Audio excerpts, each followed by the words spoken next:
who here has heard of or met Celrick? I think everybody but last. Yeah, I haven't. I haven't. Okay. Right. So then you're familiar that he was looking for a lost city. And for Girix, I suppose that you joined because you're interested in finding out what the heck is up with this lost city and to make some money. As you journey, don't forget to hit Alt-C, Brandok, to turn off your cursor. I'm not seeing my cursor or any of the other cursor. I'm sorry, tokens. You never can see your own cursor. I'm sorry, I meant tokens. I'm not seeing any tokens. Okay. Well, that should be loading in a bit for you. So as you receive the notice and give your application in, you met, for those of you who recall, Endol, the giant Warforged that Celrick brought back to, I guess you can say, quote-unquote, life. And as you submitted it, you received a rock, sort of like in the mail, or given to you by the Adventurers Guild, that kind of has a message attached to it.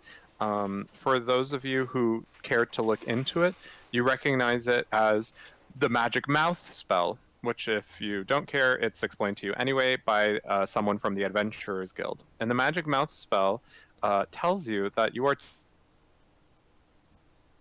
up, and that you were then, once you met up with the fellow adventurers you were going with, were to go close to the desert kingdom of Devor, which is to the south, which we shall be heading there now, if we are all ready. Yep. Right. As you approach, trekking on for what appears to be something akin to, oh, whoops. That's the wrong music. Yeah.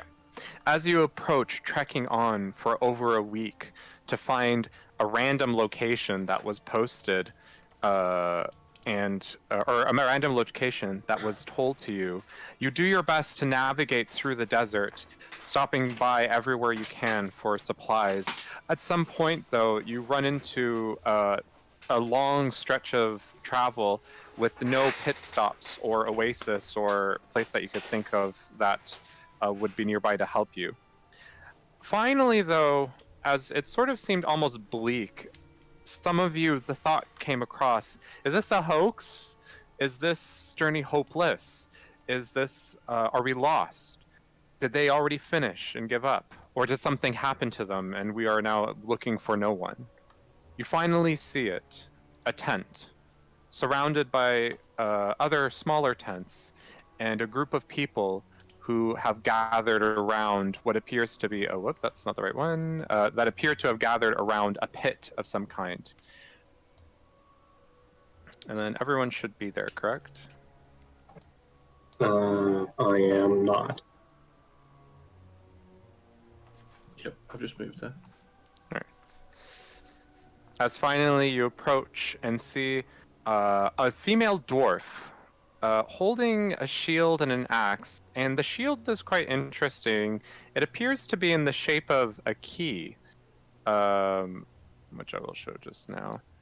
She has not super fiery, but orangish red hair, and she also is dressed in armor, and looks to be probably in her mid-30s or so, while also wielding a shield that has sort of like a metal protrusion at the bottom, and it's kind of shaped in such a way that if you looked from afar, the shield looks like a key.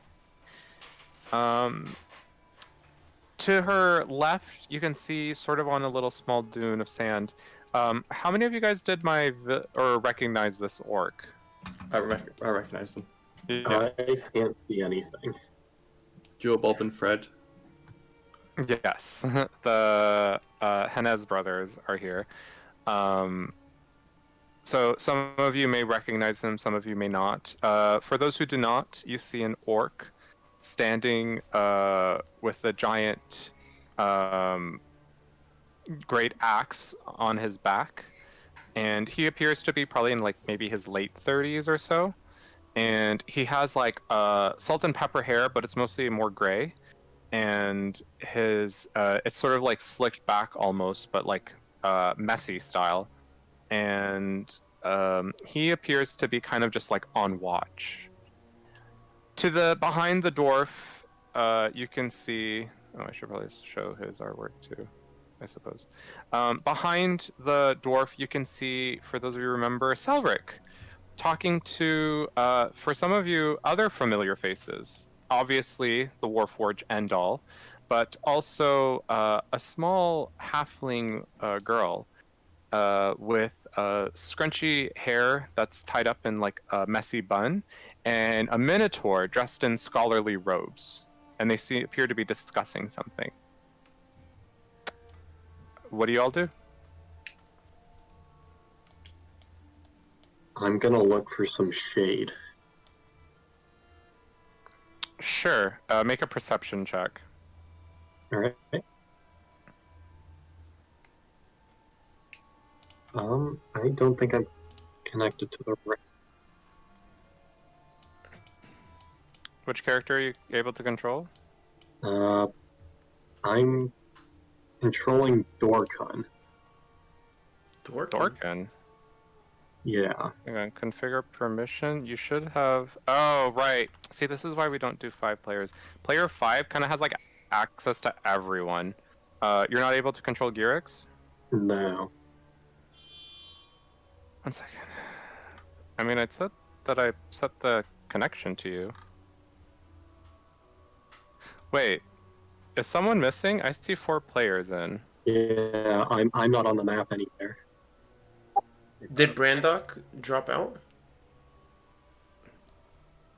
Yeah. He was player yeah. 1, right? He's gone off Discord as well. Okay. Quick fix. I'm gonna give Gyrix the player 1. Gyrix, log out and come back as player 1. Or actually, Okay. come back as player 6. Do you mind doing that? Yeah. Okay. As for the rest of you, what do you all do? Is I'm this... going to... Oh, go ahead. I was just saying, I'm heading over towards Professor Landy and Dorkun, since I recognise them. Sure. If someone wants to talk to... So as you pass the dwarf, she actually kind of stops you, going like, "Halt there! All right. Who be you?" And then as soon as she speaks up, you can see Celrick break from his conversation. You're like, "Oh, it's fine. I know them." And she kind of steps aside and goes, lets you pass. Howdy. It's been a long journey, but I believe we finally found our destination. Fizzle, it's so great to see you. I haven't seen you since, when was it?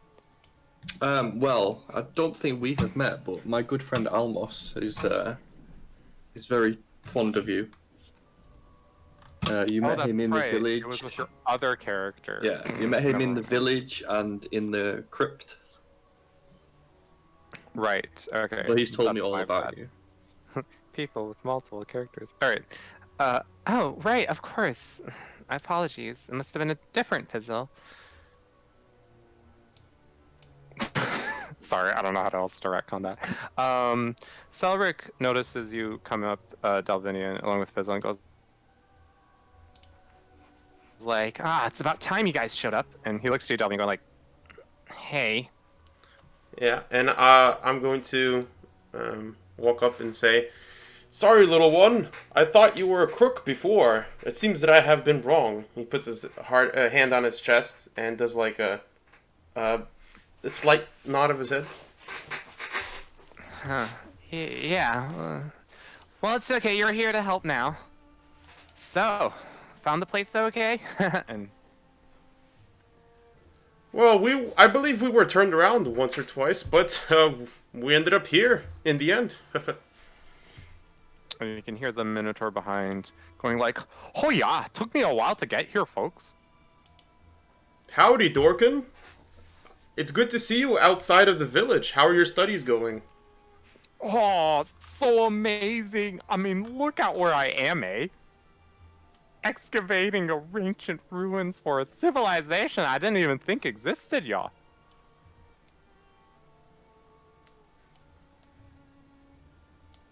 He's a little too excited, but that energy's good. Guy says, "Hello, Celrick. It's good to see you again. I take it your search has gone well." Yeah, well, I think. See, the reason I all of a sudden had a breakthrough was thanks to Endol here. And he kind of just walks past you and gives a pat on the leg of Endol, who just has been just standing there quietly. And he kind of just looks to Celrick when he does that. Accessing more and helping Endol gain his memories back. Oh, there's so much info, you guys. It's so cool. But a lot of it doesn't make a lot of sense to me. So we're just trying to, you know, go with it. Hello. Dorkin. It's good to see you again. Sorry, who said that? Dash says, "Hello, Dorkin. It's good to see you again outside the village." Oh, yeah. Preparing It's for the kind of a plug. big... Sorry, I'm hearing myself in the mic, and I think it's drowning me. Go ahead, Dash. He opens his arms wide, bracing for the eventual hug. He comes up, and he kind of goes like, "Oh, shucks," and he kind of picks you up and gives you a big, like, bear hug. Mm. A lot of familiar faces, eh? A lot of new friends, too. Met triple of orcs. Dalvinion's gonna lean over a little to Dash. It's like, oh, shame. The last that you was fond of you isn't here. Dorkin, how's Imelda and Rose doing? Oh, last time I checked, I think they were going northwest for something. Fixing that problem that Rose felt in the ground. Saying nature getting damaged or something. Hope they stay safe. Oh yeah, me too. But I think the tribe's kinda getting up to pick up and go and migrate for a bit, eh? So I'm supposed to get some sort of sending message when that happens from Mira, but nothing yet. I mean, it's okay, yeah, since I'm busy doing this stuff. That's good to hear. So what's going on here? Oh, we're just deliberating if we wanted to expand the dig site. So we started digging here, but Celrick's sure that the site that the others are working on is probably the right one.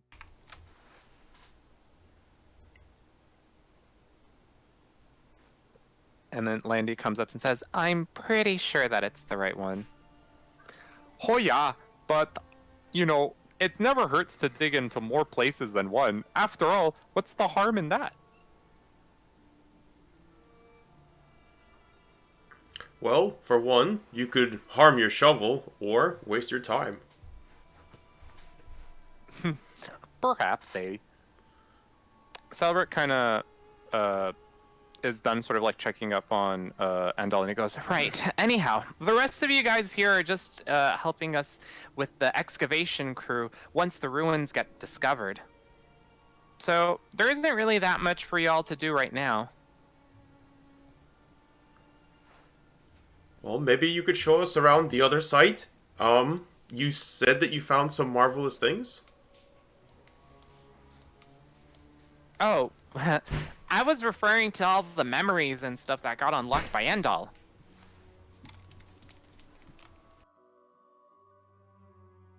Endol, come here. And he kind of goes and he climbs his back. And Endol's like not doing anything. He like doesn't mind. He kind of goes, "Understood." And all of a sudden you hear him like a buzzing whir as like he kind of opens his back and something goes on that you can't see. And all of a sudden, like, beams shoot out from his eyes, and it's sort of creating like a projection image, almost like an illusion. As you can see, a floating city that has like gears turning, sort of like almost like propellers. And then quickly it kind of stutters, like, you know, like that black and white screen you see on TV, and then it shuts off. And Celrick jumps down, closes Endol, and says, "Like I said, not much to go on. But there was other stuff that Endol recalled himself which led us here. So, you know." Devu, are you connected? I'm connected. Awesome. Hey, Brandock. Celrick, it is good to see you. And your big friend Endol, too. Yeah, been a while. It seems like only a few days. Well, it's been longer than that, since getting the Artificer Guild to agree on this kind of took its toll on their patience with me. Why did they have to agree? Well, Mechatalinica kind of like a myth. They didn't believe me if it wasn't for Endol. Well, a lot of them are still skeptics. Did they think about sending a representative with us? They did, and he kind of points to the northeast where I'm pinging now, and you can see some robed figures talking to, for any of you who might recognize, a gentleman in a tight, a very lithe gentleman who's kind of, his view is a bit obscured by another half-orc, and he's dressed in like a black trench coat that opens up at the front of the legs and it flares out behind, and it's lined with red fabric. And he has a cane. Because what gentleman doesn't? I see that fellow named Fred. Is that who you're talking about? Or is there somebody else? No, you mean I Melfor. see him way over there. Yeah. I don't know who he is, but he's some big shot from Devor. Said that his daughter sent him, told him it would be a good idea to fund the expedition. Otherwise, there's no way I'd be able to afford a crew. Pretty cool, huh? We've met Melfor before, haven't we? Yeah. Or at least, yeah, I recognize the image and the clothes. He was. You know that guy? He was in the fort. He was there with the tieflings Yeah. and the drow. Yes. Celrick kind of puts a hand up and whispers to you and says, "Kate, is he trustworthy? Because he seems really shady." Well, we could count on him in combat. Yeah, he seemed trustworthy last time. Okay, if you guys say so.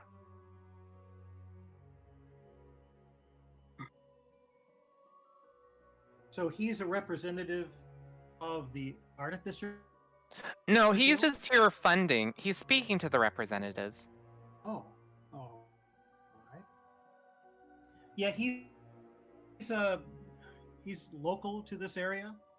Apparently, he's some great noble from Devor. But I don't understand why he had to show up for the funding. I mean, just because he's funding, usually don't people, like backers like that, kind of just wait to hear something? He seems to be willing to make a sort of a hands-on effort. No, like Maybe I said, he if you guys trust him. us. At least we fought side by side before. Wait, that stuffy guy fights? Well, the people with him fought, and I think he did some magic casting as well. Yes. Creepy as already he was, and now this. Well, thanks for telling me. That'll remind me to stay on his good side. Absolutely stay on his good side. He may not look like much, but he can hold up his end in a battle. Mm-hmm.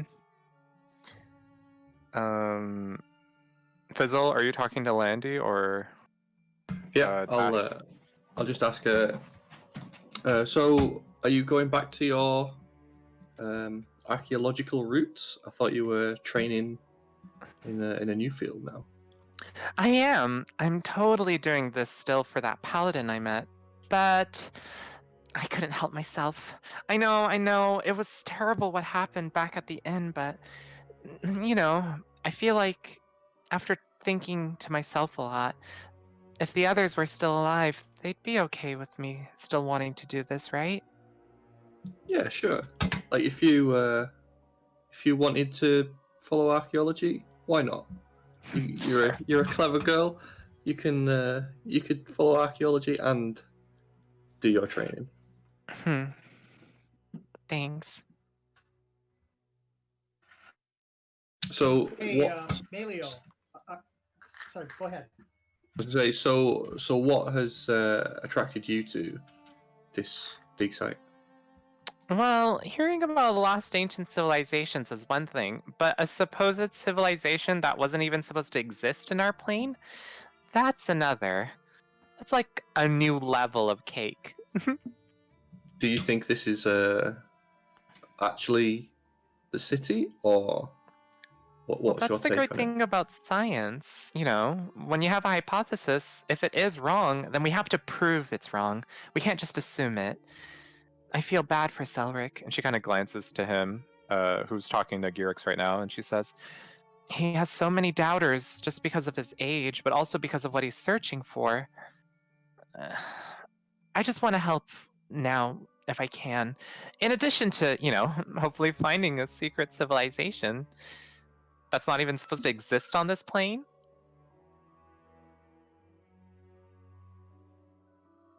Yeah, it's very interesting. I hope we find something soon. Likewise. Hey, Melio, are these the three half-orc brothers that we met before? I think you've met them. Fred and Joe? Yeah. I will definitely go up to, I think that's Fred at the top there, and say, Yeah. "Hey, brother!" And I hold out both hands. Ah, to think I'd see you again. And he kind of goes for your hands and gives you a big hug. And gives you a pat on the back. It's a brief hug. And he says, what the hell do you, in all the nine hells do you do? Well, it looks like we might be going on a similar adventure, trying to find that lost city. But how have you and your brothers been? We stuck for Tria for a little bit, but after a while we needed some more mercenary work. So we're probably not here for the same reasons as you. We're on bodyguard duty. I think I heard the little pipsqueak talking about you guys going actually into the place. We're only coming part way. Oh, well, I'm glad for whatever time we can spend together. And I clap him on the back and say, it's good to see you again. And he claps you right back. No test of strength, just a friendly thing. And I'll go over and say hello to his two brothers too. Sure. Girix, Dalvinion, Dash, any of you guys up to anything? I'm still trying to find somewhere to hide from the sun. Yeah, your 8 perception check. As far as you can tell, the sun's kind of shining from all over. Are we just standing on sand? Yep. All right, I'm gonna start digging a hole then. Sure.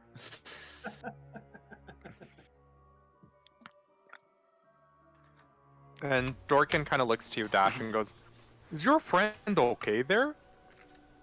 Oh, Girix! Hey, bud. You wouldn't have happened to have brought an umbrella, did you? Oh, nobody. Well, this sun is terrible for my scales and even worse for my eyes. Oh, you could always hide it in the tent over there. And he points to the tent that your perception check failed to notice because of the sun.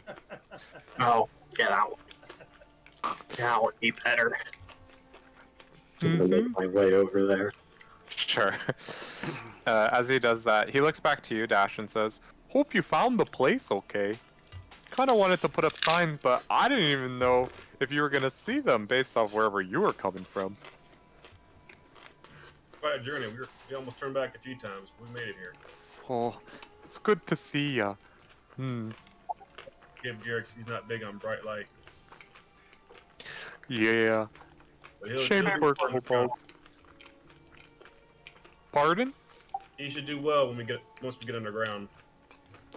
Oh yeah, especially with what Celrick said. Apparently the place is all underground. Be right at home then.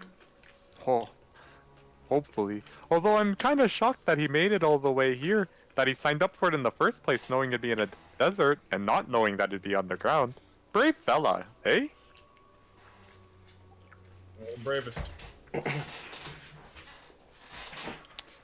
Alright, so the rest of you guys kind of have like free roam of the encampment. And basically you were told that probably nothing's going to come up this day, so you can rest if you'd like to and skip to the next day. Dalvinion wanted to talk to the to this guy. Malfour? Yep. Sure. Have you met him before? Nope. Okay. As you approach, he kind of goes, yes. If you can't see, we're in the... Ah, I recognize some faces here. And he kind of looks to you, Brandock and Fizzle. What Well, brings you again, here? Malfoy. Another bazaar? No, we're going to accompany Celrick to this supposed underground city. Ha ha ha ha. Quite fortunate, then, that we have adventurers such as yourselves to aid the kingdom of Devor once more. Will you be traveling along, Malfour? I'm still waiting to see if this venture proves any fruit. But, as you recall, my daughters foresaw that it would be most... And he kind of does like the finger taps on his cane. Beneficial for our Institute of Trade. And how are your daughters these days? Quite well, actually. Since you dealt with the court of... you know. Yes. Kiruje and Nithspira have been enjoying a quite happy life with Levin. Although every now and then he does leave and it worries them. Apparently the you-know-who's still out there, as you know. Well, if we run across him, you can rest assured we'll do you-know-what to you-know-who. I look forward to it. If anything, I may even help out if that comes by to pass. Excuse me. And he goes turning back to his conversation with the robed figures. Yeah. At some point after that, Dalvinion's gonna ask Brandock, who is that guy? He doesn't seem to fit the working class here. Oh no, he's quite unique. He has two daughters, and I use the term loosely, who are both tieflings, who are both seers, who can see the future. We came down here to the bazaar and got involved with him and his daughters when the Sultan was being marked for assassination by some drow of a certain secret organization. We were able to get rid of them and also help Sarissa at the same time. You remember Sarissa, right? Yes, the kindly storm giant. Yes. Well, we met her when she was being imprisoned unjustly, just because of her size and the way she arrived, which was in the form of a lightning bolt. So we spent some time after the bazaar getting her out of prison, and at the same time defeating the drow. And Melkor was helpful in that combat. It seems he has his finger in many pies.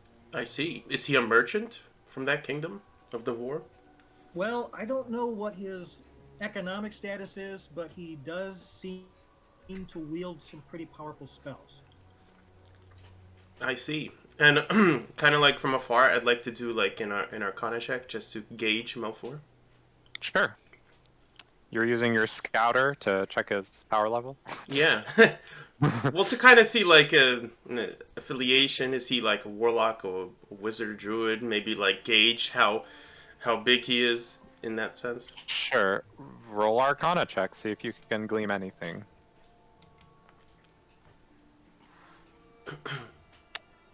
In terms of like magical power, there's no real way like to really gauge it, but you do sense some potent magic from him.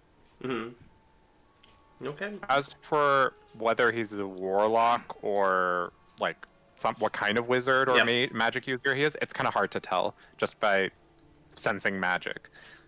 Gotcha. And maybe I could do a perception check to look for signs like some warlocks have like physical changes, like glowing eyes, maybe, etc. Sure. Fizzle, are you talking to them while Dalvinion's doing that? Yeah, I'm just chatting with Melfor about his daughters and what he's been doing since. Okay, so first, Dalvinion, with your perception check, you don't notice anything really except for like some fancy, expensive rings on his finger and his cane, and the way he poises himself is quite, confident. As for you, Fizzle, when you kind of talk to him and ask about like, oh, how are the girls and all that stuff, he kind of says, "I'm dreadfully sorry, Fizzle, but perhaps we can have this conversation later. But I assure you, they are doing quite well. Unfortunately, I have to deal with these two," and he kind of looks to them, acquaintances. He looks kind of like annoyed at them, but he's trying his best to hide it, and he goes, "In terms of delaying their departure before anything is even found." And you can hear them arguing right in front of him, going like, "Oh, I'm telling you, there's nothing here.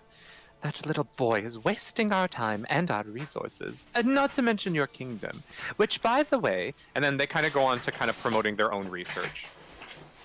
And you can see Malfor sigh, and he goes, "Perhaps later, Fizzle?" Just one thing before you head off. What is your involvement in this dig? Yes. My daughters, as you recall, foresaw that perhaps a good venture in investing in this little expenditure is how I'm related. But you know me. Best to be hands-on and to actually see that if I'm funding something, it's actually... Fair enough.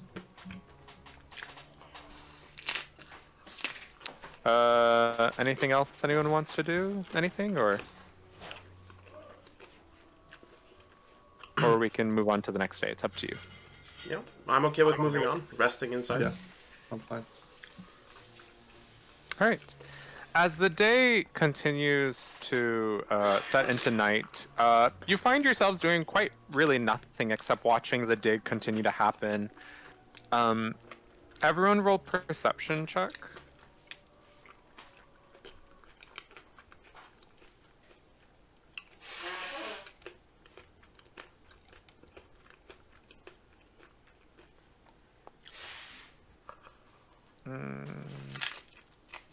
So that is, let's see. We're all knocked the fuck out. Okay. Brandok and Girix and Fizzle, you all hear something in the night as someone shouts out, "We did it! We did it! We found something!" In the middle of the night, the three of you wake up.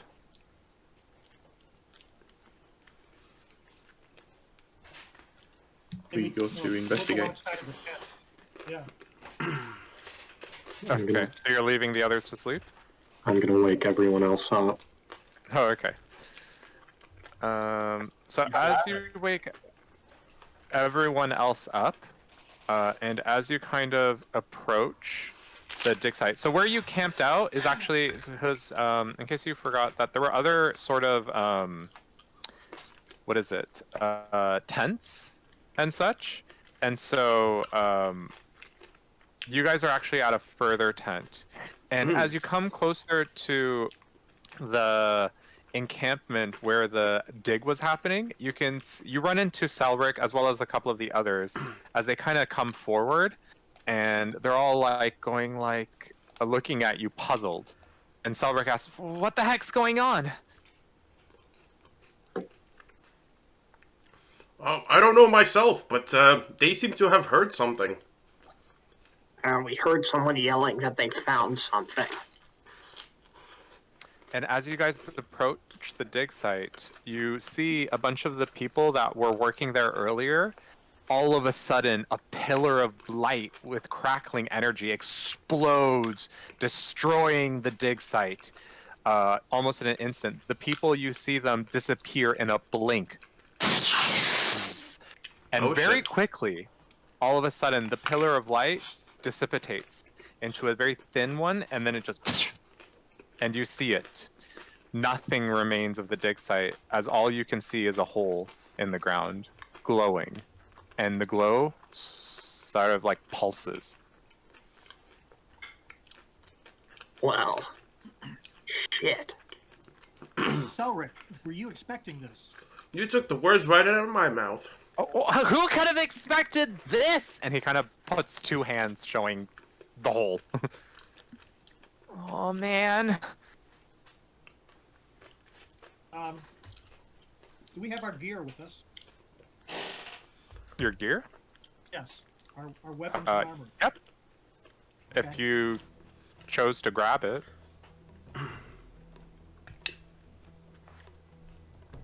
Whoever chose to grab it. I will. Yeah. I'm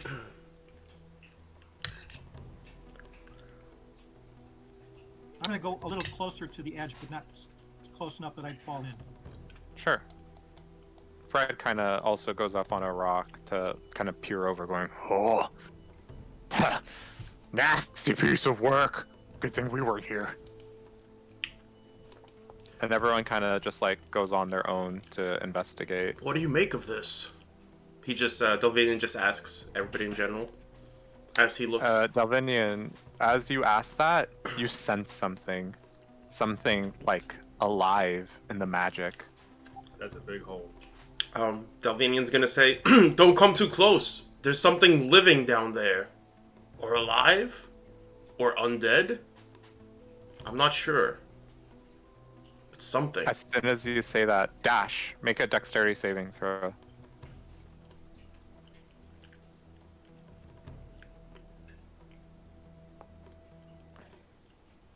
Can I try to grab him since he's near me? If he's falling in. Since you're the one who's sensing it. Yeah, well, no, he's not falling in. Something's coming out. Yeah. Can I? Athletics, can I use- dexterity, what do I use? Athletics, to see if you can react like Cool. fast enough and pull him out. Can I use divine sense? Sure, you can do that as this is happening. You use divine sense, and as soon as you do, a lightning bolt, sort of like in the shape of a whip, lashes out at Dash. And Dash, unfortunately, isn't quick enough, but because Dalvinion sensed something is up, he quickly pulls him out of the way as this lightning bolt, sort of like looking whip, lashes out and appears. Oh, whoops, where is it? Oh, there it is. Right behind him. And it kind of like stays there, oddly. As for your divine sense, you sense no celestial fiend or undead. Okay. I'm going to back away from it, pulling Dash with me.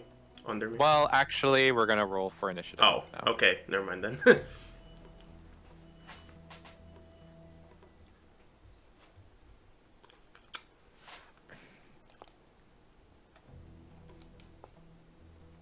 So this one's gonna have a lot of NPCs, but after this one, like, don't be so concerned about that, as not everyone's going down the hole. So if you're just wondering, like, holy shit, that's like a lot of NPCs, don't get cocky. Dalvinion? Never. Yeah.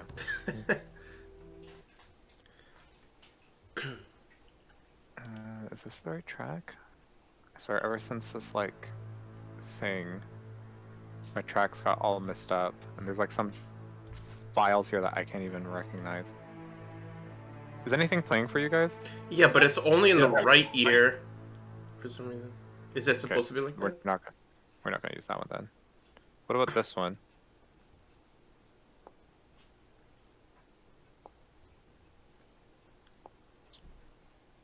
I can't hear anything, but it might just be loading. I hear it. Maybe.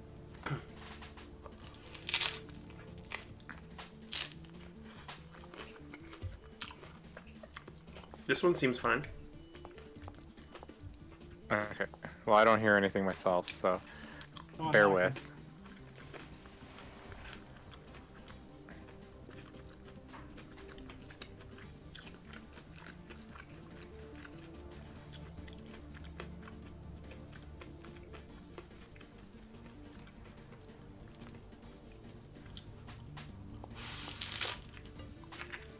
I still don't hear anything, but that's okay. If you guys can hear anything, is it combat music or? Mm-hmm. Dun, dun, dun, dun, dun, dun, dun, dun, dun, dun, dun. I can't hear anything either, but Like I said, Matt has to do a reroll. Okay. Yeah. Well, we're gonna begin combat. And I believe we have Dash starting us off. Oh, spray on the lightning bolt. Okay, there we go. I now hear it. Okay.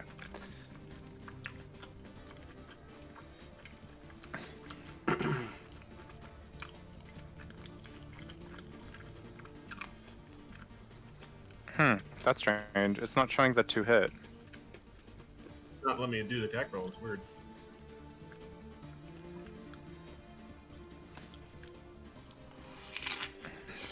Well, like I said, Matt did stuff to update, and it did seem to fucky wucky shit. So just go ahead and roll a d20 with the modifier. Let me see if I can do it for you also.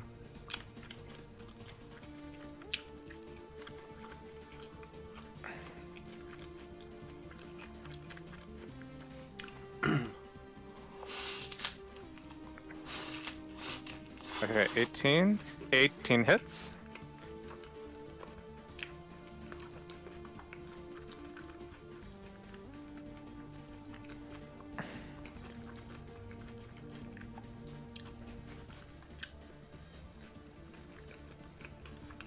So go ahead and roll your damage with your modifier. Alright. As you shoot an arrow, you can see it go through the lightning, whatever this thing is.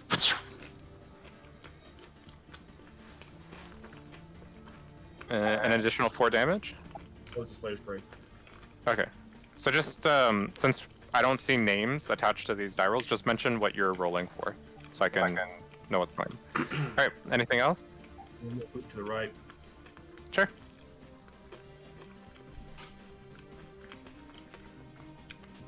Thanks for Dalvinion for the save. I give him a nod, keeping my eyes on the lightning bolt. Alright. If that's it, you can go ahead and pass your turn. And then it's Joe's turn, and he's gonna be like, "Oh man, this is real bad." And he kind of goes in. Let's see if he's working out correctly. As he's gonna use his spear. Huh, yeah, it's not showing the hit rolls. That's... sucks. On that.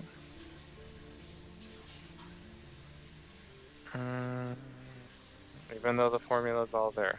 Yeah. Alright.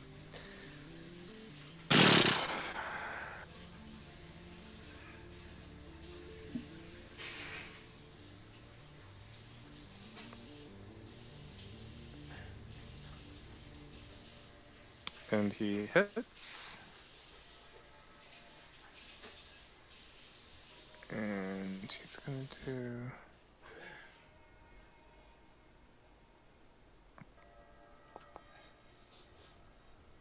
And he does 11 damage as you see Joe jump in with this stabbing straight through it, but it kind of like arcs around and kind of like dances around it and goes back to its spot. And he's like, "The fuck is this thing?" And Gyrix, it's your turn. Gyrix, Right, make a yeah. perception check.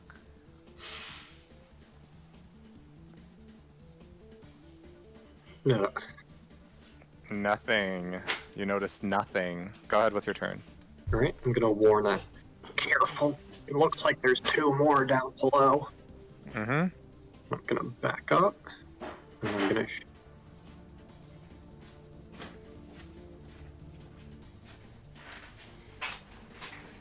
and, well... What my modifier is for this. Give me a second. Does a 23 hit? Yes, yes it does. Alright.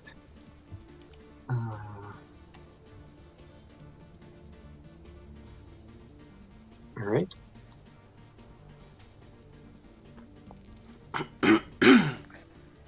21 damage. Mm-hmm. Yep. As you shoot with your laser rifle, you hear Celrick going like, "Cool!" And you can see that the lightning bolt is kind of losing its like its luster. It's kind of like a dying light, as it's kind of like, and it's thinner. All right, I'm gonna shoot it again. Oh, Wait, are you rolling 2d20s? I have advantage. Oh, okay. So instead, what you would do is, do you see where it says roll with just 1d20? The die, you would click on it until it's green, and then you just roll 1, and it'll roll that with advantage for you. Yeah, okay. All right, well, that's a 20. Okay, yeah. How do you do this? All right, so I'm just gonna like quickly scramble backwards and fire a couple shots into wherever the lightning seems most concentrated. Yeah, so your shots kind of help the lightning to break apart, as it's no longer just a strand of lightning, but instead just sparks flying away. Right, and that's it. Okay. Alright, so it's Celrick's turn. He'd be like, 2 more! Shit! And he's going to pull out his pistol.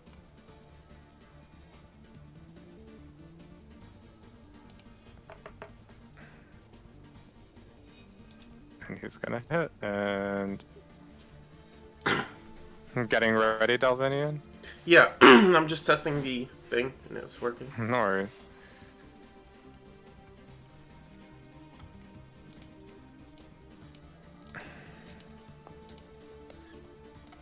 Oh, I rolled a 1d20, whoops. That's supposed to be a 1d10. So he does...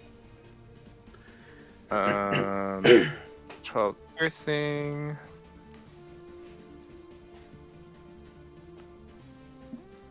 And another 12 poison. And that's it for his turn.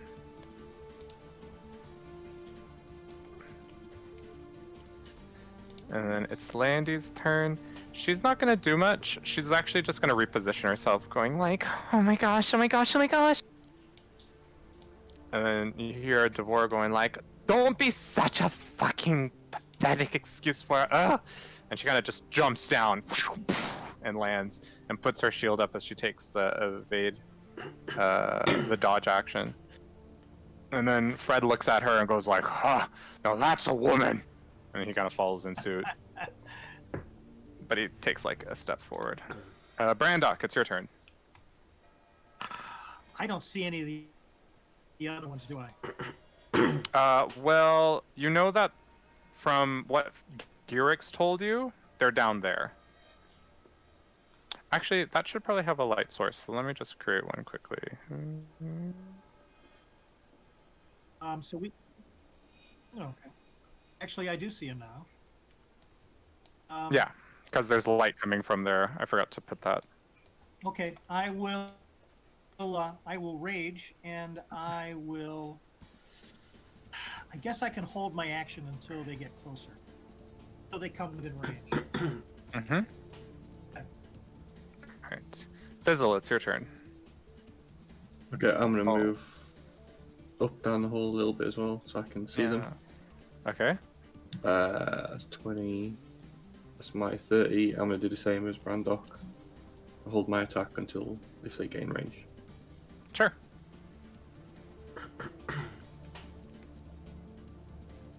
Alright, so this living lightning bolt is gonna fling over here, and it's going to cast its spell mimicry, which each creature in a 100-foot line. So wait, how's it? So that includes Fizzle, Fred, and you, Dash. So each of you have to make a dexterity saving throw.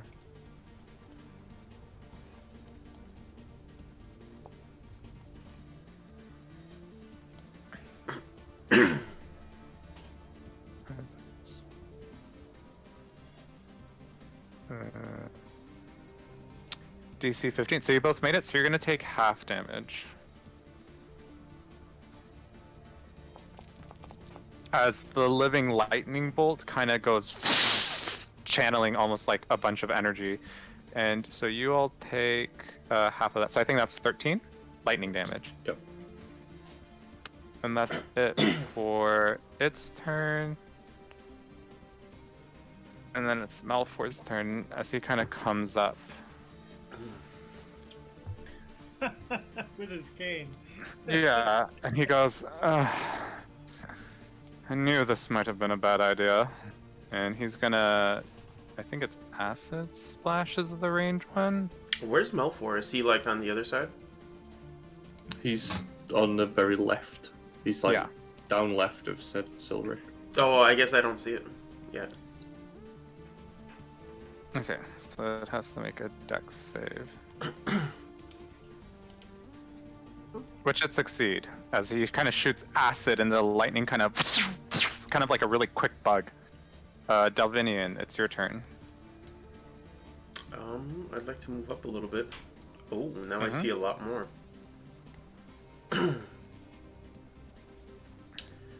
Well,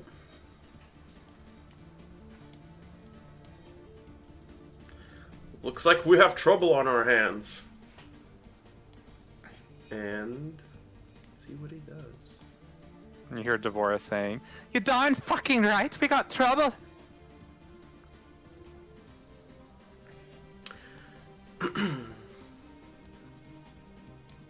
He will cast Eldritch Blast. Sure. This one first. First beam. Okay.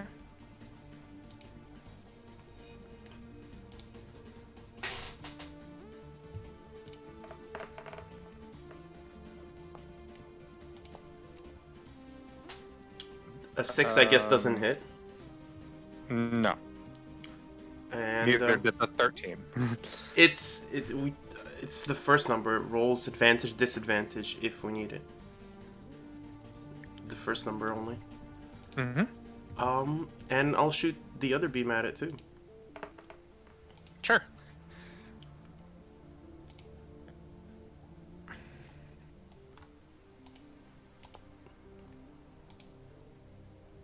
Yep. 22 hits. As you kind of going like kind of like a 1-2 punch. One of them misses, but the other one does. It's 1 plus what? 1 plus nothing, just 1. Wow. As you kind of like, you're not even sure if you actually even did anything with the one that hit. You kind of look at it. You're like, did I make it stronger? When the second Eldritch Blast, when it connects, the blast turns into like a tendril and pulls it 10 feet closer to us. Oh wait, that's 15. Yeah. Get over here! Okay, so your energy blast, you didn't see it do that much of an impact, but when it hit, you can see it kind of like swirling around, kind of like a bola, and like it kind of like coils around it and then blasts and kind of pulls it towards you guys. Is that it? I will maneuver close to Fizzle, and I'll say, I can't hold it, but I could bring it closer. And I end my turn. Sure. It's Endol's turn. He kind of just looks at Celrick, and Celrick goes like, "Endol, you got this!" And he kind of goes, "Affirmative." And he kind of like a Hulk run. And he's going to use his missile barrage. And he's going to shoot a missile of force damage at this one. Jeez. And it's an automatic hit, as he does 18 damage. As you see this like kind of like very faint turquoise looking missile launch from his chest.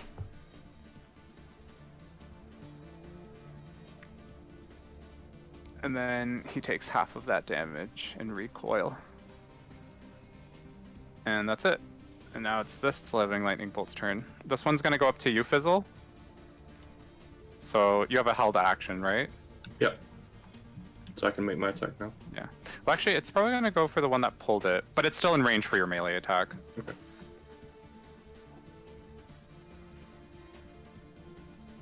Still go ahead and roll to hit. Yeah. I already messaged Matt that it's not working, by the way, because I just checked the configuration of the weapons. They're all written correctly, so not sure what's going on. Hold on, let me check your inventory quickly. Details. One action, template texture, range. Yep, no, everything's written correctly. So just as a, ooh, that's a crit. So if you guys ever want to re-roll your stuff, if you just go to the chat and type and press the up arrow, it'll show the last thing you rolled. And if you keep doing that, it'll go through the history of the stuff you typed actually. So yeah, go ahead and roll double your dice. Or no, roll and then we'll double it. No, because I don't get a double plus. It's only double dice. Oh, okay.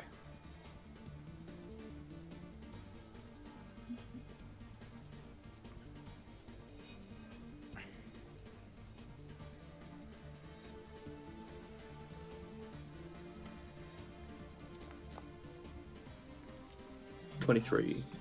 Nice.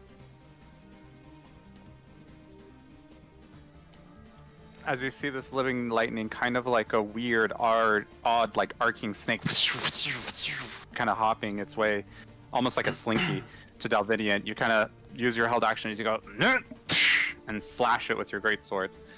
It's still its turn though, and as you just hit it, it's going to ignore Dalvinion and shoot a lightning bolt through you, Devora, Endol, Celrick, and Landy. So you all have to make dex saves.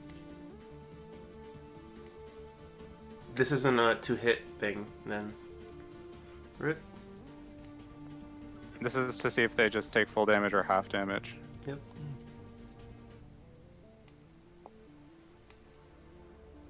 Ooh, so far the NPCs are not doing so great. No. Okay, all the NPCs failed, except for Fizzle. So let's roll lightning bolt damage. So that's 8d6. So they all take 36 damage, as you take half that, so that's 18.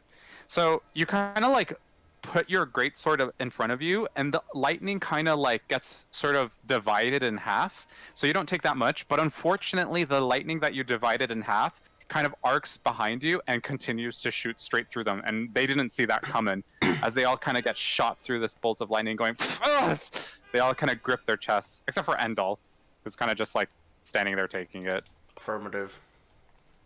Yeah, he's kind of like, what?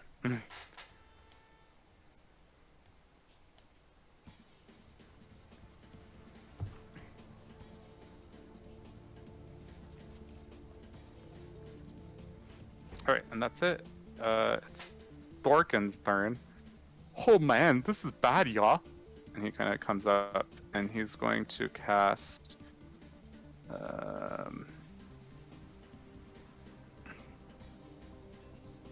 yeah, he's going to just cast a Ray of Frost.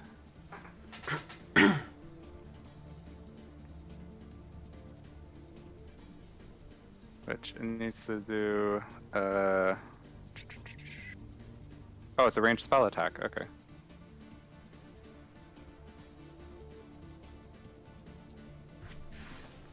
And he misses. As this Ray of Frost kind of goes... he kind of almost hits Fred. And he kind of goes, watch it! Damn it! And it's the last Living Lightning Bolt's turn, which is going to go up to you, Dalvinion. You mean Brandok, yes. Brandok. Okay, so I think that's your whole held action, right? Yes, and I can get an attack of opportunity when he's 10 feet away? Because of your polearm? Sure. Yeah. So then that means you're not going to have two reactions. You have to pick one or the other. Which I think it doesn't matter because you're just doing a melee attack, correct? But if he stops it at 10 feet, then it can't attack him. Unless it has reach, I don't know. Oh, can you stop the movement? With polearm, No, that's... that's... I thought you could. No, oh no, that's Sentinel. He doesn't have it. Yeah. But yes, go ahead and make an attack roll. Yeah, I'm trying. Oh, I should do it for my No, just type /R space 1d20 plus your modifier. Until we can get this all fixed up.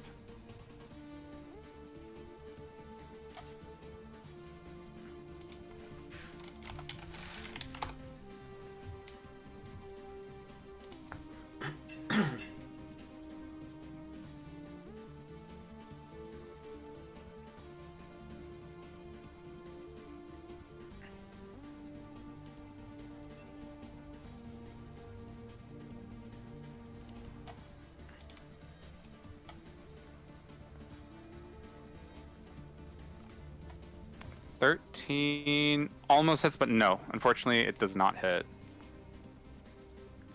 But as you try to swing to try to hit it, it kind of just stops and looks at you, and instead kind of like you see the head of it, if it does have a head, kind of charge up, and it's going to shoot a lightning bolt through you. So you need to make a dex save, and Gurix, you do as well as Joe.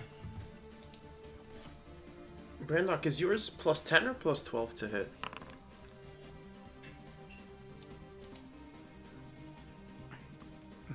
Gurix, did you just roll your dice privately? Oh. Whoops. Yeah, I got a 20 something, but I imagine that does not. No. Since even as a GM, I can't see private rolls. Well. And Brandok, you just need to roll dex save as well. Let me roll lightning damage.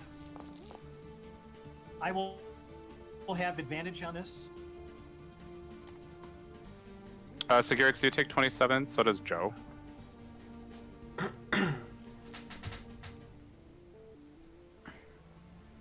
So you also fail it, so you take 27 damage as well, Brandok. Half. Yes, you're raging. So take 13. And Dash, it's your turn. Alright, I'm gonna target the one in front of Dalvinion. Mm-hmm. You slice, prey on it. Roll for attack.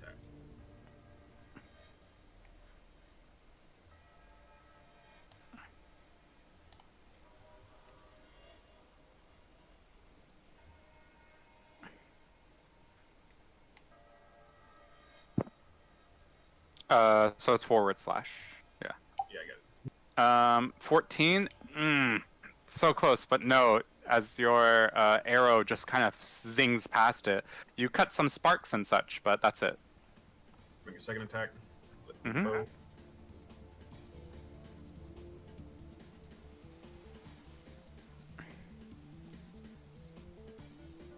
Ooh, natural 20. Okay, go ahead and roll double your dice.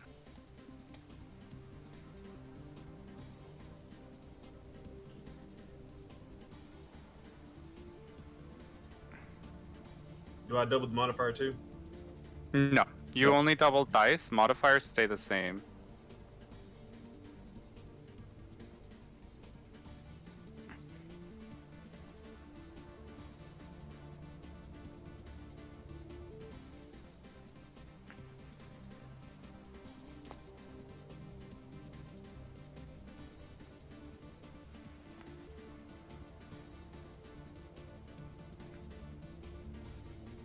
Shoulder damage from the bow.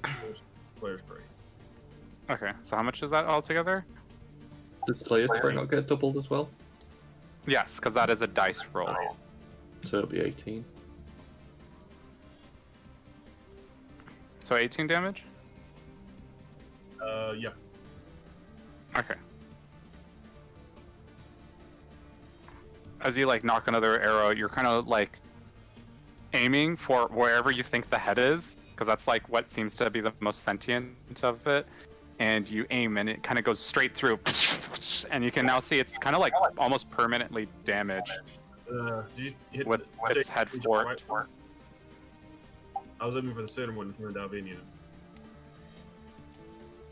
Oh, the one in front of Dalvinion? Yes. Oh, okay. Then that one's dead. As it kind of goes fizzling into lightning bolt. Oh, both of them died. Yeah, when I you saw did that. that, all the tokens on my screen disappeared.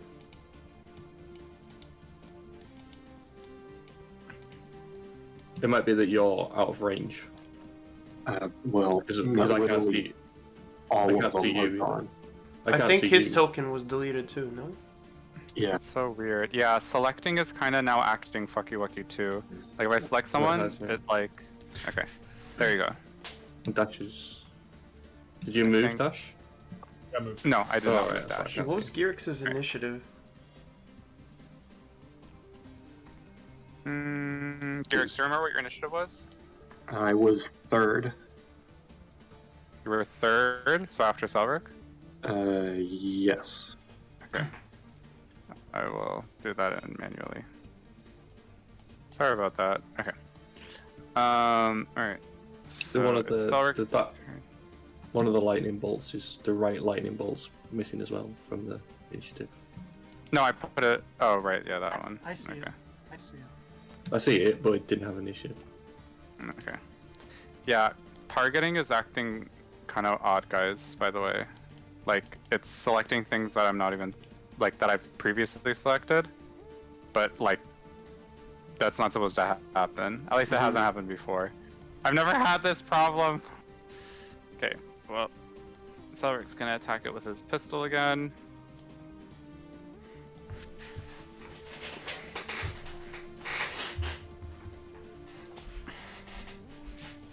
And he misses. Oh, these NPCs, man. Gearix, it's your turn. Alright, I'm gonna shoot at the one next to Fred. Mm-hmm.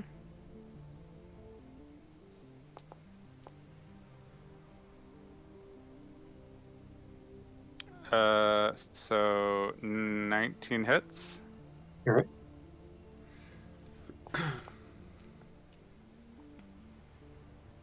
And 19 damage? Yep. Holy shit. So you see your laser doing mega damage to it. You fire and it keeps on like, sort of like causing the lightning to arc in kind of bizarre ways. Like, it used to be like this coiling lightning bolt and now it's kind of looking zigzaggy. Alright, I'm gonna shoot it again. 17 hits.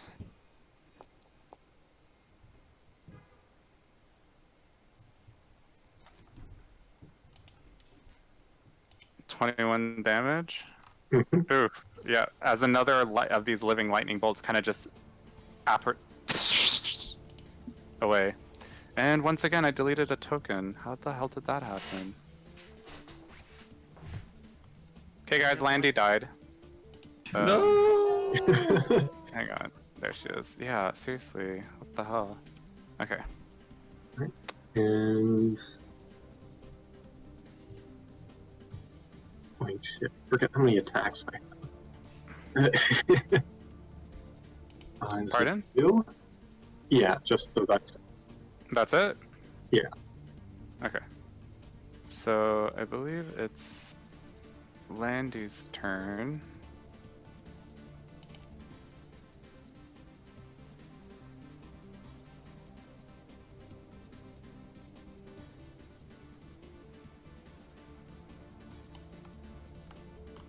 Okay, so she's gonna move forward.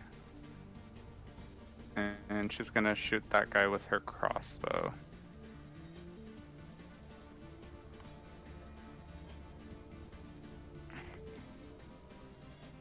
And miss. And then it's Devora's turn. She's gonna come up to it and she's gonna slash away with her battle axe. There you go. Hey, And she an hits. NPC hits. Yes, an NPC hit. 1d8 plus. As she kind of goes, "Get the fuck out of this hole!" And she's gonna swing again. Why isn't it rolling?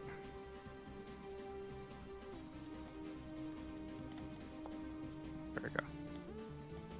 And she's gonna miss that time.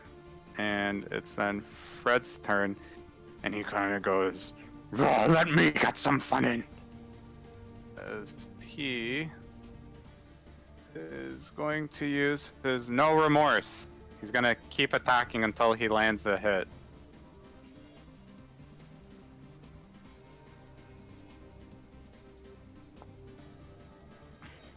Hit.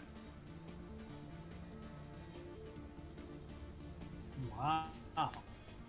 That is an awesome ability. 1, 2, 12 plus 4. And he does 5 damage.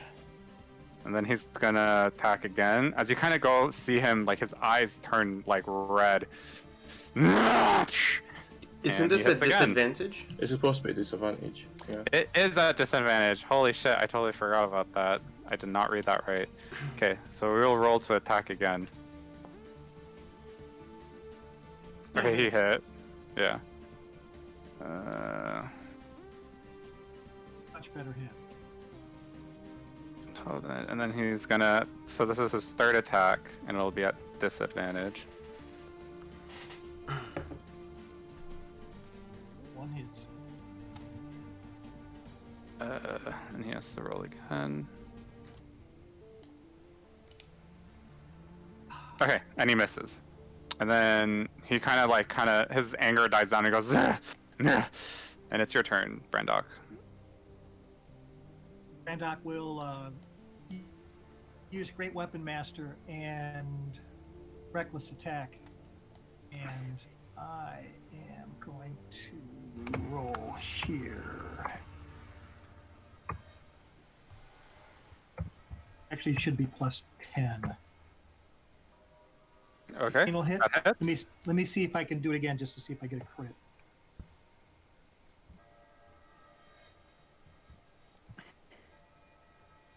Oh. Okay, so I want to roll a D10.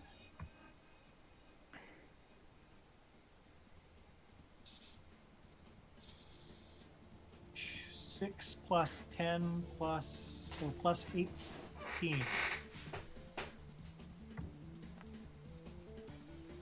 So 23.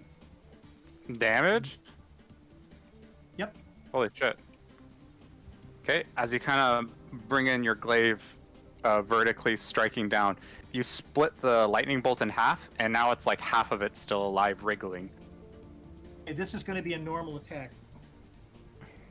Not Great Weapon Master, but it's still at advantage. Okay. I don't think I need too much damage. 19 hit. hits.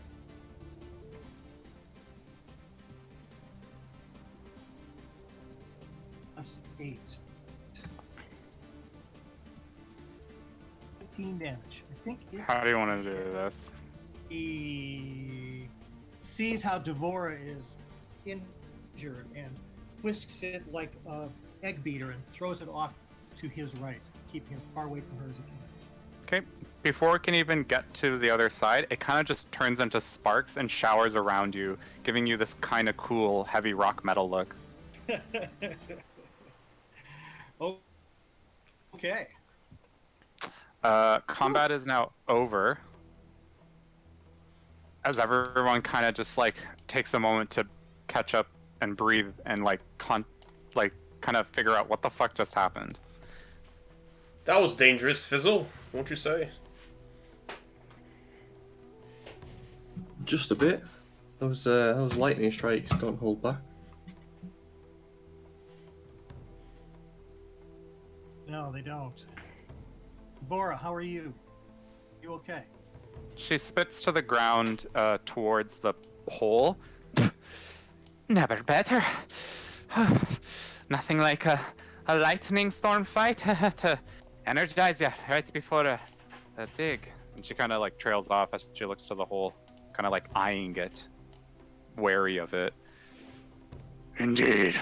And Fred kind of crosses his arms after he puts his axe away. But was that magic?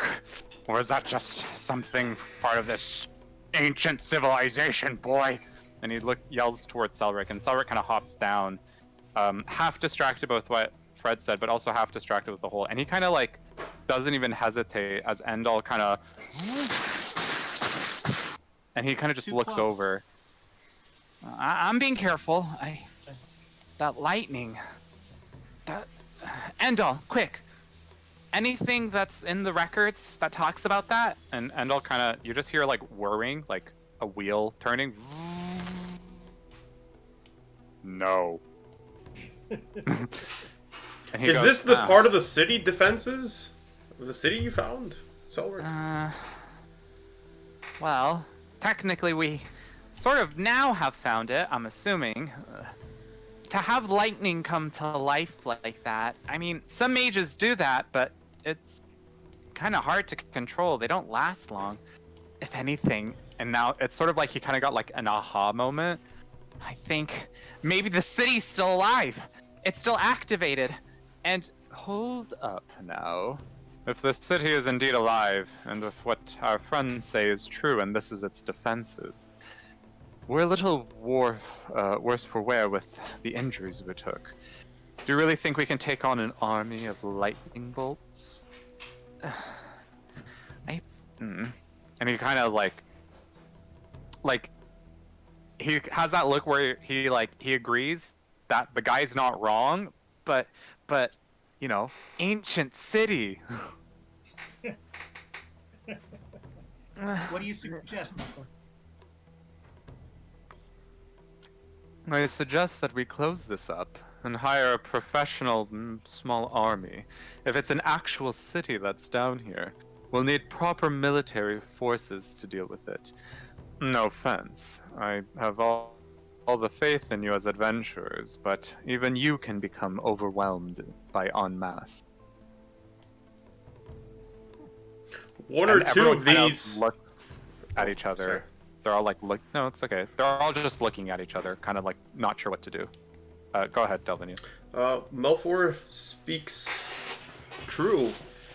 Maybe a dozen of these we could handle at best if they attacked us together. But if this is truly a city and it's active with defenses, then this might be out of our league, so to speak. I'm not sure we can close this up.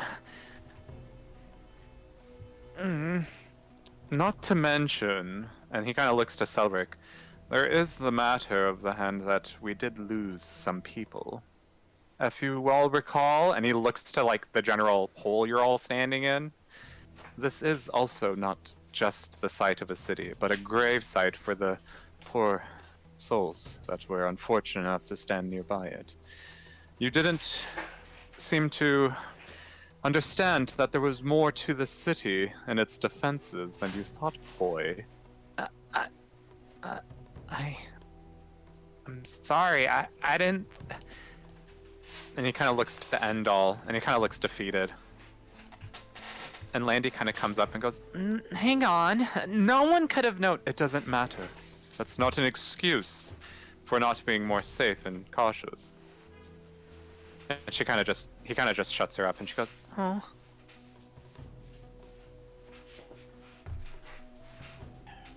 Grandoc says, well, if you're going to hire an army, it's going to take time. Just closing this thing up is going to stop the problem. What will stop the problem is shutting down the defenses. If it's a mechanical city, then there's got to be some sort of off switch. These lightning bolts that we just faced, maybe they were just reacting out of, I don't know, some kind of command, and maybe the others won't be that way if we get close enough to find out who's in charge or what's in charge. Maybe. I didn't trek through a week through the worst freaking environment of my life to leave empty-handed. Wait, what if I send Endol to scout ahead? If you're willing to use Endol that way, that would be fine with us. That may Oh. work. No, I'm not gonna send him ahead. and he kind of climbs onto Endol, and he goes, Endol! And Endol kind of just goes close, and he's like, "You know what to do." And he just like looks in, and you see like that projection light from his eyes that you saw before, and except it's not like projecting an image, but it's just like kind of doing. In D&D terms, you wouldn't really know, but you see this light that kind of just goes like from one direction to the other, and then it stops, and he looks back to Celrick, and he's like, "Scan completed." Well, any living organisms? Negative. Any more lightning or? No. All right. Perhaps a more specific question? And he kind of looks to the party. What do you guys think? I heard the robot. There's nothing left in there. No, I don't believe that's what he said. I was asked What's two down questions. there? Do you see Endol? There is a bridge. Hmm. Are there any such creatures as yourself? No. Negative. Is it dangerous? And he kind of like, his eyes flash. Define danger level. Will we instantly die when we enter? His eyes beep and flash again. No. Then it's safe enough to have a look-see, I think. Endol, does it appear that there are any defenses, traps, machines ready to go off, anything like that? I don't know if the Endol can sense things that are hidden that well, but is there, Endol? And Endol's eyes bleep again, and he goes, no. All right. And then you hear crumbling. And the ground where Endol's standing, he kind of just does that free falling, kind of like, and he doesn't do anything. And he just falls into the hole. Endol! How far does he fall? As you see everyone kind of rush, putting their ears out and peeking through, you hear,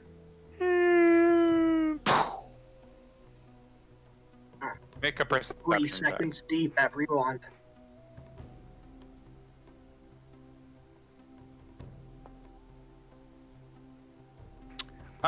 Yeah, you hear what Girik say probably rings true. Probably like 30 seconds down, falling. So by rope, it would probably take you about like a couple of minutes, maybe 5.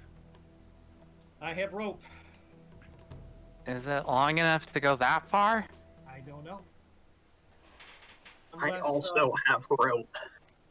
Belfort, do you by any chance have the spell Featherfall? I do not have that in my repertoire currently. How about Dorkin? Oh, no, sorry, I don't, yeah? Well, then I guess rope it is. Can we see if there's like somewhere to anchor it? Like in here? The rope? Make a perception check. Or an investigation. One or the other.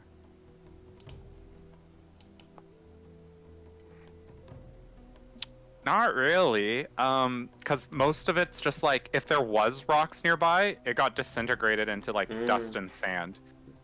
There's nothing really to anchor it. Well, maybe some of us could... Those that are healthy enough can go down, and those that aren't, have been hurt in the battle, could stay up and hold the rope, lower us down. Celrick kind of grabs like a bruised like area, and he kind of goes, I'm fine. I can still go down.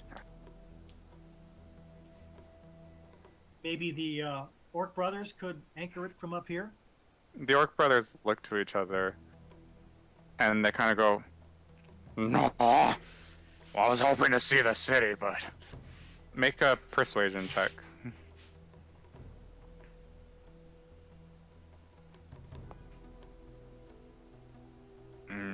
he looks to you and says, "But if you think that's wise, then we'll stay behind." And you see the brothers kind of stand next to their older brother, and they kind of give like affirming nods and like head shakes. And Landy kind of runs up to them like, "I'll stay back behind too. I don't know how much help I'd be down there anyway." And Devora says, I think they need someone to watch their back as much as I need someone to watch mine. You all be safe down there, yeah? Yeah. You take care of yourself too, Devore. Right on. Grandok will let his 50 feet down, and if it reaches the bottom, he'll go down. If it doesn't, he'll try Girix's 50 feet onto that. Probably need to do that anyway. Dash has a rope as well. Yeah, so Likewise. You see that Landy kind of like hesitates and she says, "Actually, if it's okay, maybe I'll just go for a little bit and then I'll quickly come back up. Is that okay with you guys?" Sure. Sure, that sounds fine. Ah, awesome. To each his own. Okay. So we have 150 feet of rope. I'm hoping that's enough. All right. So you all descend down? Yep. All right. As you descend down, you begin to notice that the dark of night slowly turns to daylight. As you all come down, you begin to see how different and odd below is. Ooh. As you can see, Endol is just standing there, and Celrick quickly goes up to him with Landy going like, "Endol!" And he kind of goes, "Hello."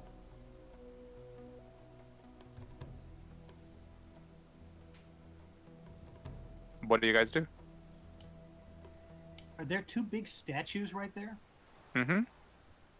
I'm going to investigate the statue to the south.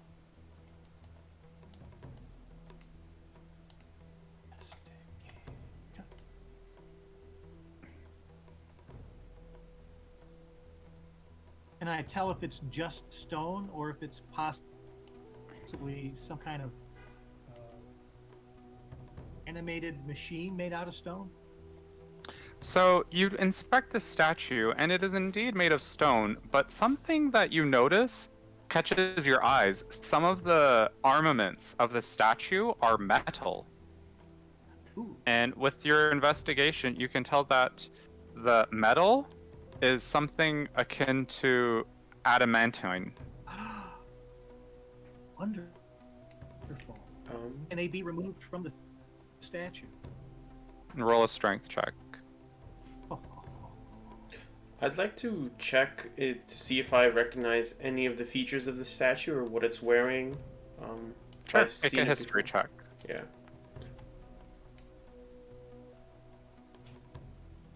So as you inspect it, Dorkin and Landy come to you, Dalvinion, and they be like, they're asking you, "Notice anything, eh?" And from your history check, you notice that these are dwarven statues, and the time period matches based off like the area you're in, but the metal does not. That adamantine metal is not supposed to exist in this time period. There's something odd about this metal. We should be careful. And I'll explain that this looks like the dwarven statues, and that the metal didn't exist during that time. What do you make of this curiosity, fellows? That is odd. Did someone come down here and, give weapons to these statues? Maybe we should look for signs of other people passing. We might not be the first down here. Or it may be that this hidden community has continued to evolve and thrive, and the older statues were made more modern by their new technology. You mean there's Possibly. isolated people living down here? It sure seems possible. Wait, Endol, where are you going? And he kind of just walks on his own. Brandak is still trying to remove some of the adamantine. Yes, your strength checks are failing. Okay. I'd like to- Horrifically so, yeah. I'd like to help him. Sure. Roll a strength check with advantage. Did you notice something in these? Let me help you out. Critical success. Yes.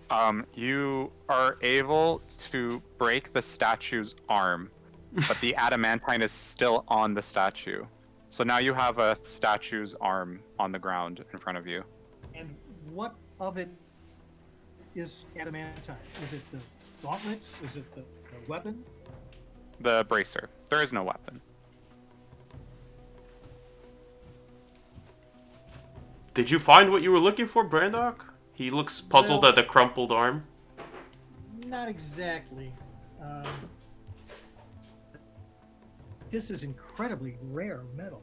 I mean, in all my adventures, I found but one piece of adamantine, and he shows me this dagger that he got. It's like this is valuable beyond belief. He'll try to slide the bracer off and put it in his bag. I'm sorry I damaged the statue, but if there's no one here, we should definitely take the adamantine back with us. And I don't think I'm going to destroy any more statues today. Mm-hmm. Yes, this place may not be abandoned. You may be vandalizing someone's home, Braddock. Yes, that is a possibility. I won't do any more of that. And where is our friend Endol going? As you kind of notice Celrick was chasing Endol, you come across the fact that he's now just gazing over this bridge. As you walk out, you all begin to notice that something's not right here. You're underground, but there seems to be vegetation and wildlife down below, and an artificial light source that Girix, for some reason, isn't harming you. Although it appears to be sunlight. Yeah. I gotta get one of those and bring it to the surface. I don't believe it. Look. And he kind of just points to the overall forest and the river and everything. How is this being sustained? It must be through their technology. I knew it. This is the way to Mechatalinica. How high above us is the ceiling? The ceiling, it's odd, because you guys went down like a good, tens of feet to get down here, but the ceiling, it appears as if it's like a couple 100 feet high. Yeah. Wow. Let me just double check. Dalvinion, make an Arcana check. I was just about to ask about that. I was just about to suggest it. You can tell that it's an illusion. The dimensions do not seem quite right, and I'll try to toss a rock up there. So as you toss it, your first roll a strength check. Let's see if your arms are strong enough. Hell yeah, let's go. If it's too low, I'm just gonna So shoot you it. throw the rock, and you feel like, oh, it's about to hit, but it kind of lands, and it kind of hits you in the forehead.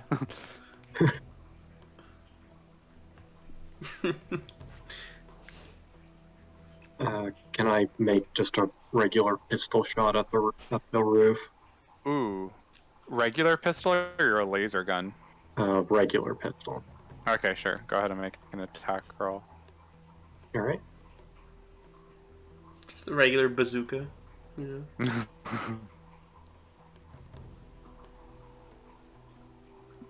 Okay, 25. So you shoot up, and your bullet looks like it shot through the sun as you see a crack. All right. Does it seem to have dispelled or damaged the illusion, or did it just break You all something? see a flicker of the sky, kind of like a TV dying, but the illusion maintains. Roll damage. Let's see how well it maintains.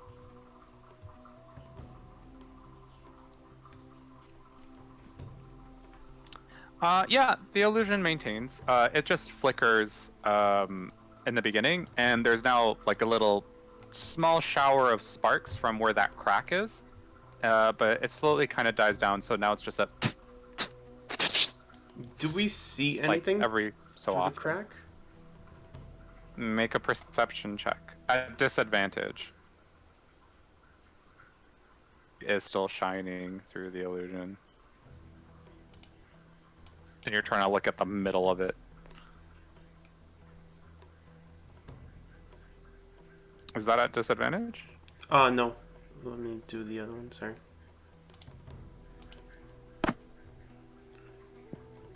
Okay, with the 14, you see something dark. Like, it looks like there's a lot of quarterstaffs, tubes. You're not sure. There's something behind there. I think I see something. Let's have a closer look. And I'm going to shoot an Eldritch Blast at it. Okay, roll to hit. Okay, that's a +5.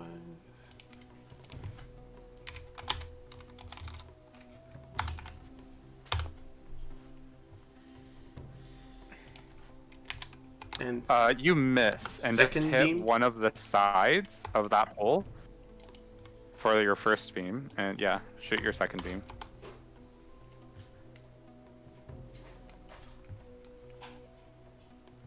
That one hits. and I roll grasp it damage 10 for that one. feet towards me.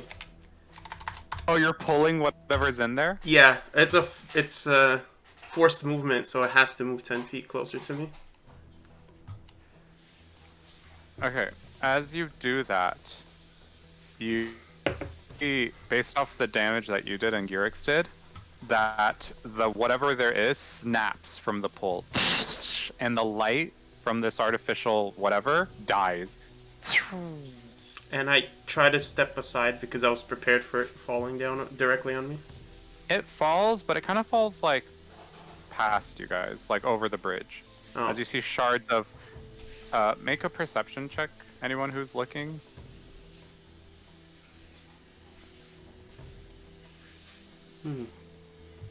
It wouldn't go towards me because directly... Nope, it kind of did like an arcing kind of like fireworks thing, where it kind of flares out from the center. Oh, okay.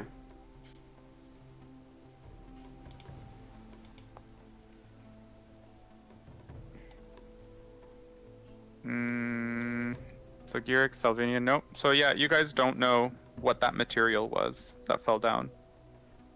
And then Celrick looks to you and says, "What are you doing?" Taking souvenirs. You... Damn it! And he looks up, going like, "You broke it." I'd like to summon Shadow from the extra-dimensional space and have her go over, try to pick it up, the thing that fell. Sure.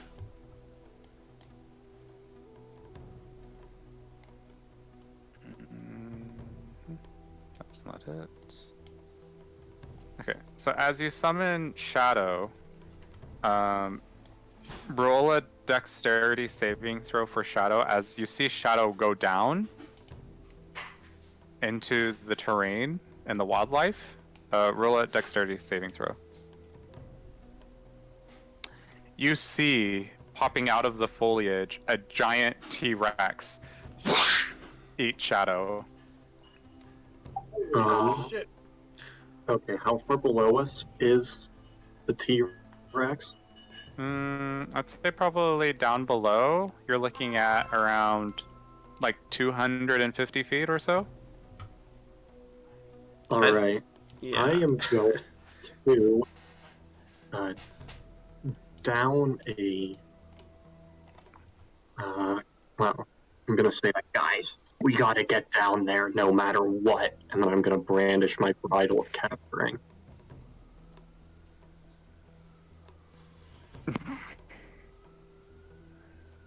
I'm going to shoot it, the T-Rex. Because Shadow just Are you got really eaten. sure that's wise? Yes. Especially after and he kind of does like a flourish, pointing towards the roof. You turned off the lights. And as soon as he says that, you guys kind of hear a as everything kind of goes darker.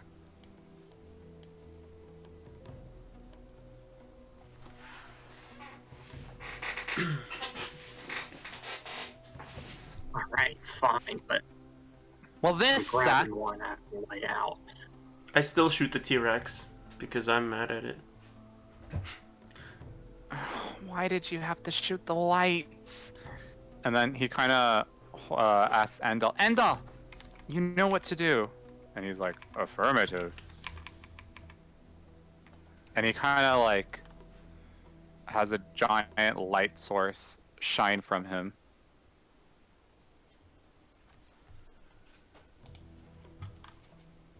Your attacks at this creature... Wait, how far can Eldritch Blast hit? 120 feet. It's 250 feet below you.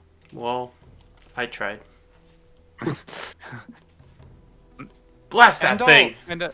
Endol kind of heeds Celrick's commands, but he doesn't like turn like he normally does. And after he turns on that light, he kind of just keeps walking. Is it me or What is something up with him? different about him? Yes. I was just about to say.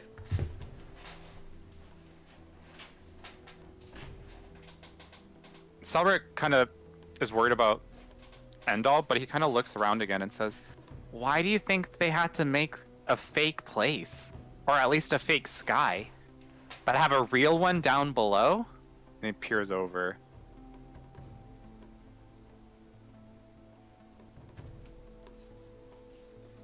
Who knows? Anyway, we're not going to find out anything just standing right here. I agree.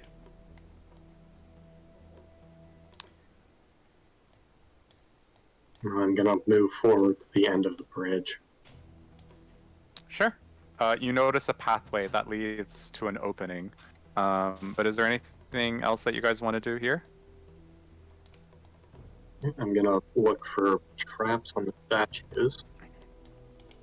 Sure, make an investigation check.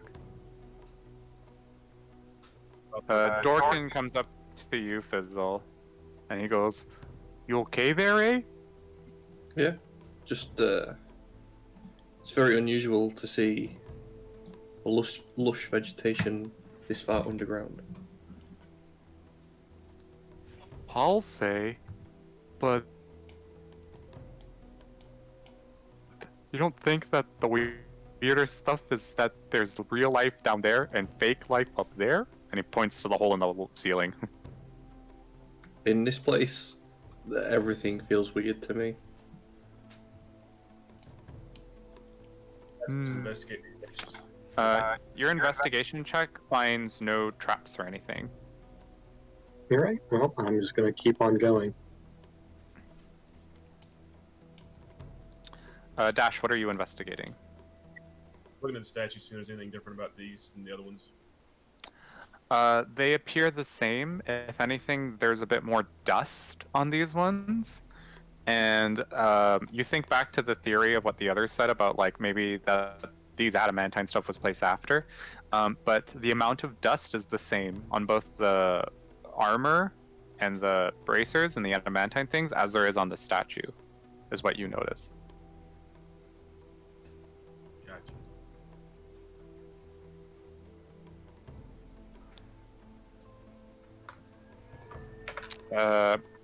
Brandok, are you good? Yeah. Okay. So then you guys are gonna head further in, or? That's what it seems.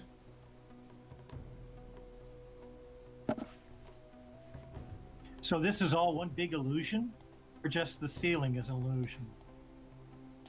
Landy kind of answers you and says, It appears that just the ceiling's the illusion part.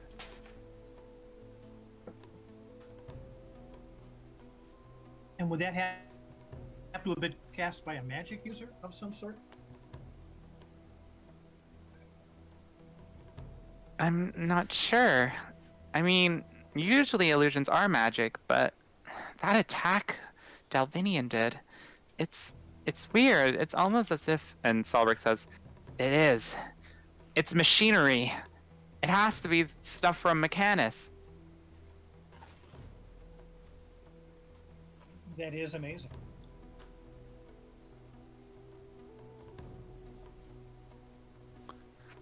As you continue further, you enter an opening that sort of has something that isn't what you were expecting based off the technology that Celrick describes, as well as the stories you heard of the realm of Mechanus.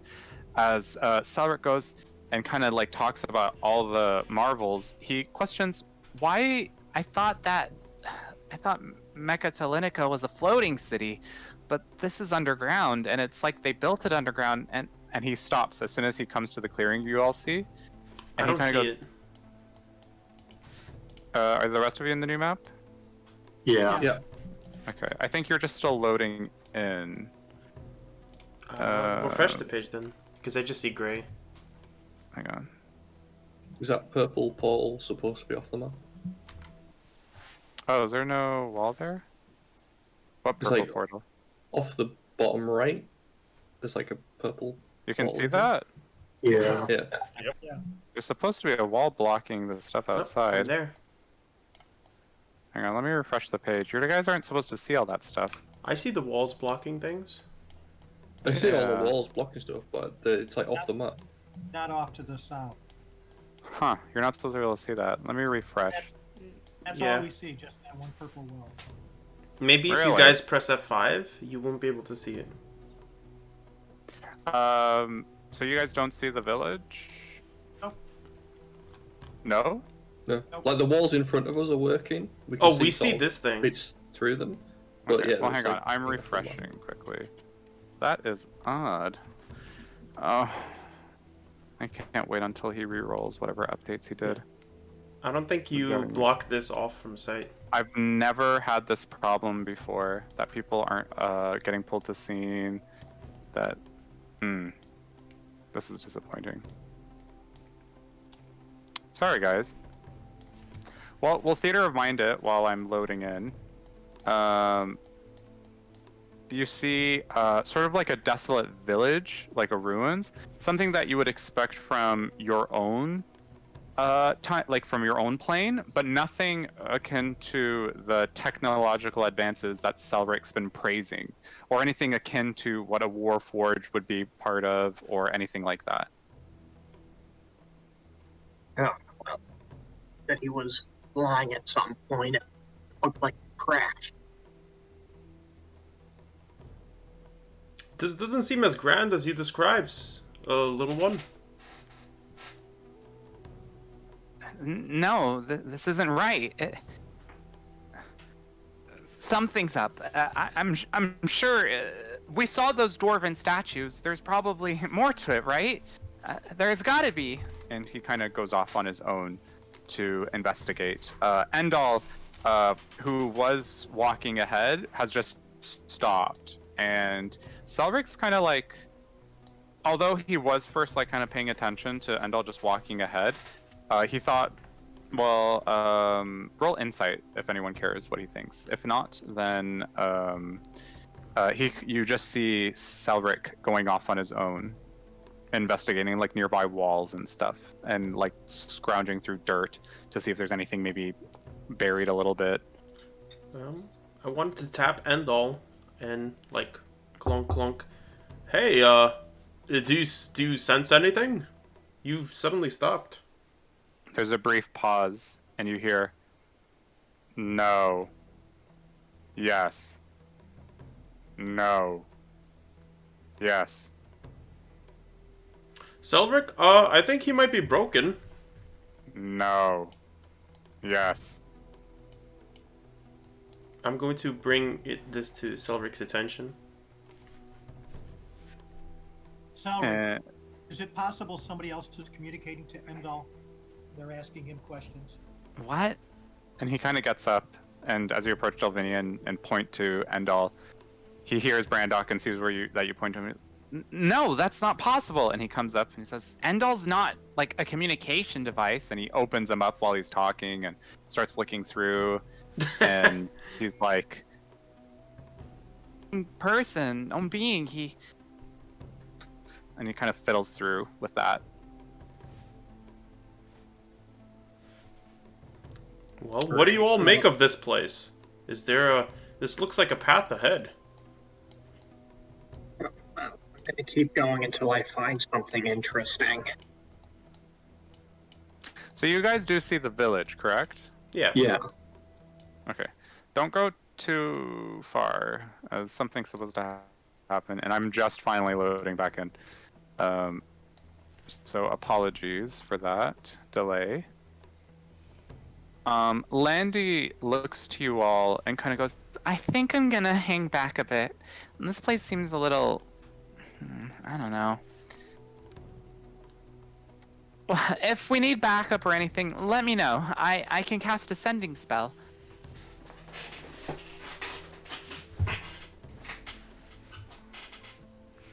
Alright, I'm gonna take a leg from my flat. You're gonna take a what? I'm gonna chug some of the ale that I have in my flask. Okay. Amulet on my chest is gonna glow a bit. I'm gonna heal some. Okay. I'm now back in, and let me just check the walls.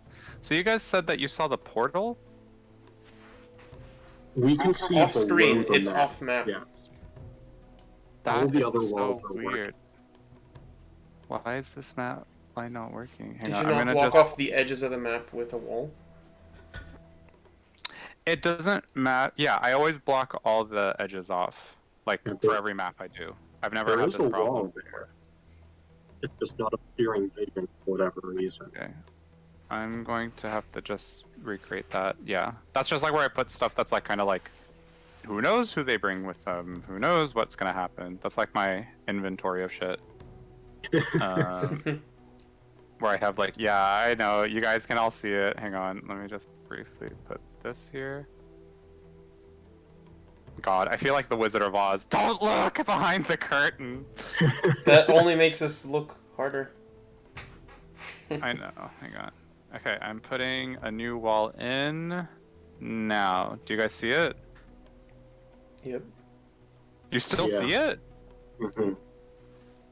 Okay, well, we're just gonna do our other technique. It's called Bibbidi Boppity Boop. I'm gonna put it behind another wall that you can't see. We can still see it. I can't. You can see it behind the right wall? It's over to the right. Yeah. What the fuck? Don't worry about it. Let's move on. Okay. Yeah. You don't need to worry about it. I'm so gonna kill whoever did this fucking update and all the shit they did with it. Anyway, alright, so you guys can go ahead and explore. Landy is kind of staying back, and Melfor kind of agrees. Dorkin goes on ahead a little bit with you guys, while Celrick works on this.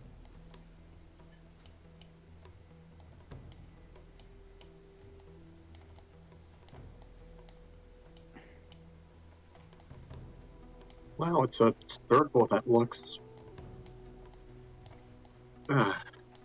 just like the portal, but right. Right. Here, As here, you're oh, all not right. exploring, you guys can roll investigation, history, or perception checks.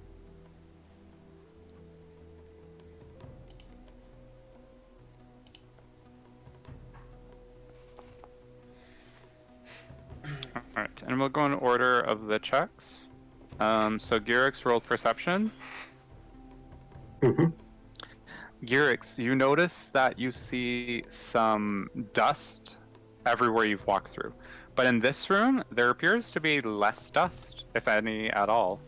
Especially closer to this, whatever this ring is, which you assume is similar to a portal you once saw. Yes, This looks like that thing in the freaking halfling ruins. Dalvinion, you rolled history? Yep. This entire place is not some ancient Mechanus civilization. It is totally dwarven, based off everything you see. The runes, the murals, the structure, the stone. this isn't Mechanus, or this isn't the Mechanus that Celrick described at least. Celrick, sorry. Mm-hmm. I'm going to head back and let Celrick know this, that he either fucked up or something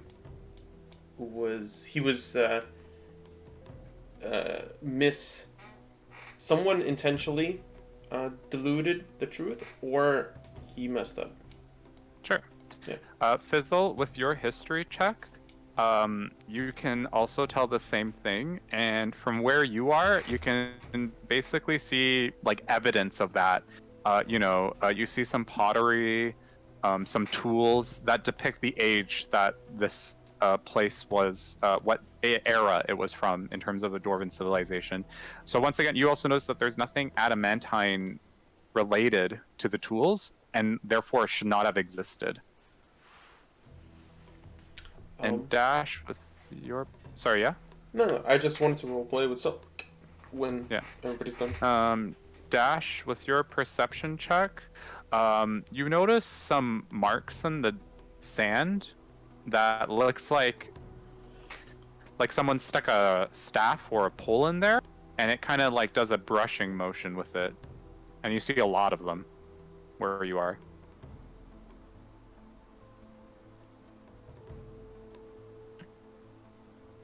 And then, so you come to him, Dalvinion, and you tell this to Celrick, and Celrick closes the back of Endol as you finish up, and he kind of goes, "No, that doesn't make sense. Endol, you said that this was the coordinates, right?" And he's like, "Yes." "No." "What do you mean, no? You didn't say that before." "Yes." I just checked him. And he turns to you. Is he broken? He's supposed to be working. No, I just looked. He's fine. At least as fine as he can be. I mean, remember, he's not perfect. There's still something missing, but... And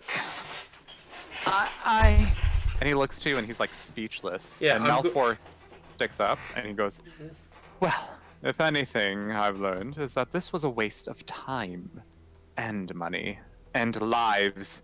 And he looks almost like a parental disappointment or a manager disappointment to an employee, or kind of. And he kind of goes, "Landy," and he doesn't even like address him anymore. He just dismisses him. Before and looks Malfoy to Landy and leaves. says, Go ahead. Sorry. Well, he's not leaving. He's turning to Landy, and he says, "Send a message to the others. Tell them that we're going to get ready to leave. This is an ancient civilization, but not the one that we invested for. Tell them to let the Sultan Majun know." And she's like, I'm sorry, who am I letting know? And he says, "I'll tell you here." And he kind of takes her aside. Was there something you were going to say to him before he walked to the side, or? Yeah, I just want to say it's not a complete loss of money. We could always recoup the adamantium that we see and split it among everybody. Perhaps. But in terms of what was hoped to have been here, it is a loss.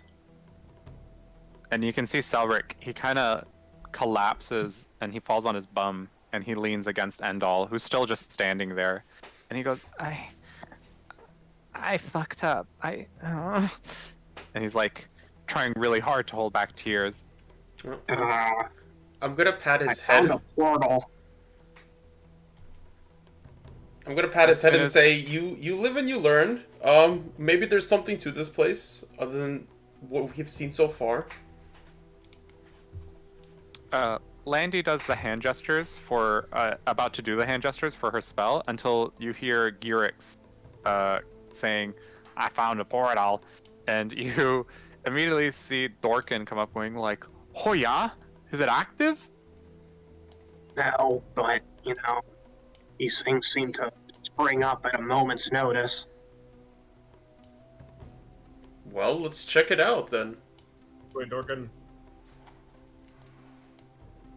And you hear Celrick go, "Wait, Endol, what did you say? Is this Mechatalinica?" "Yes." "No."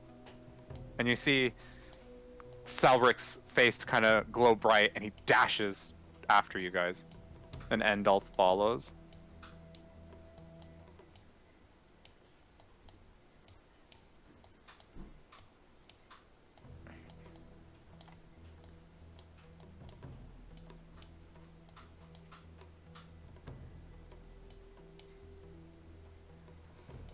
A portal, you say?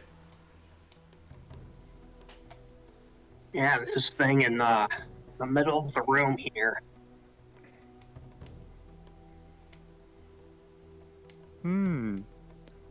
Oh yeah. Definitely got the right signs on it for a teleportation spell. And he's kind of like investigating the runic symbols. Where does it Brandon, are you go? staying outside? He said he has to be off 5-10 minutes. Oh, like Yeah, he's but- hopping off? Yeah, he'll be back in 5-10 minutes. Oh, he'll be back. Oh, okay. I thought you meant like hopping off permanently. Okay. We'll assume he's here. Moving around. Yeah.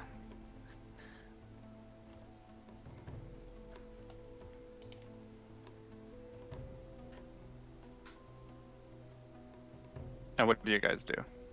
I'm trying to look at Arcana check to see if I know where this goes, or I could guess. With the 12? Nope. No clue. Can we do an invest to see if there's any things to activate it? Or Yeah, anything go like ahead and roll investigation.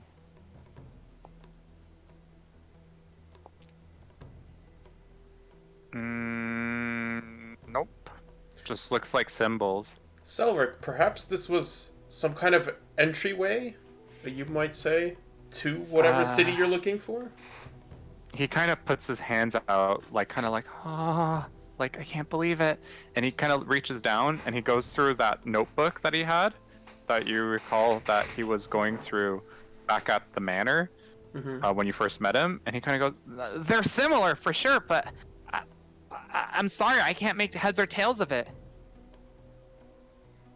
And then he kind of reaches down to touch it, and he accidentally like slips on his foot, and he falls, and he's okay. But you notice that the inner ring of those runes turns slightly.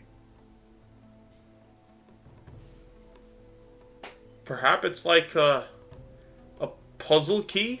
We turn the rings to activate it. Oh, like a mystery, eh? Trying to solve it? But which way do we put it?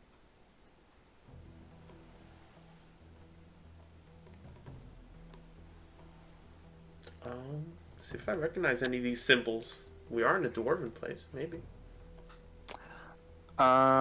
With history, you can see that there might be possibly some dwarven influence. And as far as you can tell, the symbols all relate to different dates. Like you think maybe it's a calendar, or maybe it's just a value system. These appear to be numbers? I'm not quite sure what they mean. Maybe coordinates, or location, or dates, or time? What do you guys think? I mean, we could just turn it until something happens. Do it? I can't make heads or tails of this.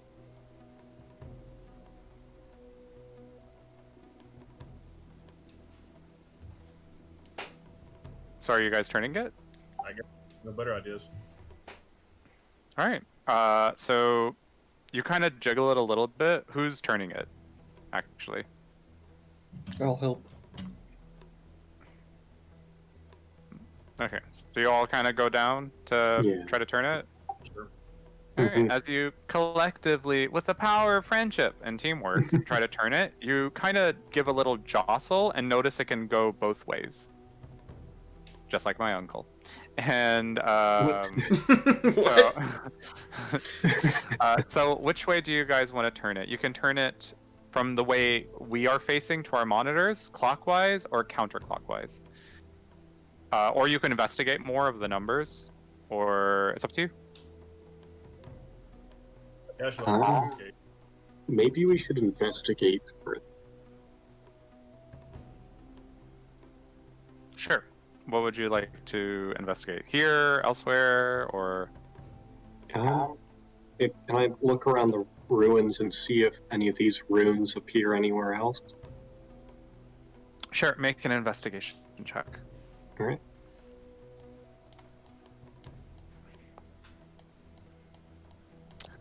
They look similar, but also that one's a little slanted. And that one looks like it's curved. And is this one upside down? Maybe they're not similar, you're not sure. I have to investigate the room further. Okay.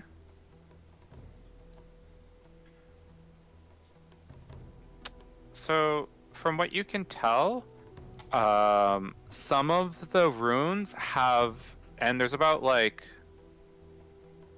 9 of them, have kind of deeper divots than the others. And they're all kind of like evenly spaced out from each other.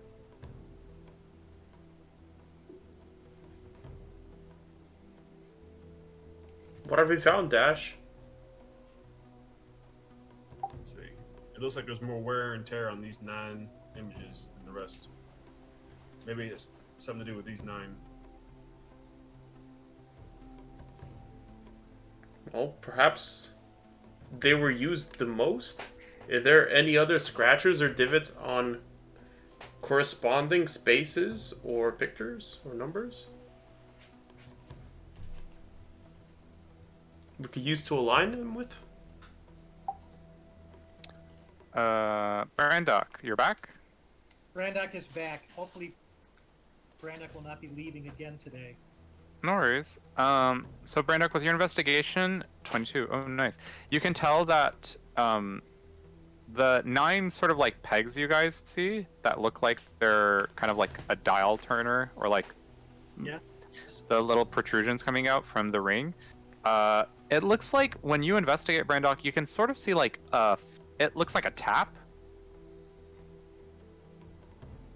with a needle pointing towards the different runic symbols.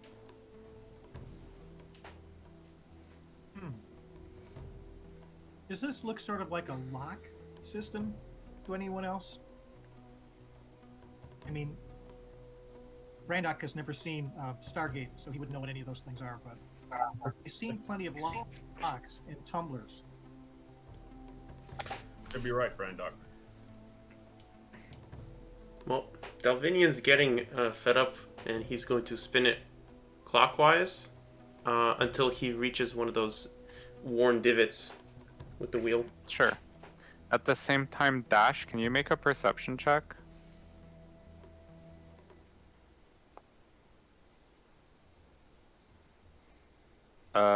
Dash, do you remember those tracks of weird little divots in the sand you found? I remember there were some swooping motions, but I don't remember any images exactly. Right, so you remember those little, like, as if like someone stuck something in the ground and then it did like a sweeping motion kind of thing? And you saw a lot of those? You now hear a lot of like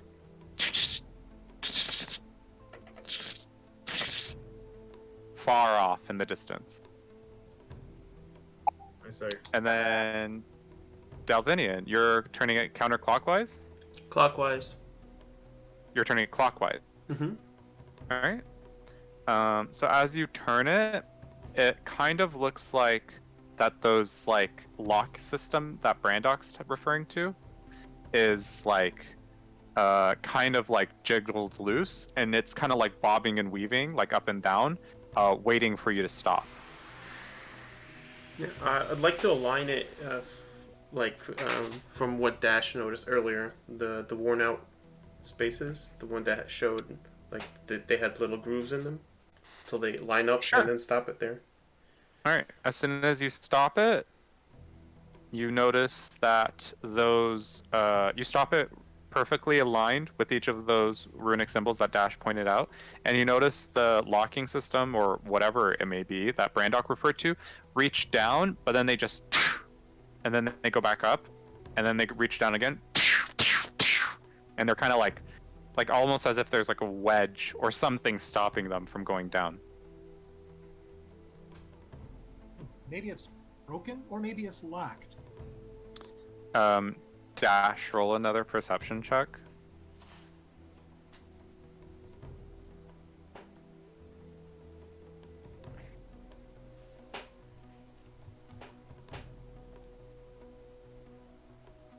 Yeah, Dash.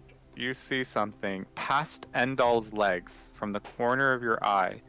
You see something large. Guys, there's something here. Something behind Endol. What is it? I'm gonna step away a little bit. I don't know, I can't see from this angle. But it's back there. Something's moving.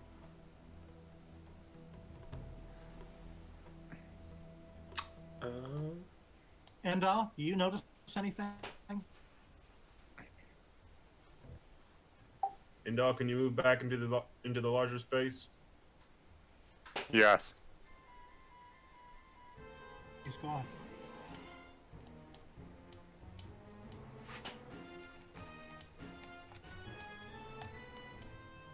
I swear I saw something Wait, here. that's not. Where's? I see something in the distance. Yes. As you guys approach, you notice a very spider-like looking creature. It's hard to describe. Oh Just dear Tiamat, standing what there. the hell is that? Well, let's not attack it just yet. Maybe this is one of the current occupants of this area. Perhaps. Go talk to it. See what it wants. Sure, oh brave archmage, was it? Sure. I'm just following your lead on this one. All right. Brandok, as soon as you get that close, we're gonna roll for initiative. Oh, good.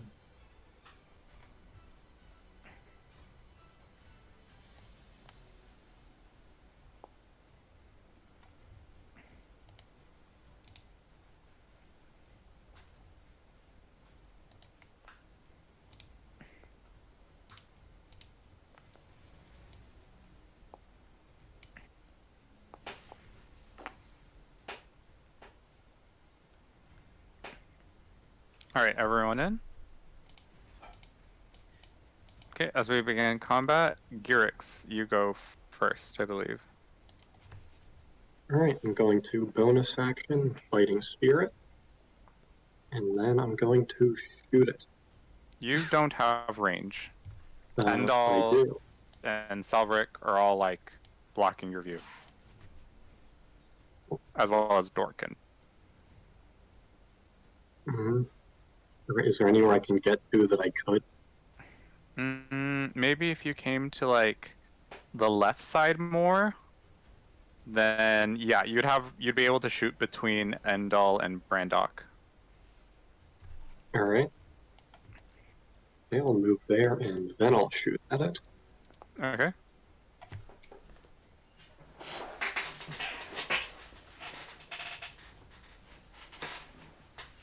$17.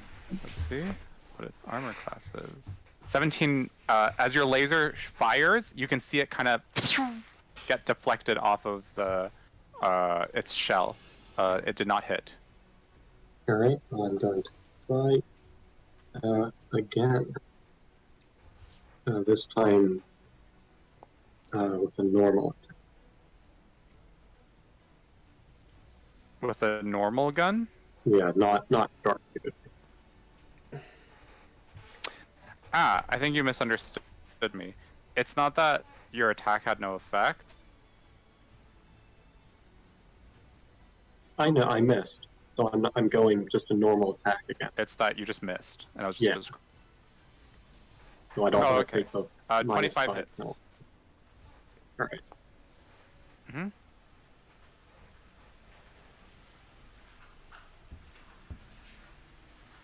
So Alright. 18 radiant damage? Yes. Okay. As you fire at it, you can see it kind of like, and kind of its legs kind of quickly, like as a spider, like kind of holds its ground. Let's just do the damage. All right. Anything else? No. Okay, so it's this thing's turn. It's gonna quickly come up to Endol And it's going to attack him. Do I get an attack of opportunity as it comes close to me? Yes, because that's within 10 feet, right? Is that the feature you have? Yes. Okay, go ahead. 14 misses. And this thing is going to attack with its forelegs onto Endol. Twice.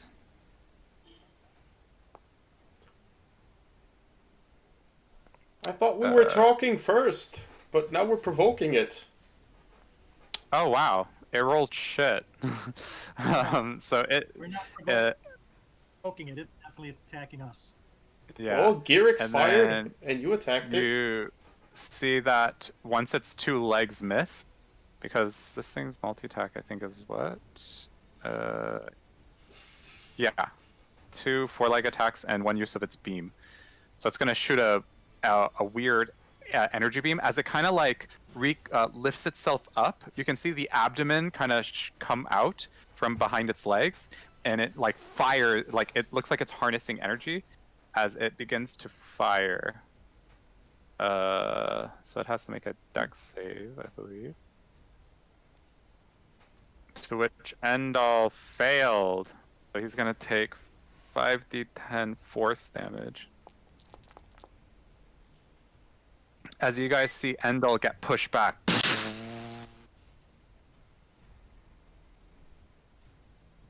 And then it is Celrick's turn. And he goes, Endol!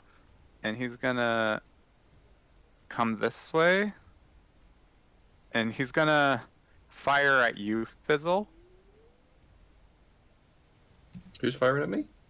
Celrick with his healing laser.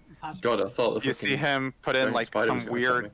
Yeah, no, you see him put in some weird cartridge, and he kind of his hands are shaking a bit. But so Dash, Endol, and Fizzle, you guys are gonna get healed. 18 health. Ooh. The circuitry just like comes back together in Endol. Yeah, well, more like his battery got charged again. But you guys also see that his gun kind of and the cartridge kind of ejects itself out, and he's kind of like, damn it, because he can only use that once a day. And then Fizzle, it's your turn, and I'll update Endol's health.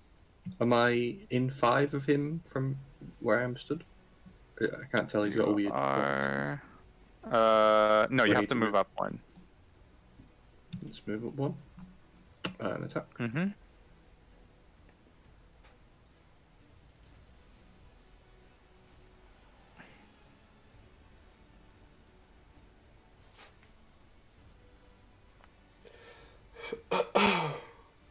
Assume 11 is not good.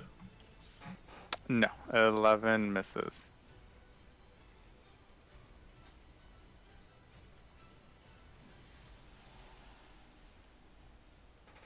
I'm assuming you're going to attack again? Yeah, it was just being weird.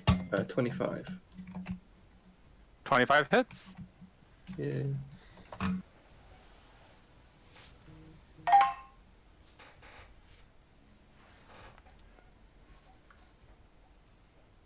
$14. And this is your weapon magic? No. Ooh. So as you hit, you notice that it didn't do as much damage as you hoped. Is that it for your turn? That's all I can do. Okay. So it's Dorkin's turn. He's gonna come up to... Oh, why is it moving 2 things at once? Not what I'm doing. He's gonna move up to you, Dalvinion, and he's gonna cast Warding Bond on you.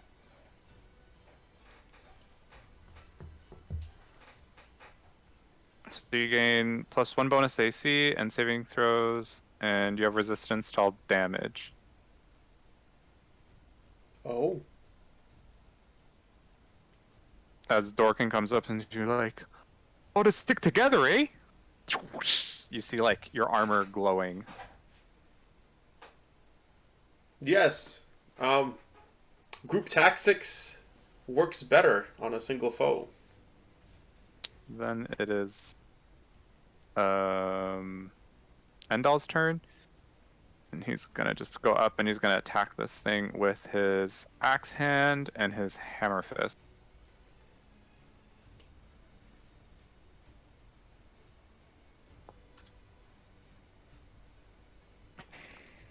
That misses.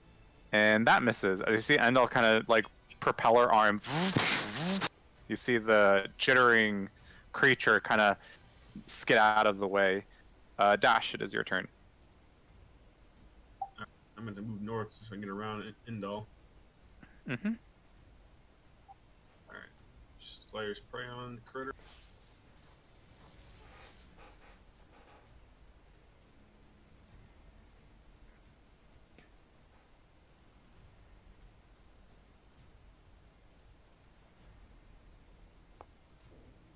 Attack with the longbow. Okay, 16 misses. Alright, second attack.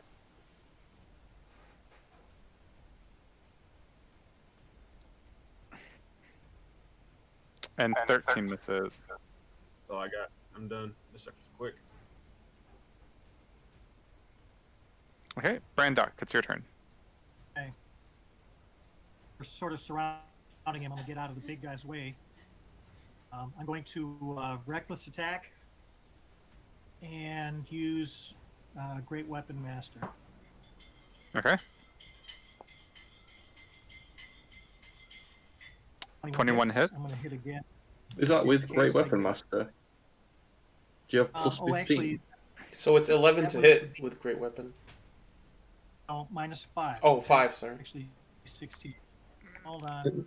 All of a sudden, my screen is refreshing. I don't know why. Okay, well, 16 misses, Well, unfortunately. if you're recklessly attacking, don't you get a... Hold on.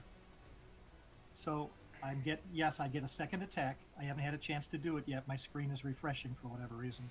And if it doesn't look like it's going to hit, I think I need about a 16 or a 17 from my precision attack to see if that'll get boosted up to an actual hit. I'm going to roll from my sheet since Foundry is acting screwy with me right now.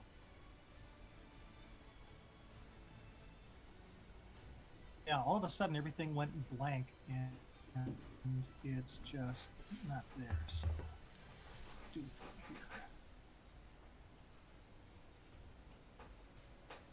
Come on, come on, come on. Yep. You're like coaxing it to life. Mm-hmm. Alright, well, while we're waiting for him to get back, we'll have Dalvinion take his turn. Sure.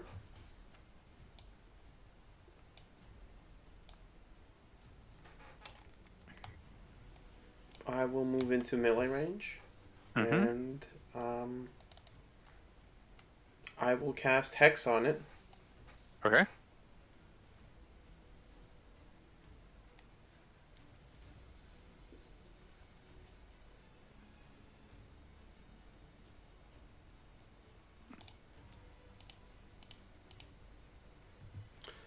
And I pick Dexterity. Okay. And then I'll hit it with my sword twice. Sure. Okay, And so- Brandok, whenever you're back, just let us know.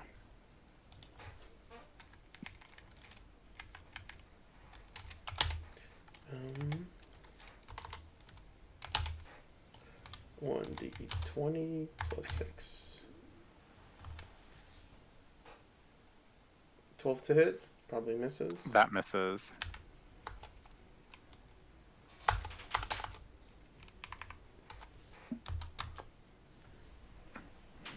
To 24 hit. hits.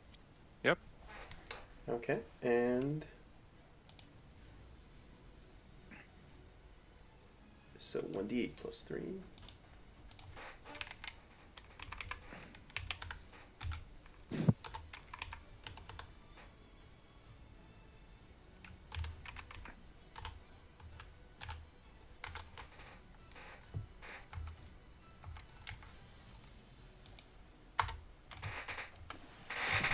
That's for the sword strike. And because of my gauntlets, the weapons that I grasp are magical for all intensive purposes. Okay. And I think Hex is a 1d8 as well. Sure. 1d6. 1d6. Yes, 1d6 1d6. necrotic damage. Okay. Yep. Although... Yeah. So that's an extra 3 damage? So 12 total. 9 and 3. Okay. And then, Brandok, you're back now? Yes.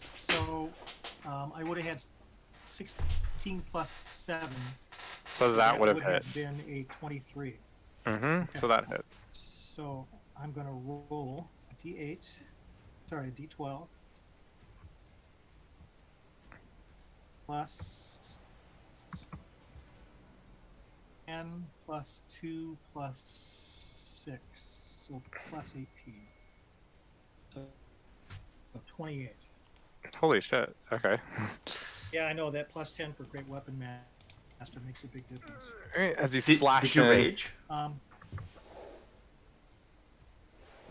And I'm going to do the rest from D&D Beyond. Okay, so I'm going to hit again. And I think those, if I add a 7, might... I'm going to do another precision attack.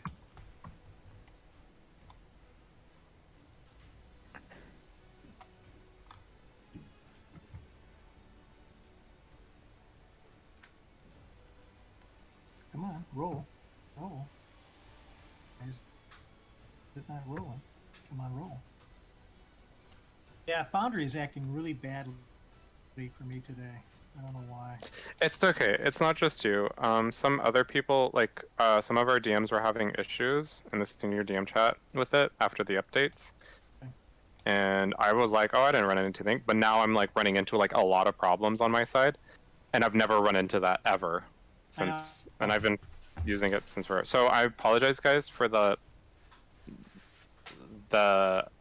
stuff we're dealing with. But Matt's gonna roll back the updates he did.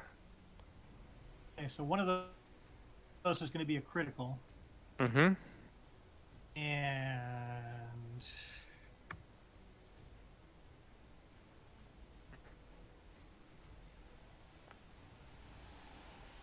that should be 20 plus 18. That should be 38 damage. And then he gets. Sorry, go ahead. Did you action surge? No, I haven't action surged yet. I haven't needed to. Isn't that a third attack That then? critical gives me an extra. Third attack. That's 2 attacks, right? The first one was at advantage, which is why he rolled twice. Oh. I'm so But confused. Yeah, there's like so many rolls in Brandok, how Discord. many attacks have you done so far? I should have done 2. One did Okay. 28 damage, and the last one, which is a critical, did 38. Okay, so let me apply the 38. Hey, kids yelling in the background who aren't my kids. That's refreshing. Yeah. No, it's on my end. It's my nephew. That's okay. All right. But that So you did critical, 2 attacks. right? That critical gives me an extra attack Okay. as a bonus action. So I'm All gonna right. do So this. go ahead and make your 3rd attack. And as a rule of thumb, since you're like the first character I've ever encountered that has so many things going on for them, maybe you should have like a order of like a list of orders of your attacks that you can like follow. You know, see like rage, attack a lot about, of it's- you know, relentless, all that stuff. Right. I normally don't have a problem with it when I'm just doing it from Foundry. Yeah, I guess it's just not helping because Foundry's not working properly. Like also that thing with the wall. Yeah. Is that another Okay, yeah, 25 25. damage? Holy shit.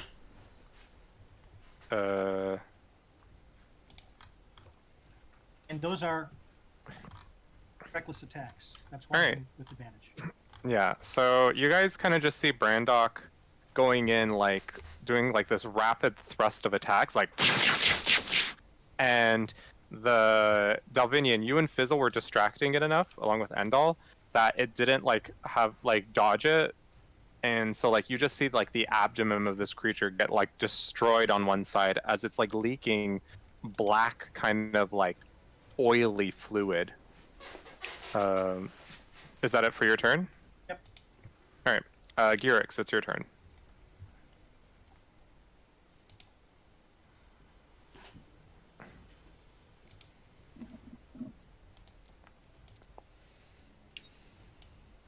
I was muted, sorry. Yeah, I'm just going to keep using it. Sure. So that definitely hits. And another 20 points of radiant. Yikes. And you're attacking again? Yeah. Okay. Oh. You guys see your little kobold friend. That's And- 14, I can drop that to 5. And then I started blasting.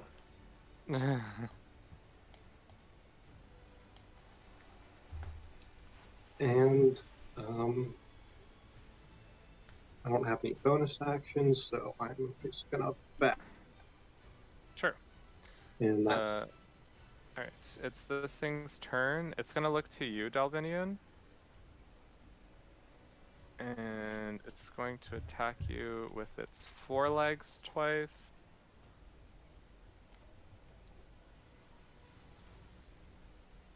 Does 16 hit? Nope.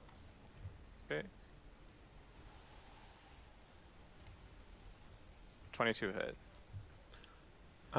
Yes, it does hit. Okay. So Don't you have a bonus with your armor class from that spell that Dorkin gave you? It Yes. still hits. Okay. Okay.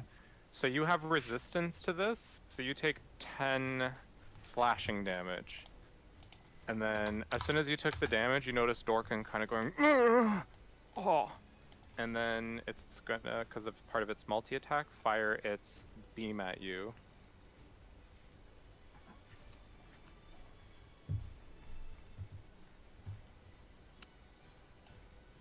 Oh no, wait, not that beam. It's gonna fire its force beam at you. So make a dex save.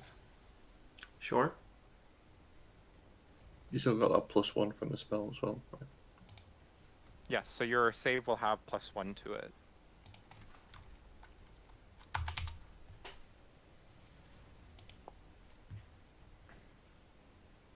So 15 unfortunately is not enough.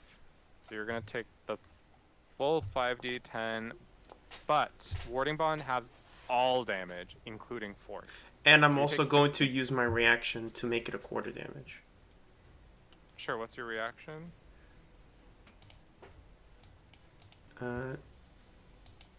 This does force, right? No. Absorb No. elements does not do force.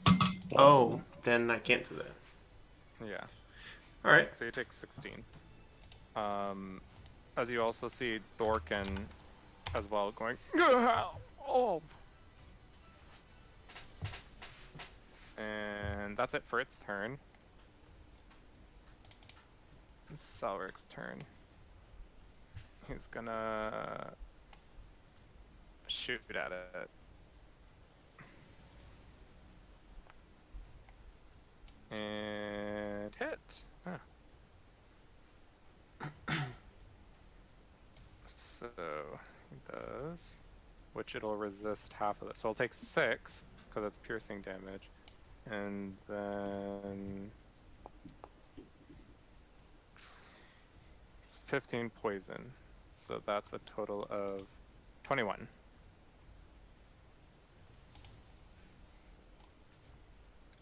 And Fizzle, it's your turn. As you see Celrick just like shoot at it, going like, "Damn it!" What do you do? So did my attack last turn do any damage, or was it completely useless? I know it sort of bounced off. Oh, did I not calculate your damage? I think I don't know if you added it or not. I'm pretty sure I did. Yeah, and you did. But did not. it- Yeah, I did that. So it did half damage.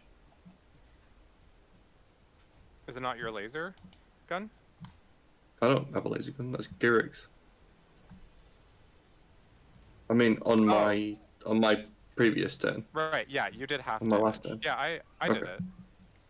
it. I just wanted to know if I'd like was doing any damage to it? Or Yes, it just wasn't as much as you whether I thought. could, whether it was two. Okay, I'll just attack normally then. Okay.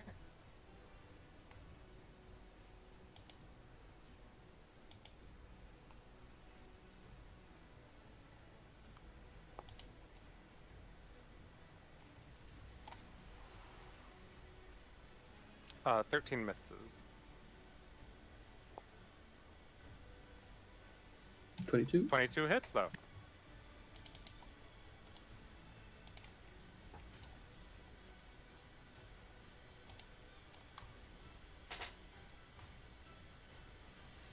For a grand total of 9, half to be 4.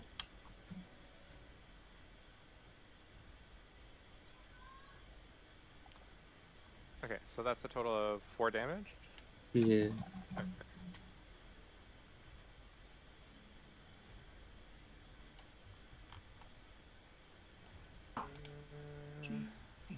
There you go. I know you don't see it. Its health pool's so big, but unfortunately 4 damage doesn't make it look 1 away. I'm sorry, Fizzle. Yeah, I know. Just a normal greatsword. If it's resistant Yeah. to that, it kind of sucks. It's Dorkin's turn. He's gonna do his Ray of Frost.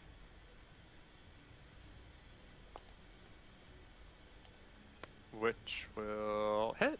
That's exactly its armor class. So how much damage does this thing do? So he is higher than 5th level, so it's gonna do 2d8.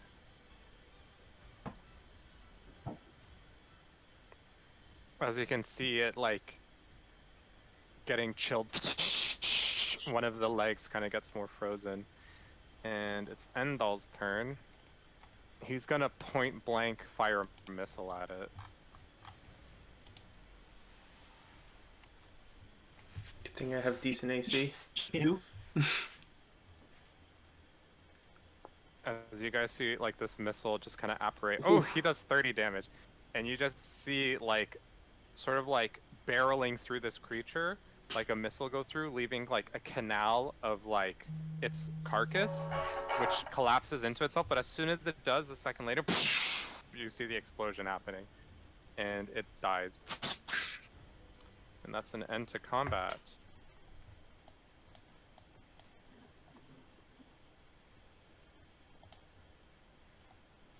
Yeah, I think these might be the right ruins.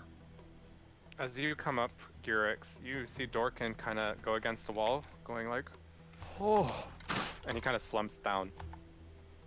I'm gonna walk over and offer him a potion then. Oh, I'm okay, yeah.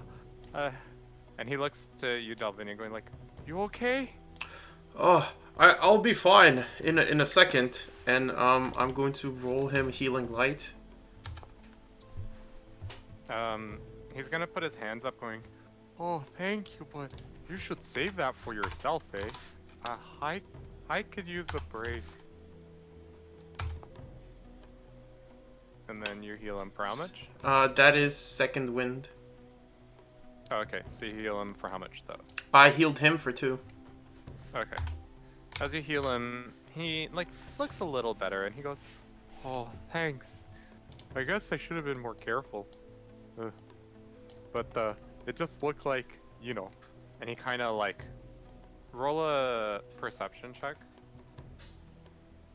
Sure.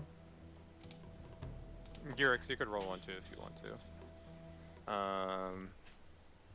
But basically, he's blushing a little bit.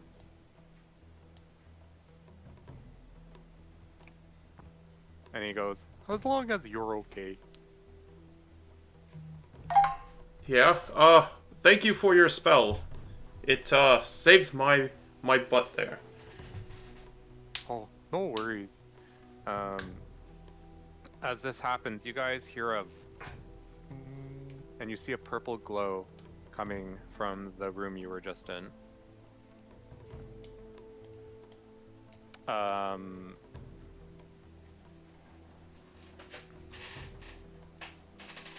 then Celrick comes to check on Dorkin. But as you all kind of go to the room, you see Endol also just like walking on his own. And without any hesitation, walks to the portal and Oh, Celrick, your buddy here just disappeared. He gets up from like tending Dorkin and go, "What?" I think we need to follow him. Yeah, he seems to know where he's going. I'm gonna follow. Let's do our best to remember what the configuration is of the thing of the dial before we leave, so we maybe know how to get back here. Celrick, can you do that? Can you do a drawing? Yeah. And he seems a little distracted by the portal, but goes like, "Yeah, right." And he pulls out a book. Dalvinion's going to test this portal. He's going to stick his sword in, just the tip, and then pull it back, see if anything happens. Okay. You're like sticking it in. Yeah, just the tip. It goes through. Looks to be safe, maybe? Well, nothing ventured, nothing gained. I'm just gonna hop in. Okay. Right behind you, Jerix. Right behind the right behind. And I jump into. Wait! And then you see Celrick jump in, and you guys see Dorkin also going after you guys, but as soon as he comes up to you guys, you notice your vision of him. As you kind of go, what? Do your sounds for that. Oh. This is familiar in a bad way.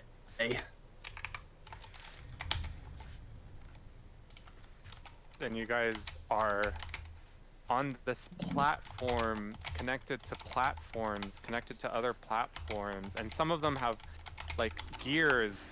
In fact, a lot of them, no, all of them have gears, all whirling and aged beyond belief. Is this a giant wristwatch? Standing there as he just takes a few steps forward and stops and looks, and is sort of like taking in his surroundings. And you hear Celrick going, "Is this it? Is this Mechatalinica?" And he goes to the edge and goes, "Whoa!" Can you ask Endol if he remembers this place? All right, Endol. Endol? No response. Well, that's concerning. Oh, holy shit, the big drop. You don't want to get caught in those gears. I remember a friend was fixing a watch and his finger was pinched. And those look way bigger. Make a perception check, Girix.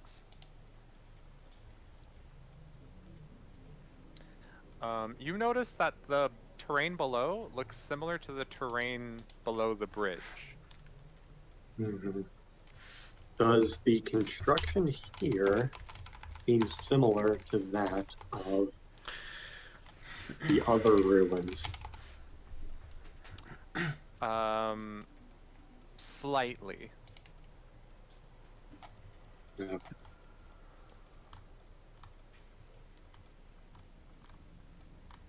I don't believe it. This What is do you it, not right?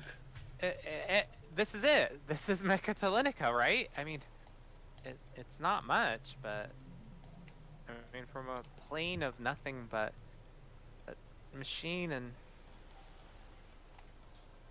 is it not it? Well, we're gonna probably have to explore a little bit further to find out what this place is and where we are. Is there adequate light in here? There is. Once again, you all see a source of light that looks like the sun, but Girix, you're fine. There does appear to be some sort of creature off to the east. I'm not sure if we should approach it or not. As you step forward and see and talk about this thing you're discussing, you see a bunch of pillars and columns with chains attached to them, hooked up to some sort of odd golem-like construct with a massive eyeball where the neck would be. Is this thing, not related to good old Endol here. That. Wait a second. And he pulls out his book. And he looks to you, Brandock, and says, Remember what I told you about? About the creatures of Mechanus? I sort of, but maybe you could refresh my memory. The Mordrons, or the Modrons. Supposedly there were these weird constructs that had like odd limbs and such, and their most distinguishing feature is the weird eyes or eyeballs that they would have. That might be a Mordron. If so, that's a being of Mechatalinica. and he kind of like dashes forward. Why is it Be chained? careful. Hold It looks on. like he's being imprisoned by something or someone. As soon as you and Dalvinion, Brandock, step on this platform with Celrick, you hear a ticking. Like the ticking that you're normally hearing, but you hear it speed up. I think it's either going to be released or destroyed. Gonna try to You move Go away ahead. from the platform. can you Celrick? Can you talk to it? Can you communicate to it? There isn't really a language of the Mordron that's recorded. I mean, most people haven't even really been to the plane, if at all. Just what's in records and history. The Artificer Guild... There's some higher individuals I've never met that supposedly have been there. But... And he looks puzzled. Why is it chained up? Maybe we should figure that out before tinkering with the bonds. It could be dangerous. I guess. Well, it's obvious somebody thought he was dangerous. I'm worried about Endol too, though. But this place... But Endol... But Mechatalinica... This place ain't going anywhere. I'll take care of Endol, you guys. Well, I'll look at it. Can I tell if the ticking sound is coming from this chained up being? Make a perception check.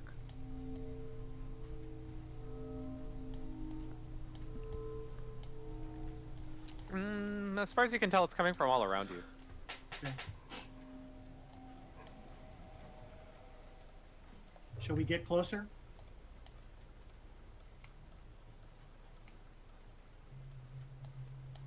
Anyone willing to go closer? Hell, I'll go closer. Okay. Nothing happens if I get this close on this platform? Nope. Okay. Oh, it looks like it just disappeared, or maybe that because I'm on the wrong side of the pillar. Oh, okay. Can I tell what this Just a is second. on the floor? Make an investigation check.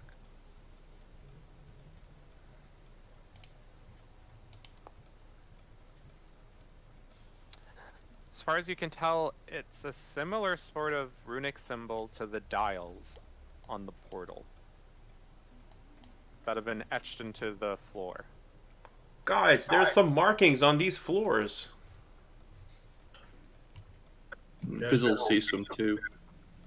I'd like to investigate the golem. Sure. Roll investigation. The golem, as soon as you look to it, you notice the eye turn to you. As this thing sees me, it's moving. Yeah, I think it's probably alive. Sure. Dalvinion, you now have a glowing light source from your sword.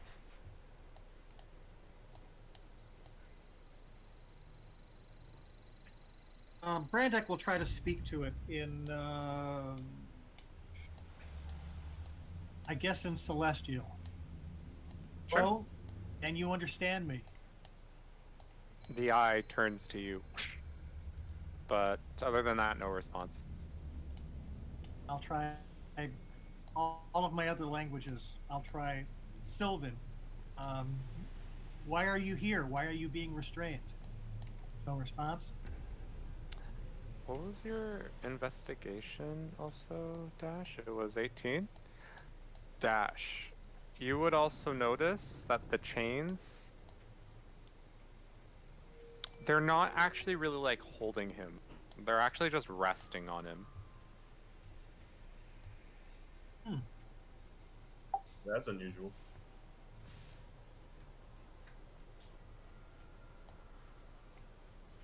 Are you going to share that info? Yeah. I was like, be careful, Braddock. I don't think he's quite as secure as you think he is. Oh. The chains aren't holding him, they're resting on him. I wonder if there's some sort of magnetic bond, perhaps? I'll try Common. I'll try Elvish and Ignon and Primordial and Undercommon. And I'll You go got any through- dwarf Everything. in there? You try Oh, all no these problem. languages, and if this eye could blink, you would think it would be doing that. Hey, Celrick, that maybe Endol knows that might be able to communicate to this creature? Sure. I just got him finally to start responding back to me. And he kind of goes, and Endol follows him. And he kind of goes, and you see this kid, he's like, at first so concerned and like fixated on this place that all you can see is him being concerned for this Warforged. And he kind of goes, Do you know what it is, buddy? and he kind of goes, yes. And he turns to it, and as soon as he turns to it, the eye that was looking at you, Brandock and Dash, turned to it, to Endol. And they just stare. Well, they seem to recognize each other. Endol, can you communicate to it? Negative. There is no communication with this, save for its master. What is it, and who is its master? Endol? You kind of see his eyes beep.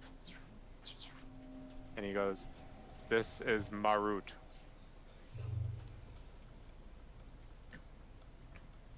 A creature serving the higher lord of Mechatalinica. And then you can see Celrick kind of go, I knew it! and he jumps up. I knew it! I knew it! I knew it! I knew it! It must be like Endol. Well, no, not really, but this is Mechatalinica. I can't believe it. Yes! Yes! Yes! Oh, if there was only a way to record the images of this place. Just use your eyes. Haha. Wait. No, doesn't Endol have that ability? Oh, right. Endol, make sure that you are able to recall all this information so we can show it back to the Artificers Guild. We gotta... And as soon as before he finishes the sentence, you guys hear a string. And another string. Like metal loosening. Can we turn to the sound? Yes, you see that the chains that were just resting on this creature known as Merit, or Marut, it's up to you how you just say it. M-A-R-U-T, I think it's Merit, or Marut. But you see the chains kind of slowly slinking off. And Dalvinion, roll an Arcana check.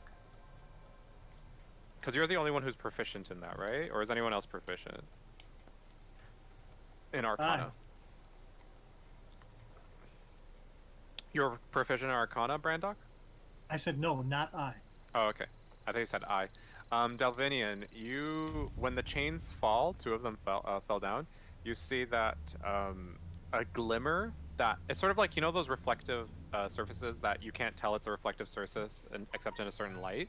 Mm-hmm. You can see that the chains that fell, as they fell down, you saw runes on them.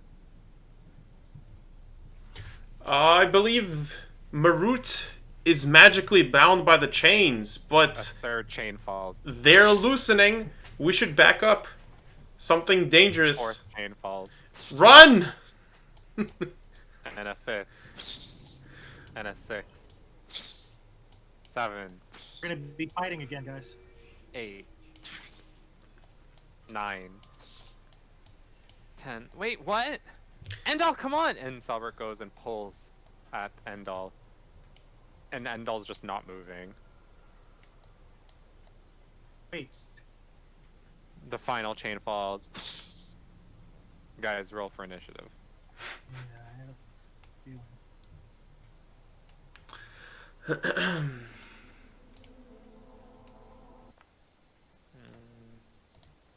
Alright, what's that news? I have not gotten good initiatives today. Will Endol be the end of us all?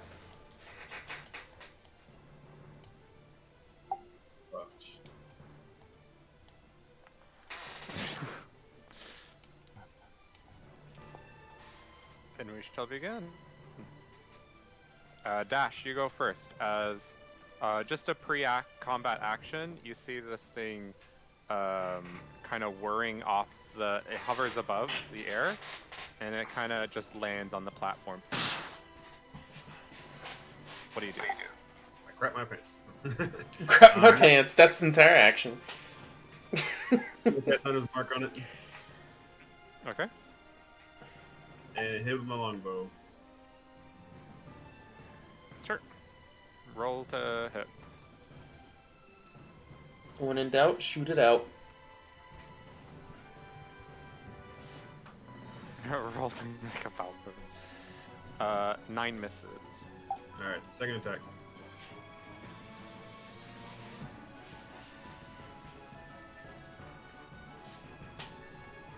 $11 also misses. Alright, that finishes my turn. Okay. It's Marut's turn, as you see him kind of like, almost like hoverboarding. His feet aren't really touching the ground. As he goes to Endol, and oh, this guy's a brute. He's gonna just punch him. And it's an automatic hit. And you see Endol take, not the full brunt of the attack, just half of it, as he gets hit and gets forced back. Brandok, make a dexterity saving throw.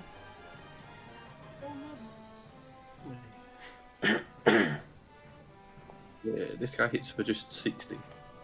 Like, But, As Celrick dodges, and you dodge as well, as you would have been pushed back, Endol gets pushed back 5 feet.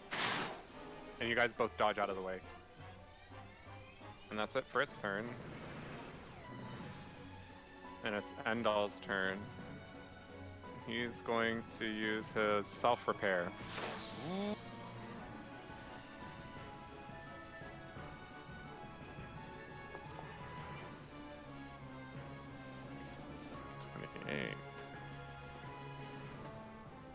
And he goes back to, without saying anything, he just walks back up to it, kind of like, you know, the macho shoulder, broad shoulder walk, like. And Dalvinion, it's your turn. Yeah.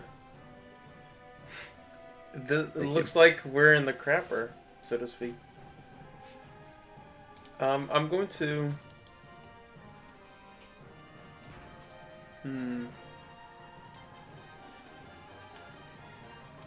I'm going to move up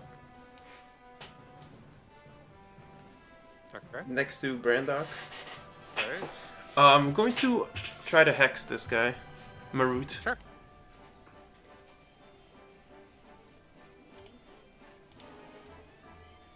Alright, I'm going to indicate strength. Okay. And Your hex lands. I'm going to shoot it with Eldritch Blast. Okay, roll to hit.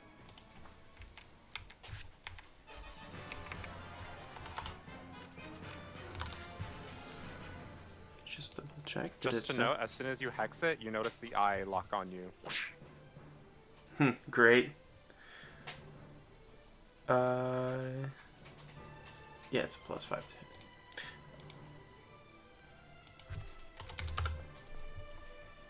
Two beams. They both miss. Yep. And what was the distance that I traveled here?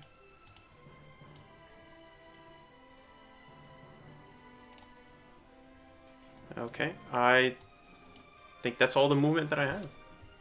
Sure. You hear Celrick going, like, wait! Wait, you're one of the Mordron, right? We're not here to hit you, or... Damn it. He's here to hit Endol, it seems. Yeah, you hear no response, and he kind of just backs away a bit. He takes out his gun. Or he's gonna take out this potion you see, and he's gonna throw it.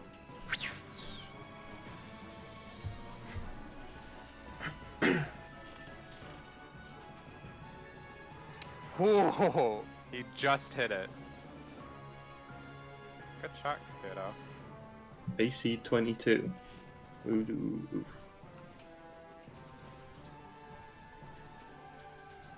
Okay, and that's it for his turn. So now he's on fire, and we'll take this at the start of each of his turns. Brandok, it's your turn. Okay. Well, the kid seems to know something about these guys. So I'm going to move up to 10 feet away. I don't want to get burned by the flames. And I will do Reckless Attack and Great Weapon Master and all that jazz. Sure. I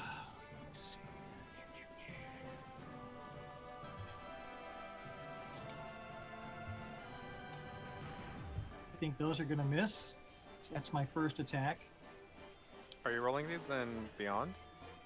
Yes. They're coming up in Discord, so...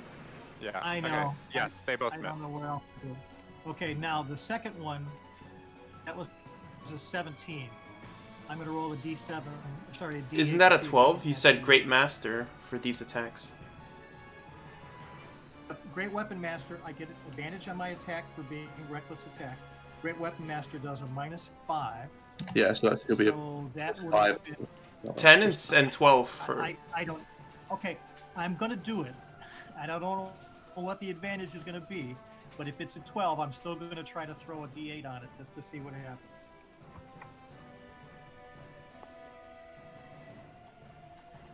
So it's So a that'll be miss. Okay, I'm going to do Action Surge, and I'm going to do 2 more. Okay. Regular with Great Weapon. Sure, how good They're Great always Weapon good is. weapons. Alright, I think just hitting this thing is more important than trying to do extra damage. Alright, if you crit. Well, so that's 1d12. Yep, that's a definite hit. Okay. I'm going to do the 1d12, and we can just add the 18. Sure. Okay, so that'll be 8 plus 18 is 26. Okay. And again, because it's a crit, I get an extra attack. So I have Okay. 2 more attacks. Okay, 1 more for my action surge, and 1 more for the crit. Mm-hmm. Just the one for the crit. I think those are gonna 18 would be 13 plus 8 might be 21. No, I'm not gonna even try that one. And my last attack.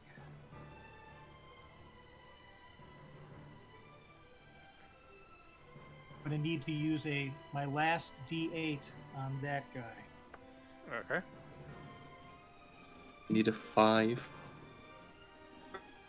A 7. That hits. Okay. Go ahead and roll damage. 25. Holy shit. Okay. So that's 51 total. Yep. You kind of like expertly wield your polearm as you like slice through like in huge circular swings and finish it off with the final jab.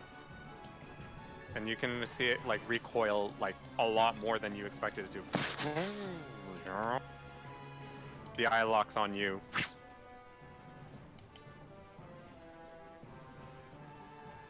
Okay. And we're done. Okay. Gyrix, it is your turn. Fizzle, you're on deck.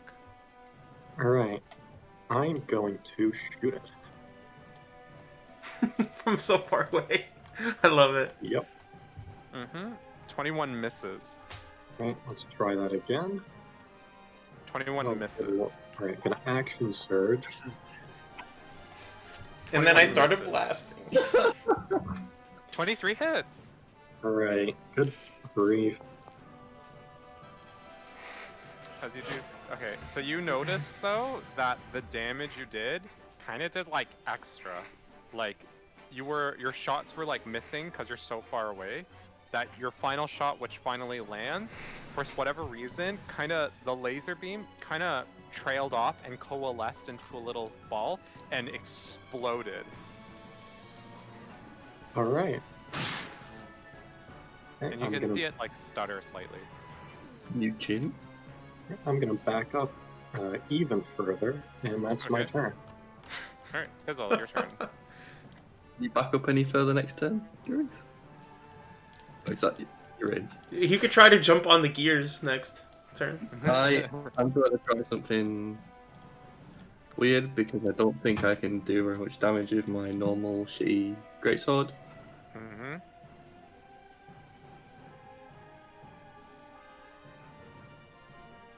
So you're throwing your javelin? Oh, your bag of tricks. I'm going to bag of tricks. I have a tan bag of tricks, so I will wonder. And what are you gonna toss out? I will be tossing out an axe beak. I don't really know what that does, but we'll find out in a second. There's your axe beak. Jesus, massive. Okay, And it's where'd you gonna throw it? next to the big dude. Okay. You guys see this like weird giant bird come out of nowhere. It's going to attack. I'll check what details are. So I can tell you what it does. It has a beak attack. Here. Actually, I think I can configure the permission to you. No, I can't, because this is just a random token I pulled out of my ass. Okay, so he's gonna attack Marut. Yep. +4. And it misses. Did you want to get closer, Fizzle? Not particularly. Is that it? I think I will stop there and we'll javelin next turn. Okay. Dash, it's your turn. Alright. I'm gonna use Slayer's Permanent Okay. and go for another attack with my bow. Hopefully do better this time. Sure.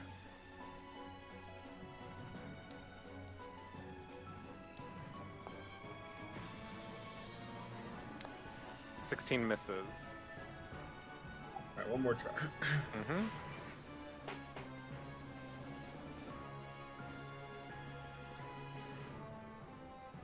And I'm sorry, 13 also misses. Alright, I'll end my turn. Okay. Hey, Melee, It is- Leo, you took Yes. the 51 damage off that thing, right? I did. Are you talking about collectively 51 or? Yeah. No. Oh, just the ones that I did from the last turn. Yeah, your total damage is 51, right? Yeah, and you subtracted that already? Yep. Wow. He's got a lot of hit points. Yep. He's going to. You guys see him cross like his arms into an X and raise them up like he's doing the wave, and he's going to hit everything within a 60-foot cube.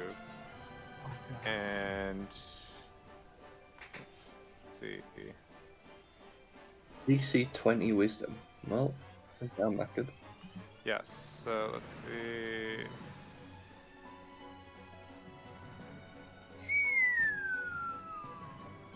Yeah. So it's going to be centered on him. So that's everyone in that range, I believe. It's arcane? Oh, shit. Yes, it's radiant damage. You want us to make wisdom saves?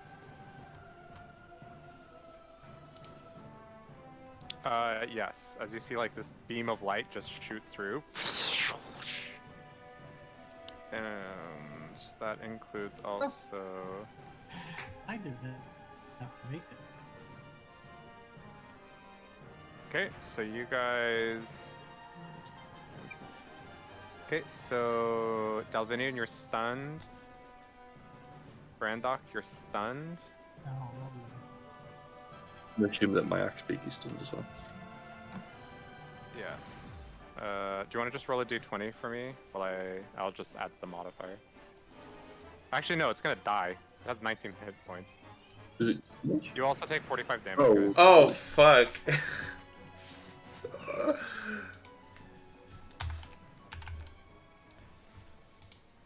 And And, also, I take 22. do you have radiant damage? Resistance? Everything except psychic. Yes. Oh, okay, good. And also,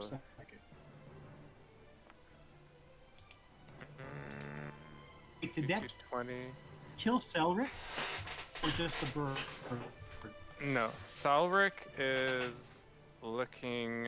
He's at 58, so he should be at. Yeah, Celrick's not looking too good. As you kind of see him get blown away.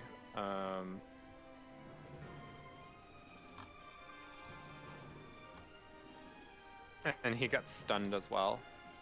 But Endol is immune to stun, so. And that's it for this thing's turn. It's Endol's turn. He's gonna. Brandok, make a perception check. Oh wait, you're stunned, aren't you? Yes. Never mind. Can you still perceive things while you're stunned, or? Yeah. You can't act on it, but you can. Yeah. Okay. You notice. With I the don't 16 think yeah, you could, actually. No, you can. We can? You just can't like move or speak or do anything else. Okay. Brandok, you notice that Endol's eyes kind of shift towards Celrick, but then back at this thing, and he's gonna hold his action. Dalvinion, it's your turn. Do I try to get out of the stun now, or at the end of my turn? His turn. I think you're just stunned for the turn. Then I Yeah, can't do you're anything. stunned until the end of his next turn. Yeah. Celrick's also stunned. Brandok, you're stunned. Girix, it's your turn. Oh boy. How many of your hits hit last time? Just one, right? Yeah, just. Okay. Oh, thank God. Ooh. Okay, yeah, that definitely hits. So we're gonna double your double, because it's the radiant damage. So he takes 66. Holy shit, okay. Alright,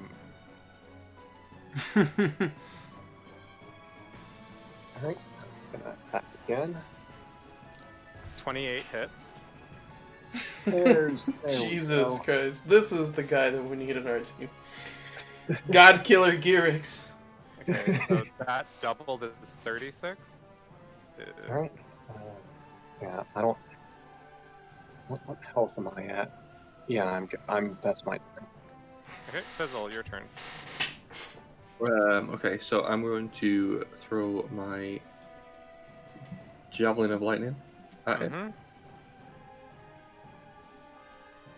So when you hurl it, speak its command word. What's its command word? I shout in Dragonish, Okay. or Draconic even. Dragonish. I shout, Raikou! Okay. I watch at it as a lightning. It has to make a dex save? No, that's anything that would be in the way. I think I can catch it on the side of it and miss Endol. So I basically make a ranged weapon attack. Okay. So it doesn't do lightning damage, or? It does. Oh, no, so the target does. it takes Okay, so go ahead. whatever roll to normal hit. damage plus one. Yeah.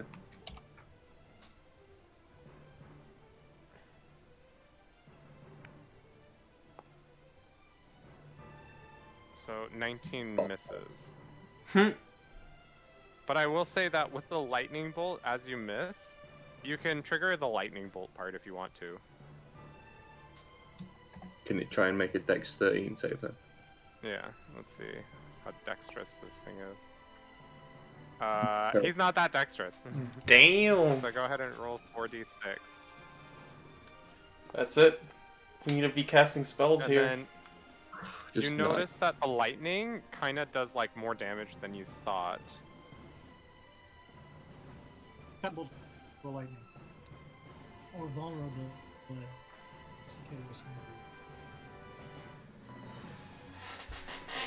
Okay, is that it? That's my turn. Alright. Dash, it's your turn. I cast Healing Spirit on Dalvinion. Okay.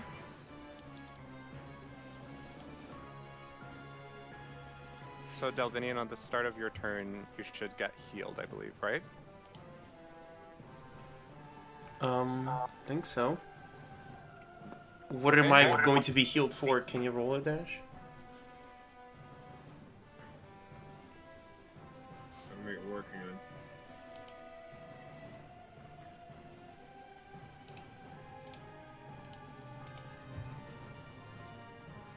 Hopefully I live that long.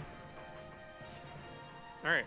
So as you guys see Fizzle shoot out this javelin, he kind of like speaks a word, Raiko, and you see his javelin turn into a lightning bolt. What is it? Marut kind of like turns slightly, but the lightning bolt catches him, and as soon as he does, you see Dash kind of utter some magic words as he puts his hands up and kind of shapes the spirit into existence right above Dalvinion. And it's sort of like a... what does the spirit look like? It's just a golden orb that heals people. Okay, sure.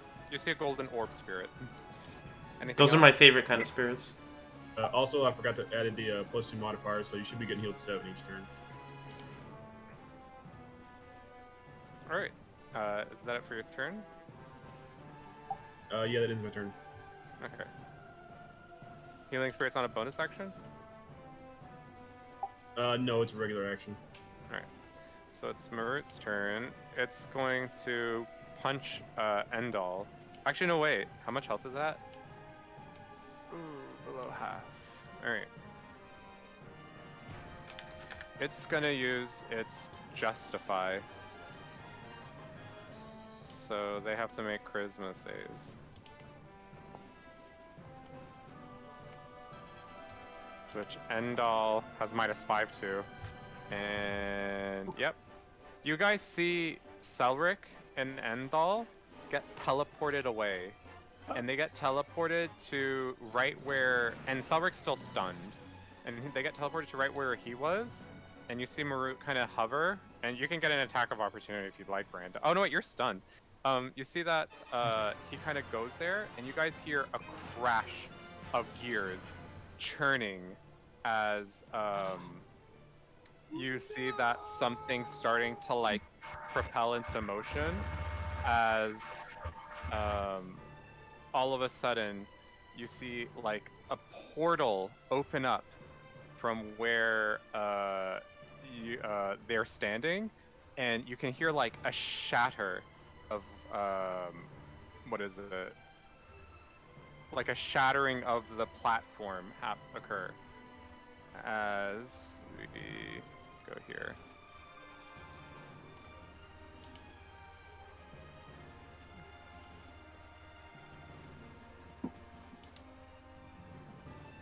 Are we going to a new map? Yes, it's just taking a while to load you all. Uh-oh. The best kind of maps start with uh-oh.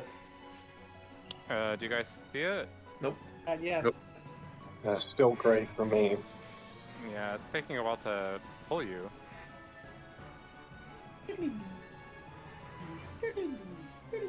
By the way, I misread the healing spell wrong. It's 1d6 and it heals 1 plus the modifier, so it'll heal 5 3 times. Okay, hang on. Let me try activating it again. Oh, I think it's loading in. Okay. Oh, You guys yeah. coming in? Yeah. Way off to the side. I don't see anything though. It's just a big swirl in the center. Well, to the right. Wow, things look really messed up. I'm gonna refresh. Is that what we're supposed to see? Hang on. On the outside of the map with a bunch of other places. Oh, there we go. Alright, you guys okay now? Yeah, no, we're unlocked. It took so long for that to load up. big black square and a big white square. Yeah, that's what I'm saying. A Sword. black square and a white square. Rectangles. I see a portal. Looks like we're going to do hyper. Do me a favor and refresh the page, guys, for those who don't see anything. You'll see why it's I'm doing it. Pops up. Who does see? Dash these. You see it? Yep, I had to refresh. Oh, I see it now.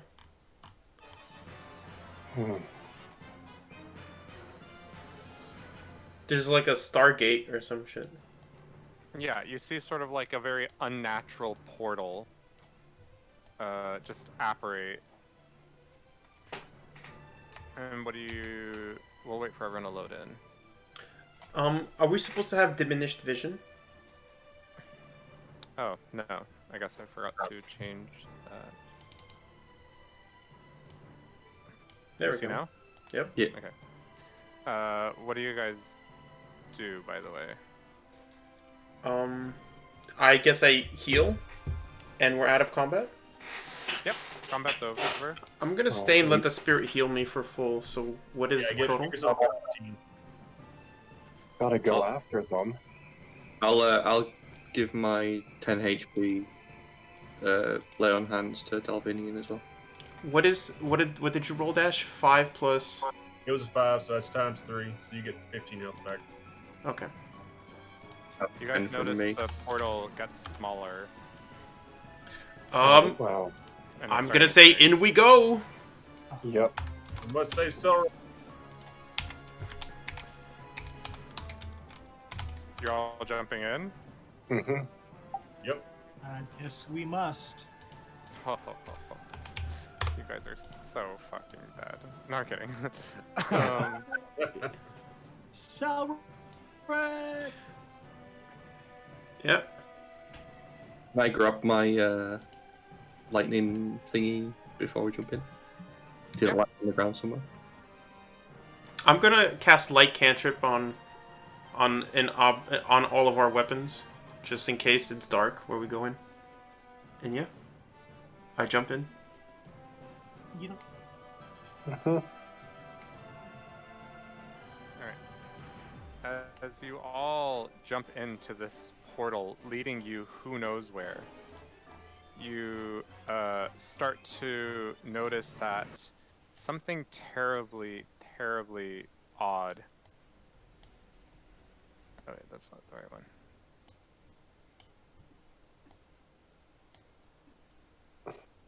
As you notice, where is it? Why isn't it working? Never mind, I'm not gonna. Alright. As you all notice, Celrick kneeling before this figure. Who was in the session that had Celrick actually? Dash was. Okay. With Jubilix or whatever his name is. Yeah, I think some of you may recognize a figure dressed in odd robes wearing like a weird mask with barely any features. Make a perception check.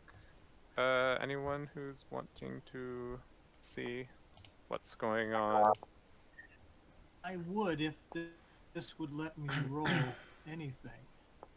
Go back to my Okay. Girix, you're the only one who notices worms falling out of the sleeves of this whoever it is. Oh, yeah. And you notice someone next to him or her, you don't sure. For those of you who do recognize it, it's Ophelia. But for those who don't, it's a woman with her hair like sort of like an Aubrey brown, with her hair, part of it is like kind of just fallen shoulder length, and the rest is kind of bunched up into like a messy knot. And there's a pauldron on her left shoulder that looks to be a helmet. With your perception check, Girix, you can see that this figure is channeling, and the rest of you can see this part as much too, some sort of like weird arcane light or energy seeping onto Celrick, who's kneeling before this whoever it is. And Girix, you're the only one who notices this as well, but you see Ophelia's eyes glowing, a weird purple light, and Endol is just standing there doing nothing. All right, got a problem. Brandock rolled a 20. Just FYI. Okay, you would also notice that the light then, Brandock, is the same light as Ophelia's glowing eyes. As Celrick, his arms limp beside him, kind of not even looking at whatever this being is doing, but kind of sort of like at its feet or ground. What do you guys do? What's going on here? Where's that creature? The being that's casting the spell doesn't stop, but it does turn its gaze to you. Okay. It appear that she's helping him, or is she enthralled along with Celrick?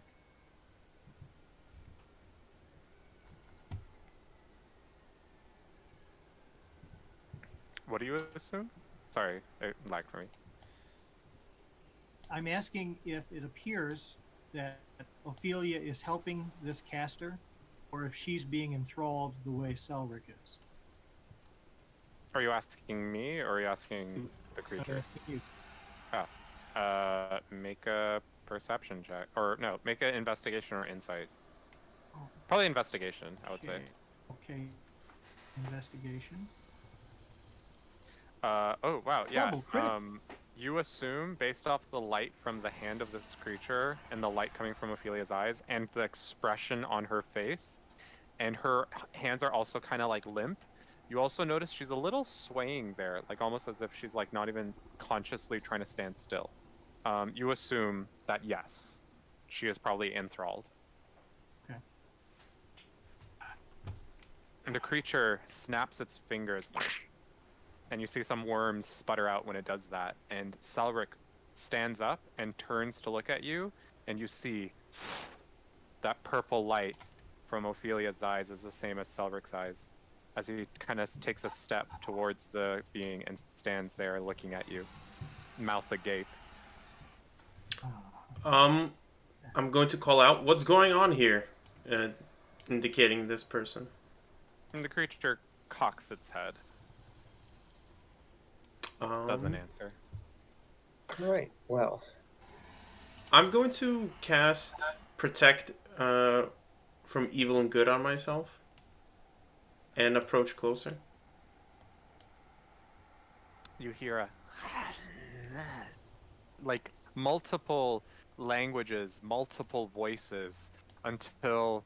as if it's like trying to find the white one, and it speaks to you in common. And how did you get to be here? We followed this child. What are you doing here? Raises its hand, and you see the similar glow that it did to Celrick reach towards you. Alright, that is more than enough for me. Join us. I am shooting at this thing, and I'm not going to stop. Roll an attack. Alright.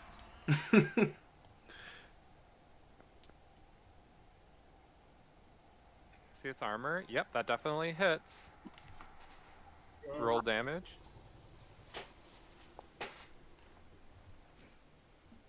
Okay.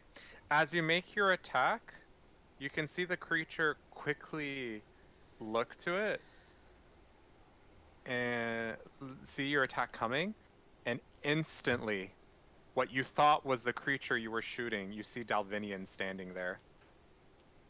And Dalvinion, does a 30 hit you? A 30 does hit me. Okay, you take 21 radiant damage. Huh? What the hell? Ugh! What are the rest of you doing? Sorry, yeah. It was gone for about 10 seconds. Conversation. Sorry, what? Restart my internet connection for I was gone for 30 seconds. I missed some conversation there. Okay, so to recap, Dalvinion tried to talk to it, and it had multiple voices, and finally it spoke in common. Asked how you got here.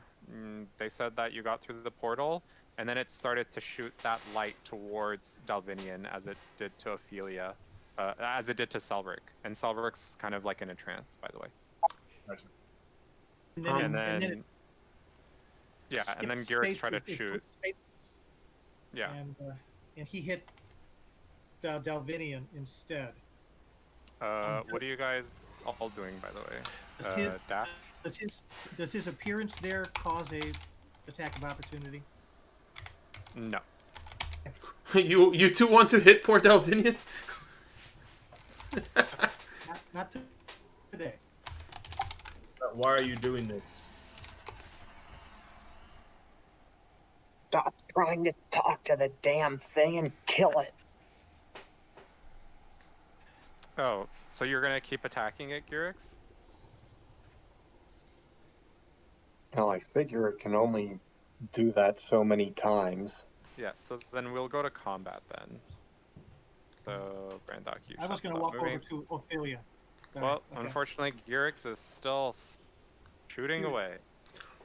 Before he shot his shot, does that work? Waking up Celrick? Yeah, I would have stopped after I hit Dalvinion. Like, Oh, you for would have stopped? probably enough. Yeah. I'm not Okay. shooting again, I'm just telling people. You're just telling Stop other trying to people talk to to shoot it. it. America! No, I'm kidding. Yeah, okay, so Brandock, you can go ahead towards Ophelia if you'd like to try. As for you, Dalvinion, what are you doing to wake up Celrick? I'm trying to I mean, he's shake. awake. Yeah, I'm trying to shake him out of his trance. If it'll help, I'm going to try. If I see that he's resisting whatever's happening to him, I'm going to try to cast protection from good and evil on him to help with his resistance. But only if I see that he's resisting whatever it is being cast on him. Goes past the thing, and as soon as you try to touch it, it kind of hisses. Hesemen, Phantom, escape not. And Ophelia instantly locks eyes with you, Brandock, and Celrick locks eyes with you, Dalvinion. And we're gonna go to combat. Looks like Garrix had the right of things.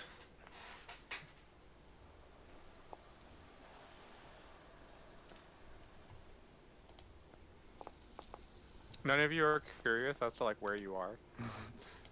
Not right Somewhere now. bad. I mean, ever since we entered, there was like weird machinery, lights. It's some kind of rock. Oh, I don't know. I mean, this is only like the third or fourth dimension of today, so yeah. It's only the fourth or third dimension that we entered. You're right. Alright, everyone ready? Fizzle, your go. Just a heads up to all of you, it looks like Endol, Celrick, and Ophelia are looking antagonistic towards you a lot. Not Endol, too.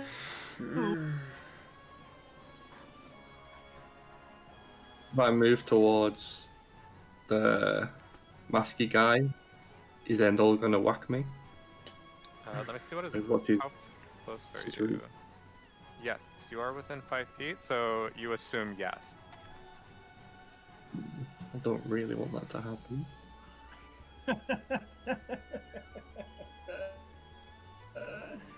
If there's any way I can avoid Well, if you don't leave his range, he shouldn't have an opportunity attack. You know what? I'm gonna do something I don't normally do. Okay. I'm gonna bless us. You have So- blast? Oh, bless, I'm a level 2 paladin now. Oh my gosh, man. I'm going to bless. Let's see. Dash. I think Garrix is out of my range. It's only 30 feet. Yeah, he's well aware. Dash, Brandock, and Dalvinion get blessed. Ah! What does the blessing do? D4 to your attack rolls and savings.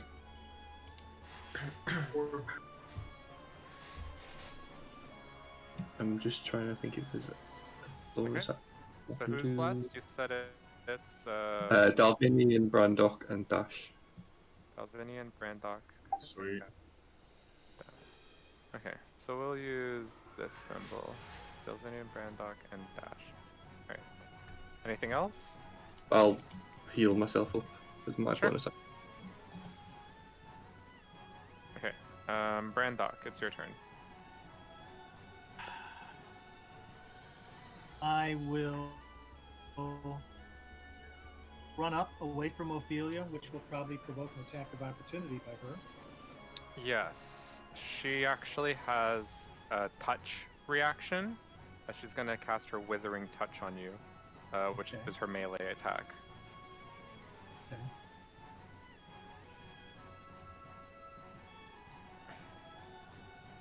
12. It's not hit. Yeah, she kind of like lazy zombie style, kind of go, try to reach for you, and you very easily get out of the way. I don't want to fight you, but you have enthralled our friends. Release them. We will fight you, and I will attack him. What the hell do you mean you don't want to fight it? Why the fuck does this thing look like it would be anything but evil? Oh, I didn't say he wasn't evil.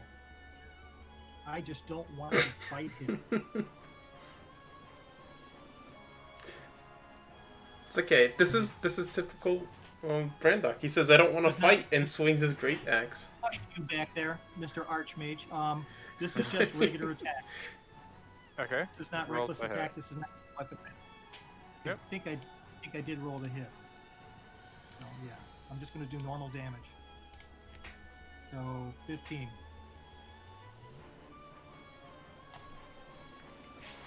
Go right back.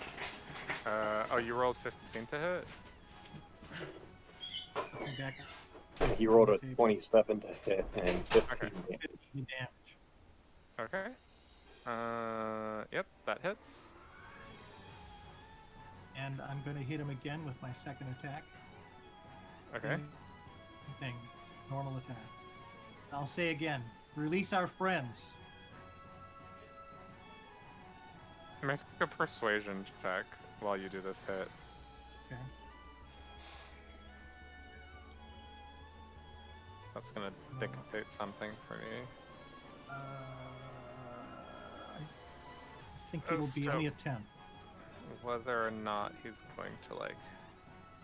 okay. So as you say that, it kind of like raises its hand, and you kind of see its form shift as it's going to use its reaction to bend space, and instead of it there, you see Fizzle that you're swinging at.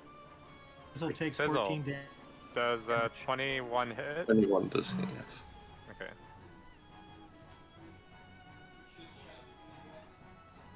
So you take that damage instead, Fizzle. Anything else, Brandog?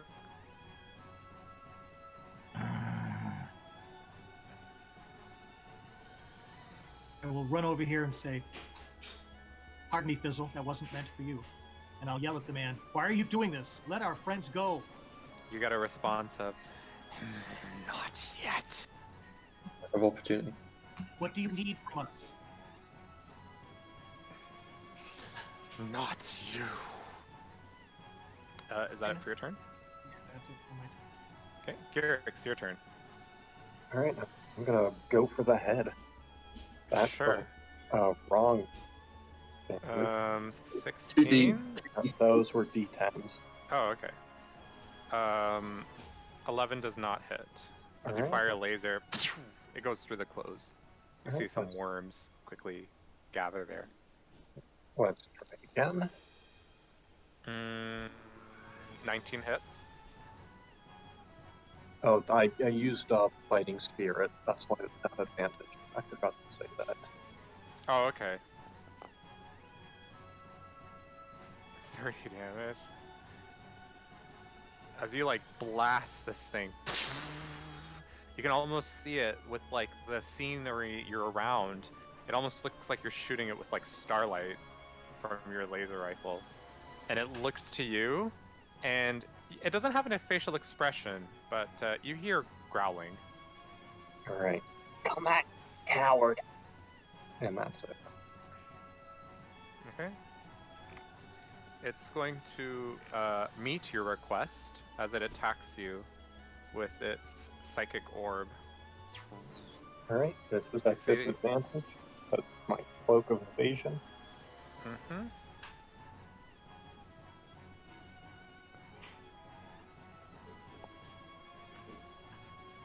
Yeah.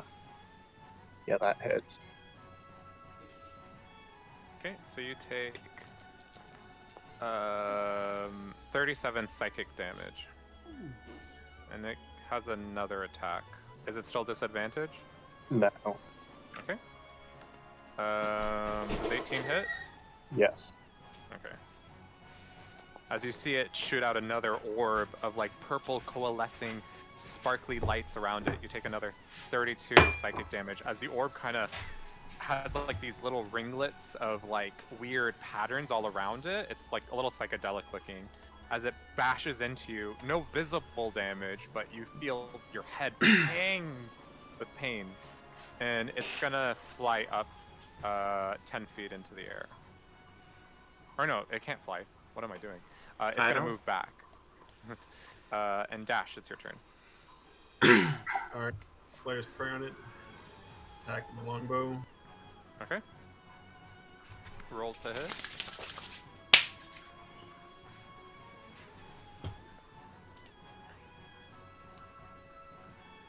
I don't think the blessed. 8 miss. So that's 11. That's a miss. Alright, Yes. good shot.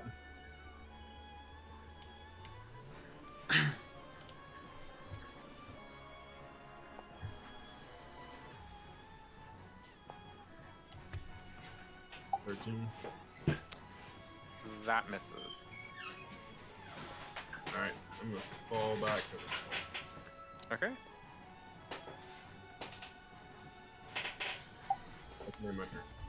Alright. It is now Ophelia's turn. You see Ophelia look to you, Dash?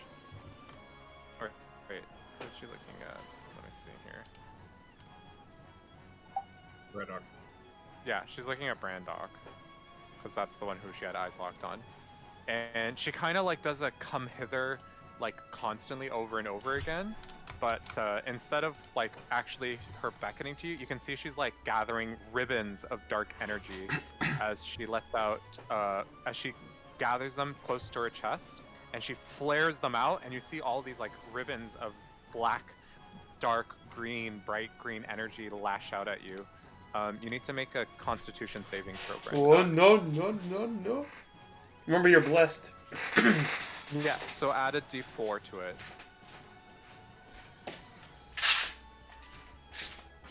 Yep, so you'll take half as much of whatever this will be. So you take 12 necrotic damage.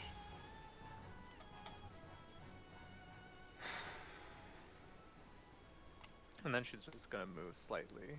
And Dalvinion, it's your turn. Well, shit. Shit's not looking too good. While I was away, did this guy get attacked more? It looked like. Yeah, he did. Okay. He hasn't been hit since his last turn, though. Ah, that's unfortunate. He bent space, and instead of me hitting him for 14, I hit. I think what they're referring to is, does he have his reaction back? In which case, yes, he does. Yeah. Okay. Alright. Dalvinion first, he's going to drink his last potion, which is the superior one. Mm-hmm. That is 8d4 plus 8.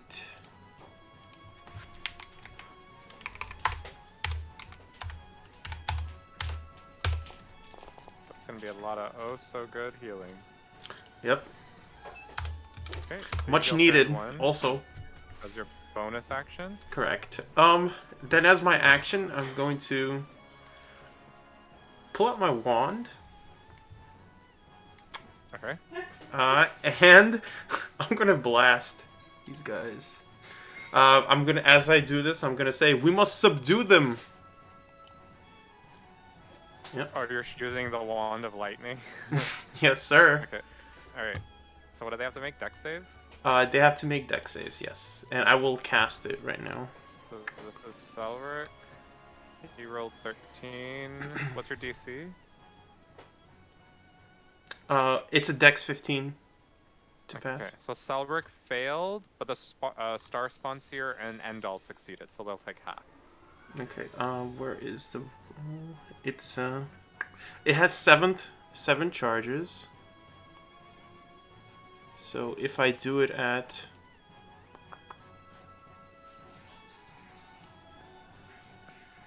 we'll do this.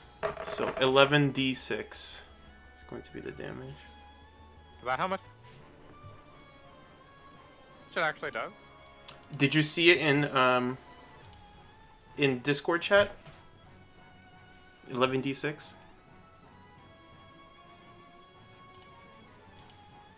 Yes, so 50. Oh, that is an incredible roll. Yeah, I did it at the 7th. Why at is the it 11D? It's supposed to be a third Because- level version. Because you could use up more than one charge at a time to increase it by 1 die each time. So Celrick goes down. Celrick failed it, but Endol and the Seer take half. So I'm going to indicate that I use 4 of the 3 charges. Okay. You guys see, kind of like Harry Potter style, Dalvinion holding this wand that's like getting larger and larger, the light he's firing, and then finally lets go, and you see multiple lightning arc through the 3 of them. As Celrick writhes in pain, clutching his chest where his heart is. You see Endol kind of like the lightning go through his body, and you can see that it also hits the Seer, who didn't see it coming. Some worms cascading from his right arm falling to the ground.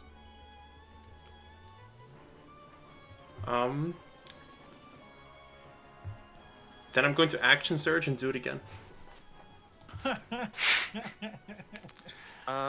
don't think Try you can not do to it kill him. twice. You can use once again, can you? Pardon? That had to be an attack. Mm-hmm. No, because you're using the wand to cast a spell. Yeah, but action surging gives you another action, so you can do anything you want with that action.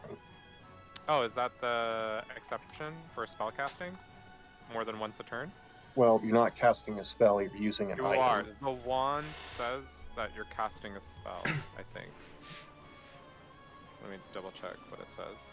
Because we had this discussion in DM chat, and it's saying that you are still the person casting the spell. The wand isn't like casting it. It says while holding it, you can use an action to cast lightning bolt. So the answer is no. Okay. In that case, I don't know. I don't think I'll be action surging to do that. Okay. Yeah, because we had this discussion with someone's Sunforger, or no, not Sunforger, Dusk Charger hammer that could use Sunbeam. I know who. Balian, Okay, probably. here's what it says, Melio. It says, this is from RPG Stack Exchange. It says you can't cast another spell during the same turn except for a cantrip with a casting time of 1 action. But Yes. it adds, since Action Surge gives you a whole other action and not another turn, you can certainly cast another spell so long as you did not use a bonus action spell. Well, I would say yes, he could. Okay, I don't know that website. Is that a rules as written, or is this just like some post? It's an interpretive website. Yeah, the rules as written, you can't use an action and a bonus action to cast a spell, but nothing says you can't use multiple actions to cast a spell. Correct. Okay, then I'll say sure. Go ahead, Dalvinion. Okay. Brandok will say, try not to kill Celrick. I'll do my best, but I feel like subduing this creature and their minds is Just our target best the course creature. of action. Target him. Alright, so So how many charges did you use? 4 out of 7. Okay. So Mm-hmm. I shoot with a 10d6. Okay. 32. And then roll a d20 for me. Yes, sir. I know what this is for.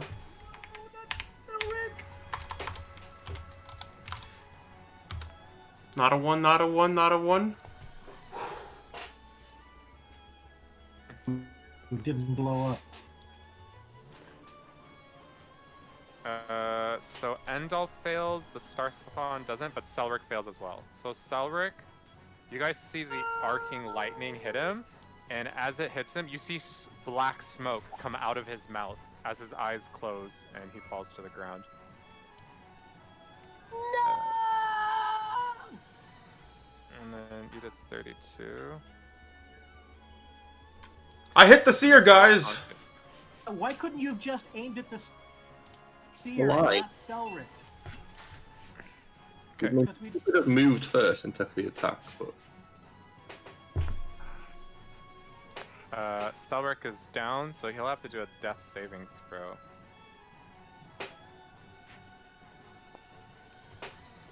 And he fails. It's Endol's turn. You just shot him twice with like a bajillion lightning bolts, Dalvinion. So... Yeah, gigavolt wand of volts. Yeah, so he's gonna use his last missile barrage on you.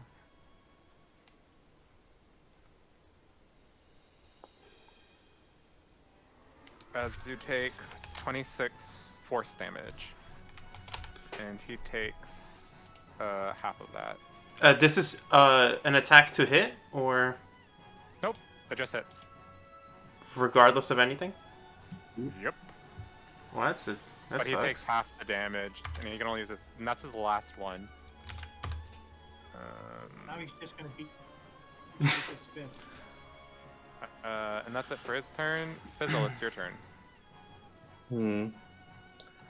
Do want to go after the seer, but I know if I get up to him and I attack, and I hit him, then he's going to swap with someone. Possibly. Possibly, definitely. Swap when Brandok did. Yeah, but his turn Go was ahead. after. Go ahead. So he, Go ahead, do it. Do it. I think I can avoid him.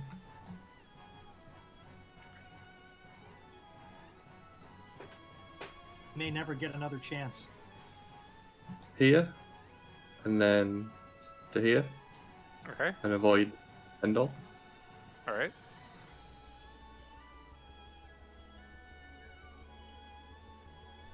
Roll to hit. Come on, baby. It needs a good 20R.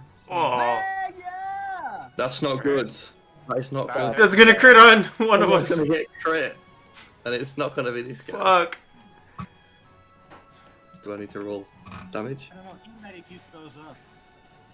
I don't think so. We'll see. Go ahead and roll your damage. 23. Okay. You notice that it doesn't do as much damage as you thought it would. But it just takes it? Yep. Oh. This is a very intelligent creature. Okay, I'll swing again. Alright. Okay, roll to hit. That's a miss. Unfortunately, 12 misses. Anything else? Yeah, I'm gonna action surge. Sure.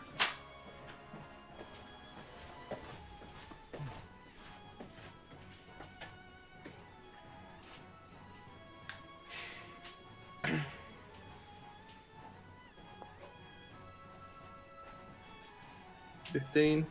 That misses, unfortunately. As you continue to go after your one hit, it kind of like looks like it's moving around. And a 24. 24 hits. Instead of making swinging motions, you do a thrusting one. 14. Okay, once again you notice it doesn't do as much damage as you thought it would. It's the best I can do. Okay, Brandok, it's your turn. Gyrix, you're next. Be prepared. One up screaming. Celrick is down because of you! And maybe a little help from Dalvinion. He'll mutter that under his breath. Dalvinion, roll perception. You know, Dalvinion, if he hears this, he knows that Celrick could have, under, of course, the control of this guy, could have killed any one of us. So he took him out of combat temporarily. 16 hits. 16 misses. Okay, I'm going to use my last D8.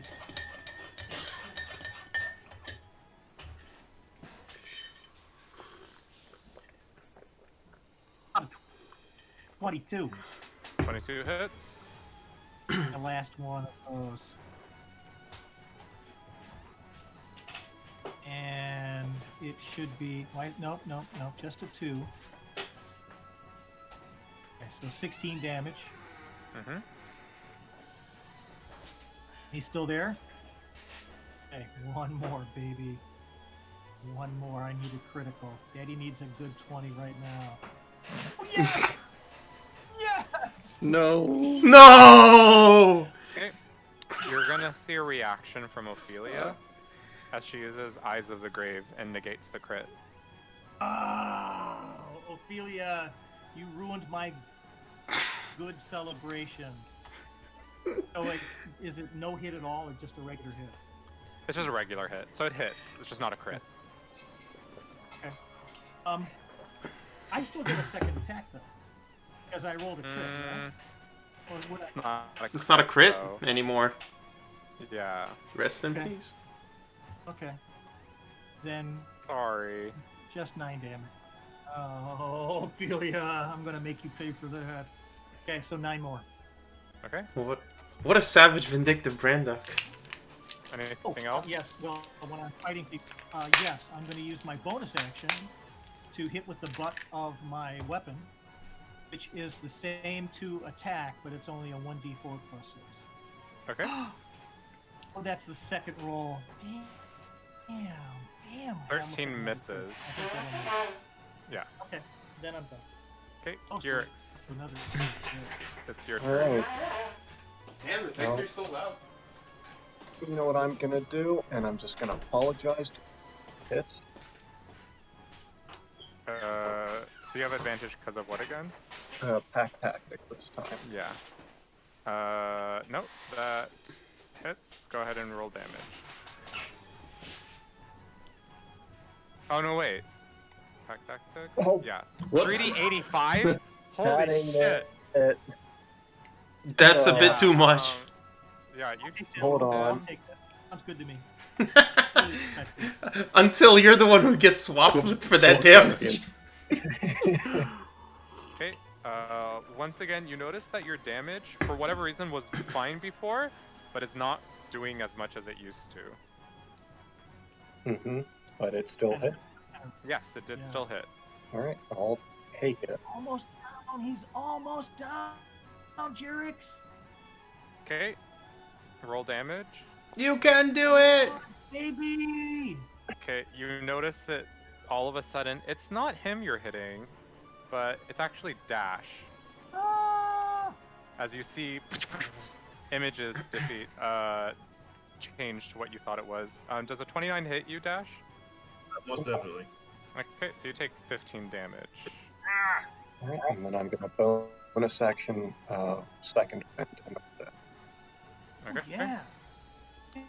So it's the Yes, yes. Star Spawn Seer's turn. It's gonna use this collapse distance ability.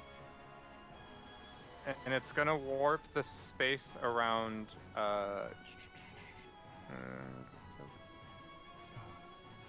yeah, it's gonna warp the space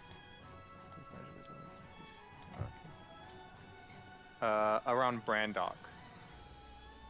So Brandock, roll a wisdom saving throw. No, not my best. Just a wisdom save. Yep.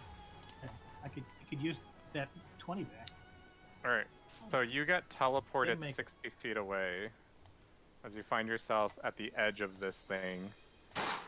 And everyone that was within 10 feet of you takes 6d12 psychic damage, including yourself. Including Do we get to save against it? That creature must make a save. On a failed save, the target, along with any, is magically teleported. And all other creatures within 10 feet of the target's original space each takes. Nope. You don't get a save. Oh, shit. How much damage do you take? You guys all take 40 damage. Including you, Brandon. Shit. Did that hit Endol? Was he far enough away? Let's see. Brandok was here.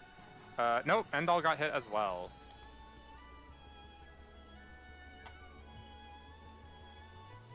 As you can see, like, smoke starting to rise from him, and you can see sparks flying from Endol. He's kind of staggering to stand up.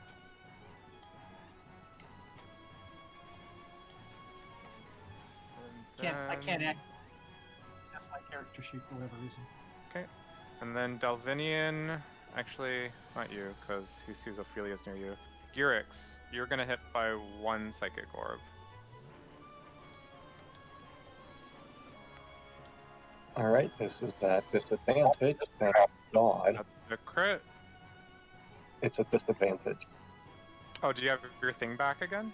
Yeah, it comes up on my turn. Okay, so let's roll. You sure he didn't want to hit me? Because nat 1. You notice the psychic orb. like You it. kind of do like a matrix move, and it flies right past you and goes out into space. And then that's it for its turn. Although it is gonna move away because it's hurting bad. You can see worms coming out, and Gyrix, you can almost see like there's blood covering the worms. Dash, it is your turn. Dash is down. He's at 0 health. Maybe throw. you have to do a Throw. health save, right? That's it. So is that a Constitution saving throw, or what is that? If you go into your Uh, character sheet, Yeah. you should be able there- to like click on the death save. I don't know if it'll work. Yeah.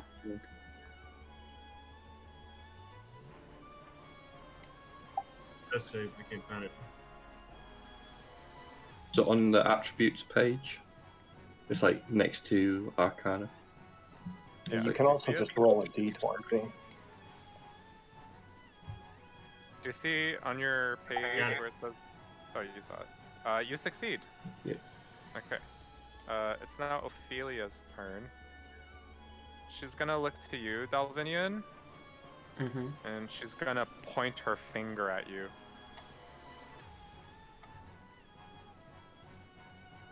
Make a Constitution saving throw.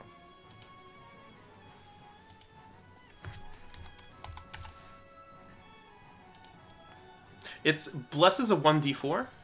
Yes. Yeah. So 15. What's her DC? 15. 15. You made it. So you're gonna take half this damage. My God.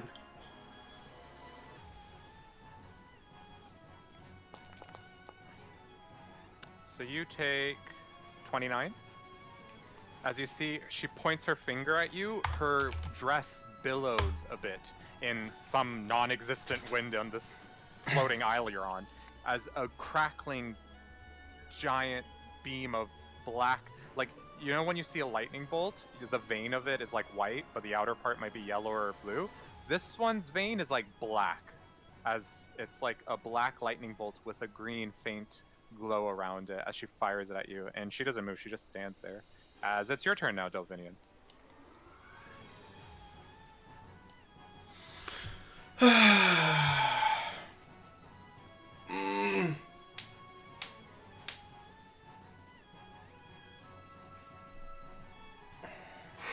We have 2 dying people. I know. I'm going to go up to Celrick, and I'm going to cast Cure Wounds on him. Ooh. Okay. Go ahead. He was knocked unconscious, from what I remember. So going unconscious. Yes. For 4 health. You see his eyes flit open. Roland, what are your classes again? You are Eldritch Fire Knight, Warlock, right? Warlock. Yeah. But you're Patron Celestial. Yes. Okay, roll like an Arcana or Religion. Or yeah, just roll Arcana check. Is this advantage, disadvantage, normal? Cause your patrons, yeah, we'll say advantage. Okay, with a nat 20, 23, you kind of like invoke the powers of your patron, and when he wakes up, you notice his eyes are still purple and enthralled, but you kind of focus your power and push against his chest to expel that light, and he blinks a few times as he comes to consciousness, and the light, like, kind of just dissipates, and you see, staring back at you, Celrick. And he grabs your collar and goes, "What happened? Wait." And as soon as you do that, you notice Endol go back to a regular stance, and he looks to Celrick. Yeah. As I end my turn, I'm going to say, that creature possessed your mind. We must subdue him, or all is lost. Roll a persuasion check, because he's kind of freaking out. Yeah, but I'll like... Alright, okay. Let's see if that helps. Persuasion. Yep, he kind of gets his wits about him, and he looks to you as you kind of like encourage him, and he goes, right, and he stands up, using his reaction, thanks to your help. Yeah. Anything else? You know, I'm just here to help, and I'm going to move over here behind Endol because I'm not feeling too good. Is Dash alright? And I end my turn. Celrick goes like, wait, what? And he notices that his thing recharged, because, actually no, none of you guys noticed this, so I'm not going to say it. But, for some reason, his thing that seemed to have busted, all of a sudden is working, and he fires it at Dash's body.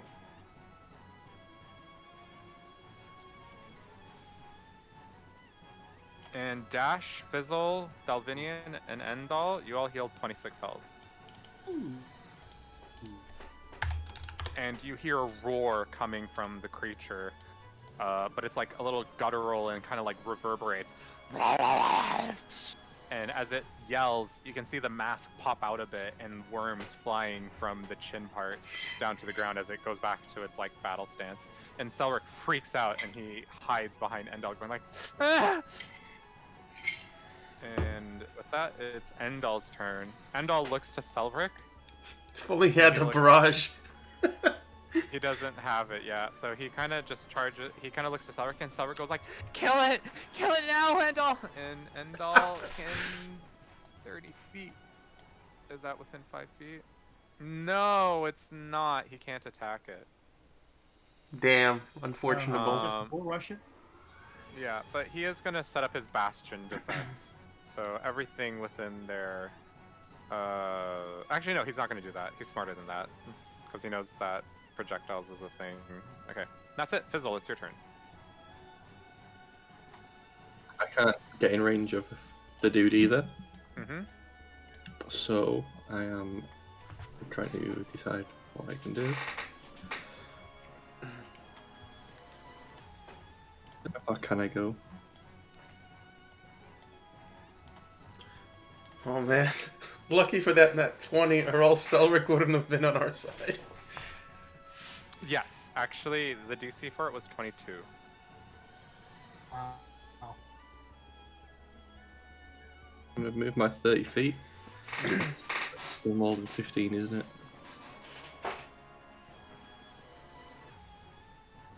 Shoot him. Feel like Shoot him. Shoot him. Shoot him in the head. I'm going to. Cause I can't reach him, but I think I can throw this. Another chicken. Javelin. What's your? It's not. Yeah, I think it's 30 feet, right? It's just. Yeah, you can it's not. It's just a javelin now, rather than a lightning beam. Go ahead and throw your javelin.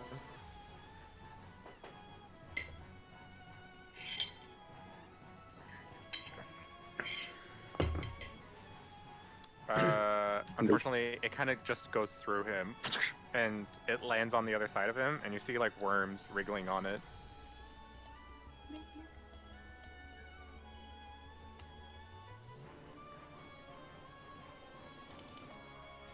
Anything else?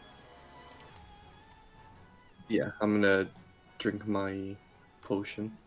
Okay. That's about the only other thing I can do. All right, Brandok, it's your turn. I'm gonna run 80 feet. All right. So you're dashing. Through Okay. the snow. Okay, so it's 40 to here. Mm-hmm. Double move. And 40 to there. Right. It says that's a quarter of a foot too far. Fizzle's like, please don't stand within 10 meters of me. Oh, okay. Sure. How's that? Just within teleporting range. Excellent. All right, is that it for your turn?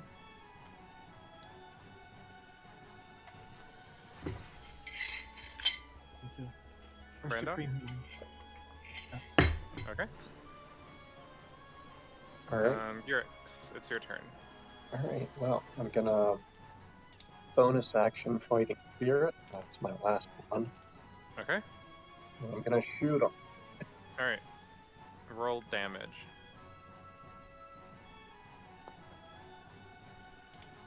Okay.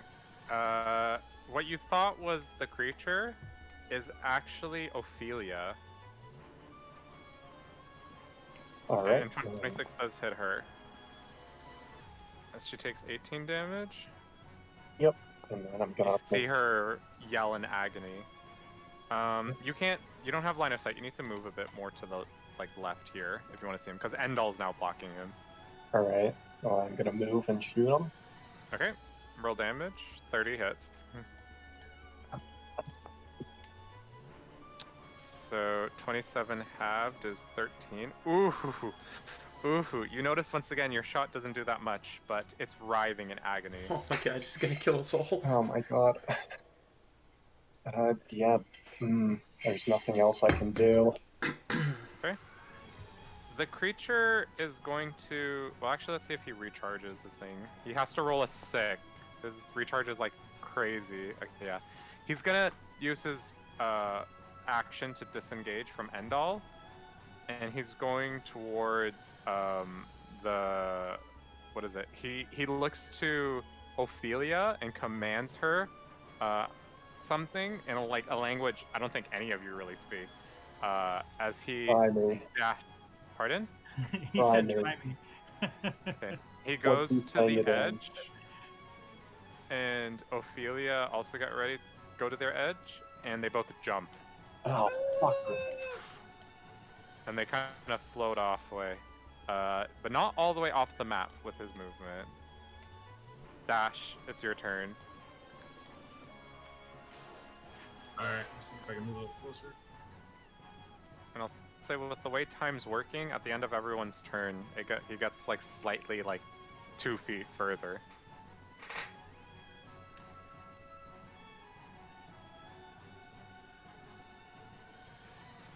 Actually, I really wouldn't jump on his turn. What the hell am I doing? He just commands her. Grab my longbow at him, see if I can knock him out. Okay. I'm still blessed. I'm still blessed. Yes, you are still blazed. Probably not anymore. I don't think I will. Oh wait. For this Yeah. So roll a. Wait, did you get hit since you cast Bless, Fizzle? But the psychic damage, right? Psychic damage. Yeah. Roll a con save. Let's just see. Because it hasn't come up yet, so it's been fined. Yeah, no, you don't have Bless.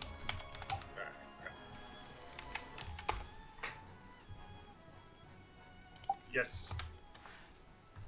Okay, that hits. Roll damage.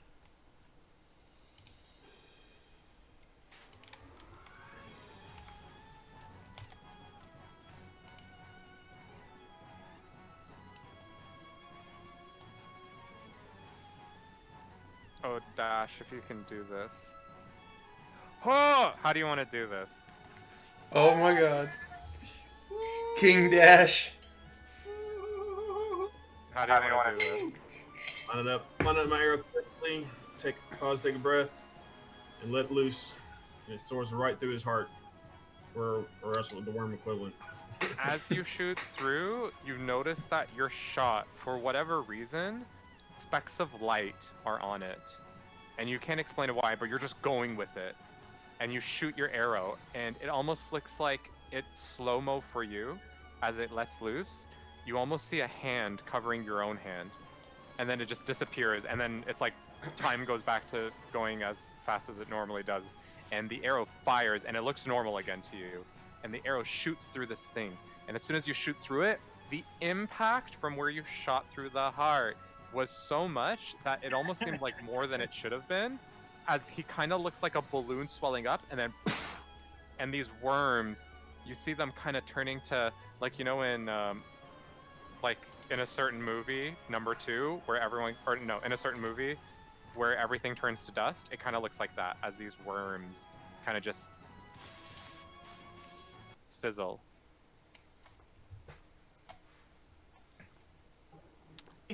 Dash. And that is the end of combat. Oh, we survived. What the fuck was that thing? Well, let's ask Celrick. What happened to you when you fell through the portal? What happened to me? I don't know.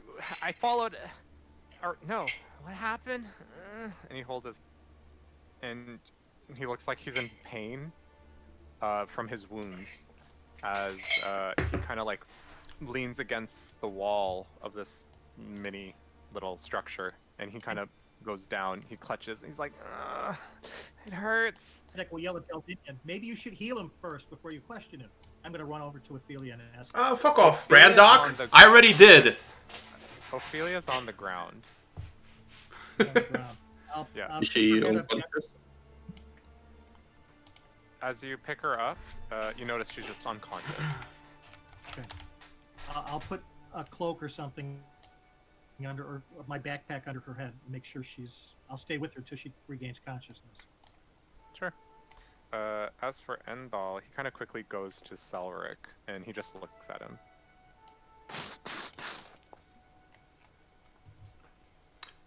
So we can't use more than one potion, but we could bring more than one, right? Yeah, I think that's what we're going with. Can I hand a potion to Celrick? I'll say yes, but just be careful for that with other DMs. Some DMs say you can only bring 2. But sure. I just heal for 10. Heal cure wounds. He looks to you and like, it took you long enough, guys, to get here. We jumped right after you. I don't think it took long at all, but we don't see the one-eyed construct, and that thing was doing something to your mind. One-eyed oh, that thing. Mechatalinica, right. And he kind of looks sad and goes like, wait, jumped right after? And he holds his head again. I don't remember how I got here, but I remember being here with Endol and we were just all alone. We've been here for like a day and a half. That makes no sense. What? Where are we anyway? And he looks and he kind of like, almost like taking it in for the first time, as the rest of you are as well. Notice that there's nothing but an endless sea of stars, or lights of what you assume to be stars, in a sea of dark black with mists of purple and blue hueing the sky, you assume to call it in your mind. And it looks grand, but it's also a little cold and haunting, as you see other floating rocks like the one you're standing on just every so often fly by. Are, like, out of character? Are we outside of the crystal sphere right now? Out of character, yes. You are in the astral sea. Well, thank God no one used anything with fire. But in character, you guys don't got a clue. Unless someone's proficient in, like, what would that be? History? Like, probably history and arcana. Yeah, I would say, yeah, or religion too. But until someone makes such a check, no one's got a fucking clue where you are. Wait, maybe Ophelia knows. You say that and you look to her, unconscious. Oh. Dalvinion, you can hazard a guess that this is probably the Astral Sea, based off the image of like where you're at from the references in your arcane studies. Guys, somehow we wound up in the Astral Sea, but how to get back is a question. Indeed. Celrick's face just like his mouth goes as it opens wide, and he goes, "Ah!" Almost as better than Mechatalinica. Oh my gosh, the Astral Sea! No way! Wait, the how? problem is, how do we get back? Oh, that is a good question. Unless some of those gates somehow have a exit from here, or maybe there's a gate hidden here that we haven't found. I'm going to pick up Ophelia and bring her over to whatever this place is over here. Okay, you rest her down in this supposed throne-looking chair-looking something.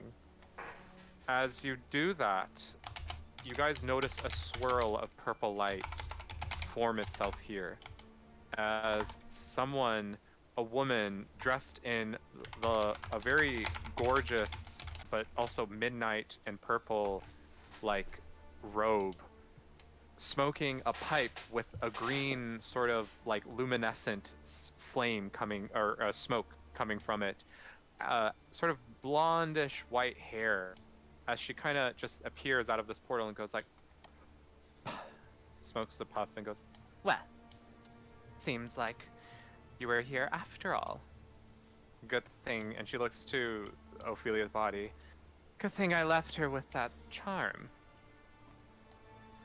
And you notice the portal behind her kind of gets smaller and smaller as she goes, "Well, are you going to come along or what? I'm happy to leave you here if this is what you want, darlings." Carrying But Ophelia. oh, and she kind of stands aside as you go through. You and Ophelia go into the portal. The lady speaks true. Let's get out of here. This place isn't safe.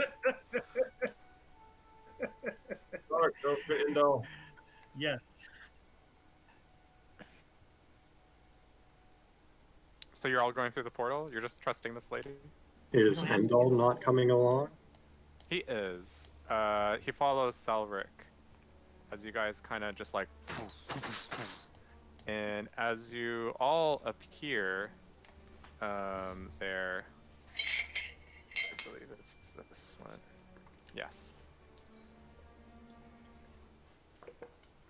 Kirix, what's more important, loot or your life? Girix is going to take a worryingly long pause before answering. Gets me life. If you have your life, you could always get more loot, right? Fair is fair. And you guys all, you should be loading into the map, right? Yep, I can see. Yep. I can see gray. All right. Some of you, I think, are loading a little slower because Foundry's being stupid. I'll F5. I'll refresh. But as you guys kind of like show yourself, or appear at the entrance to the hole in the ground from the dig site, you see everyone kind of take a step back going like, "Oh!" And you see Fred and Joe and Bob, who are all kind of holding the rope, all just kind of like stare at you, but like slowly let go, and the rope kind of goes and falls down. For those who gave your rope, you have now lost your rope. As they kind of stare at all of you with their mouths open, going like, Damn it. The woman who appeared with the portal goes to you, Brandon, and goes like, "Do take care of her, love. She's a handful, that one." Takes another puff of her pipe. And who may I... Are you her sister? No, my dear. Not her sister. Just an old friend of her husband's. She breathes her puff of, from her pipe. You can see, like, with each puff from this weird pipe that has, like, a green luminescent smoke coming out of it, it kind of, like, turns into something. This time it turns into a flower bud, a bud that blooms open. Another time it kind of turns into, like, a fish that kind of flies and then turns into actual, like, smoke from a pipe. And she kind of takes a few steps. And what did you ask her, Dalvinion? Yeah, I wanted to ask, what might your name be to thank you? She who saved us, got us out of there. To be quite frank, dearies, I didn't even know that you were all there. I was here on a hunch for Ophelia, doing a favor, you know. But I see a familiar face, and she turns to Melfor, raises an eyebrow, and then looks to you, Dalvini, and goes like, "The name's Yosar." And she says, "Archmage Yosar." And she does a finger wave, going, "Toodaloo," and she disappears in a arcane light as runes appear behind her, and then they kind of collapse onto her body, and her body just disappears in a flash of light. Fizzle looks at Dalvinion and says, "You must know her then, Archmage Circle and all that." Dalvinion will say, we did hear of her from Rose, the Archdruid, before, at the mansion. It was nice to see her here, and that she aided us. I don't think it was the Archdruid Rose you heard that from. You heard it from Leanie, the turtle. Right, that's who I meant. Clovis. Leanie, Yeah. the other. Yeah. And everyone kind of like gathers, going like, "Wait, what the heck just happened?" And everyone's kind of like just clamoring around you, asking you a bunch of questions.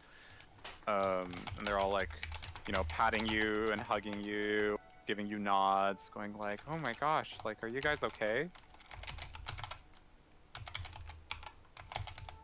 Yeah, we had to fight through a veritable army of machines and weird shape thingies and a freaking space thing. Joe gives you like a slap on the back, going like, "Oh, that sounds like an amazing." And Fred laughs like a bellowing laugh with his like hands on his hips, and his head goes back, going like, "Ah, I wish I could have seen it. Sounds like a good time." I'd like to address Melfor. Sure.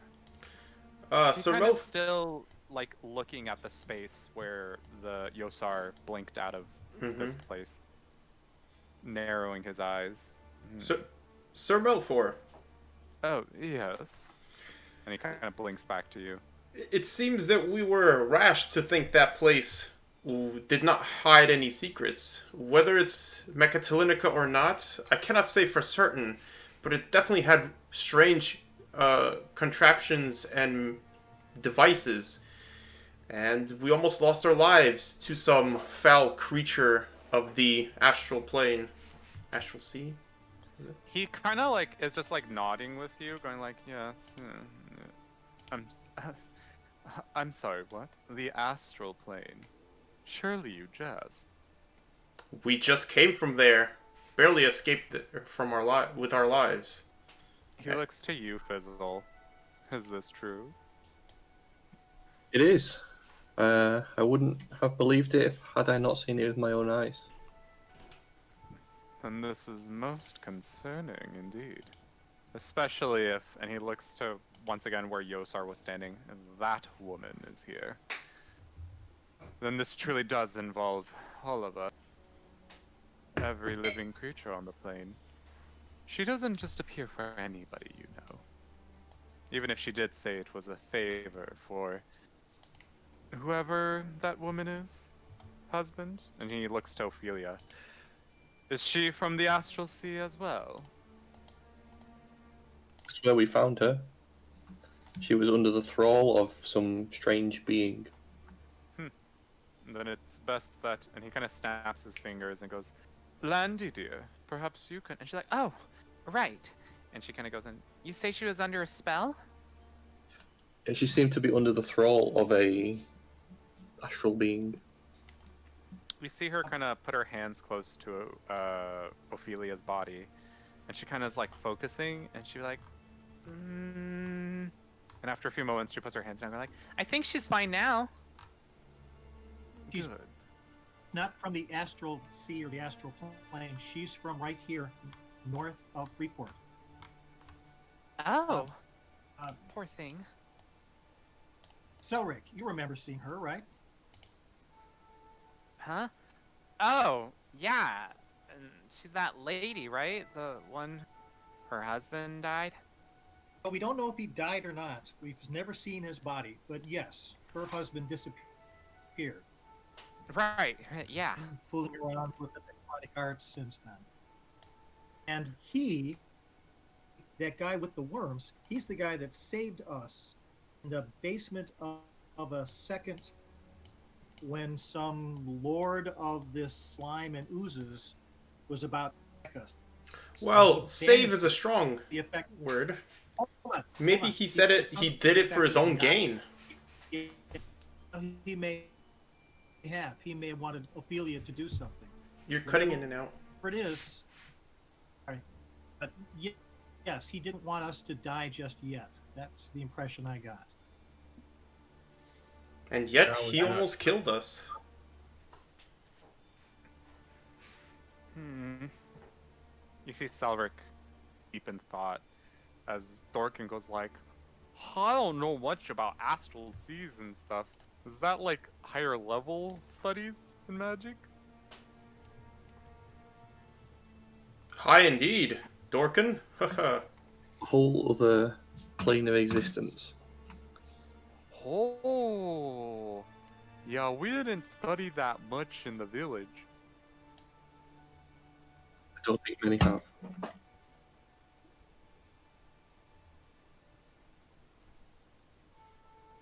Celrick kind of speaks up, and he's speaking in such a way that he's kind of addressing everyone. And I just want to say I'm sorry.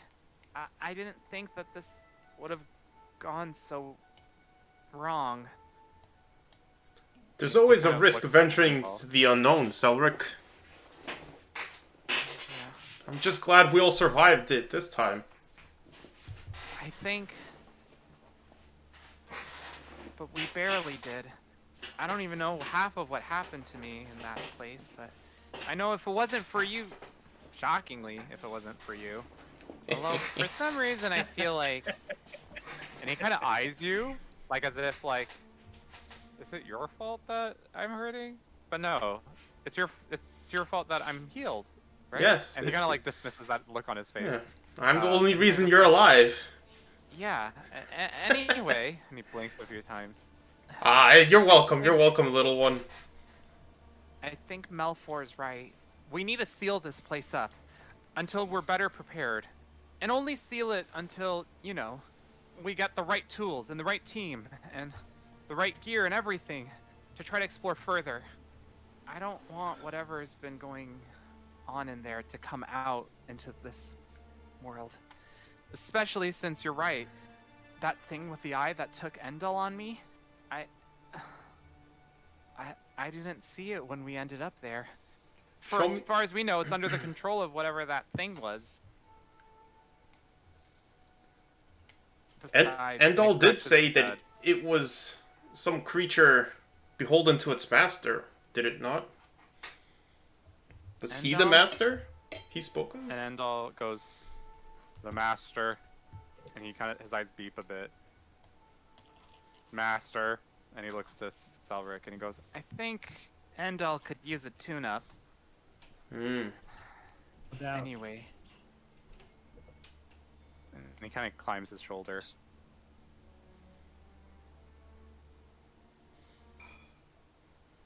How are we going to seal this up? That's my question. Malfoy speaks up and says, rock. yes, something akin to that, but do not worry. We know enough magicians and wizards back at Devor that can earth-shape the land and transport other means. And don't worry, I'll make sure they don't talk. Dalvinion will speak up. Let me try to earth-shape a little bit. I'm going to move Sure, over. if you want to spend the night to do it. Well, I'm just going to throw casts of Eldritch Blast on these rocks to push them into the hole. So as you do that, you notice that the rocks just skid down and fall close to either the rim of the hole or they just like go into the hole. Oh, so it doesn't block the hole, but they just go through inside? Yeah. And Malfoy kind of goes like, perhaps someone with a bit more stone earth shape with en masse Perhaps. instead of one individual. And he kind of does like a really like slow clap. But truly, thank you for taking the lead on that. If I It's don't the thought that recall, I heard counts. some of them calling you an archmage. Is that true? Well, yes. He's an archmage. He said so himself. Go, tell him. I never said so myself, Devo. Don't be putting poop in your own mouth now. Oh. People have said that about me because they respect me. Whether that's actually the case, I guess you will decide for yourself. Yeah. That's not exactly the way I remember it. Well, then you should fix your memory circuits. Get a tune-up from Celrick. Maybe you should tell him the truth. I just did. Be that as it may. We need to rest up. We are all have been through hell today. Well, We definitely need to find some place to heal. yeah, I think I'm gonna... Malfoy? And Celric looks to him. Are you sure you got this? And he says, leave it to me. And he does like a courtly bow. I guess we can all journey back to Freeport together, if you don't mind the company. Company. The company would be I'd like to make sure that Olivia is okay too. Yeah, she kind of stirs, but she's still kind of like groggy and not like actually waking up. I'll help her walk. Figure we're gonna spend the night here, right? In the tent, perhaps? Yes, as... Alright, so with that, you guys rest up. Unless is there something else or someone else that someone wanted to speak to or do anything to? Yeah. Not particularly. Who's paying us? Jerry. Always front and center. Good for you. Don't let us forget that. Well, As you wake up in the morning, you see Celric come up to all of you, and he gives you like tons of bags of gold. this is from the Artificer Guild, but they don't need to know that it was a total flop. As he gives you all money, and I think the bot should be working. What are you talking about? Total flop. We discovered Mechanica City. We went to the astral plane. We killed a Starseer, Starspawn Seer thing. Really evil one. Rescued people. Hey, Great. Great and amazing feats. Hey, do you think that that bit of adamantine you found might how much do you think you'll get for that? I don't know. I'm not even sure if it's really that, but my smithing knowledge tells me it could be worth some money. As rare as it is. Let's bring it I to think- the guild and have them split its value if it turns out to be that valuable. Landy approaches you, Fizzle, and she kind of goes, By the way, while the rest of you were exploring, more than I thought, I guess, Malfoy and I discovered something. and she pulls out, or she doesn't pull out, she points to a great sword that they have nearby. And they go like, We were wondering if you could use it. Oof, such beautiful craftsmanship. That would be excellent for slicing my foes. Mm-hmm. And, Did you just give that to Gary's twins? Did I? Oops, Yeah. I did. Is the I'll get wait, rid I of have that. 80,000? is the table I chat thought- thing not working anymore? Pardon? Is the like table chat thing not working anymore? It's not, so I have to do it one at a time.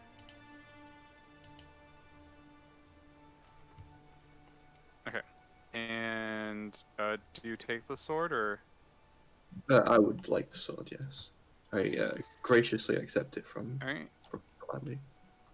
So as you do, the Malfoy comes up and he kind of goes that there is an enchantment sleeping in the sword. I can activate only one of them though, as I found that actually there's a second enchantment on the other side.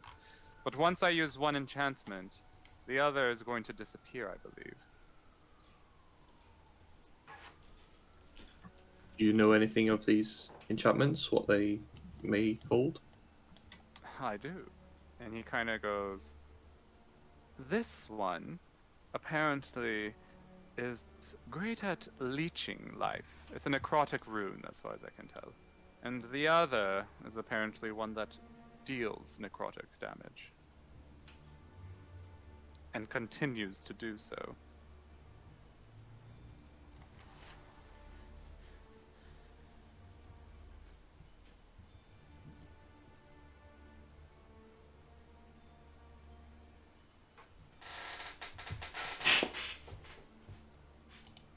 And he looks to you and says, which would you like?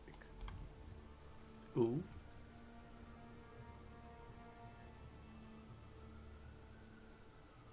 Fizzle? Fizzle is contemplating. What fits So your one- style? More damage or sustainability? Fizzle is all about the damage. So Fizzle will go with the damage. Very well. He puts his hands on it. And you see the rune on one side as you're holding it kind of disappear. And the other one that was on its other side kind of take its place, so it's the same rune. As you receive a great sword of wounding.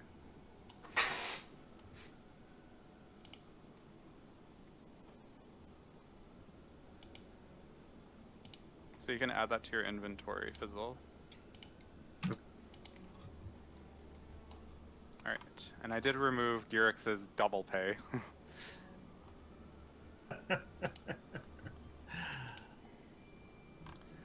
Alright.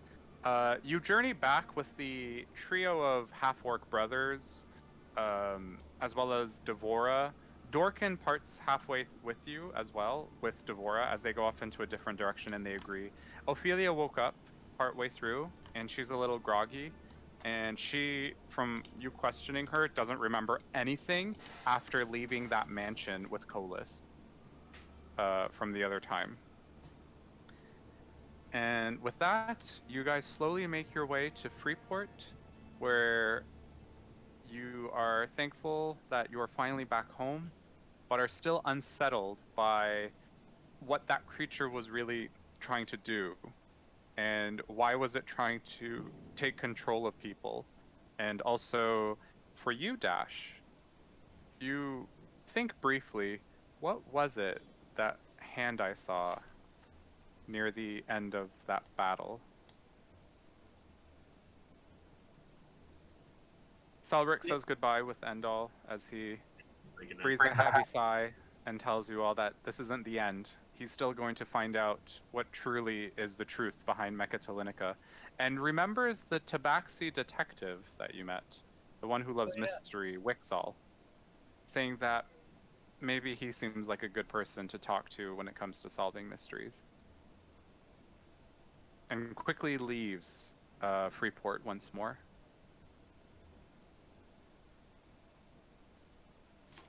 Okay. And that is the... Yeah? We see the magic hand that aided Dash's attack. No, only Dash saw this. Okay. So, unless he wants to share that info, but I don't really think he even knew what itself was himself. But, yeah.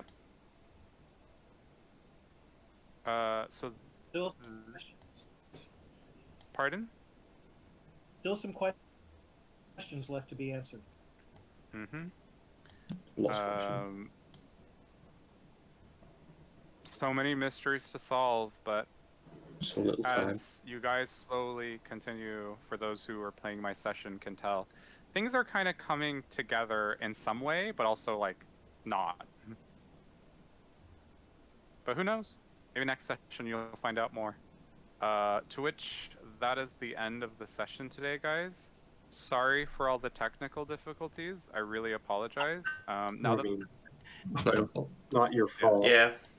Shit Yeah, happens. Apologize for the them. session's over, just make sure you please log out, as Matt's gonna do a rollback on, because it's not just like anything you guys saw on the DM side. Vlad, you might see it if you log on yourself. There's like a lot of errors that pop up, and also like the wall thing, and the maps are having problems too, as some maps aren't loading properly either. So yeah, but I hope you guys enjoyed it. Sorry it went an hour longer than I said it was going to, but you know, time is the break sometimes. We accomplished something major. I definitely enjoyed it. I'm glad Fizzle has a magic weapon now.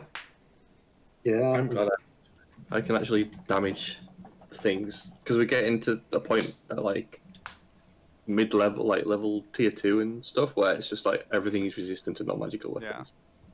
Yeah. But I'm kind of happy you picked that one instead of the other rune. the life stealing one's a bit. it's not. It's like on a 20 or something. It's really bad. But what is it? I hope By you the guys. way, do you want to buy the one I have?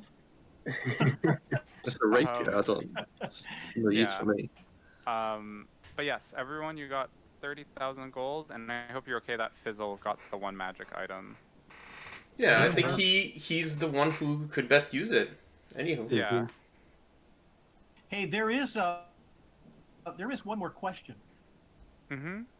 Dash had that worm, the worm from before, that we think came from that same creature. Did that creature's demise do anything to the earworm? Dash, if you pull out the earworm, it is still there, and it is still wriggling. The same.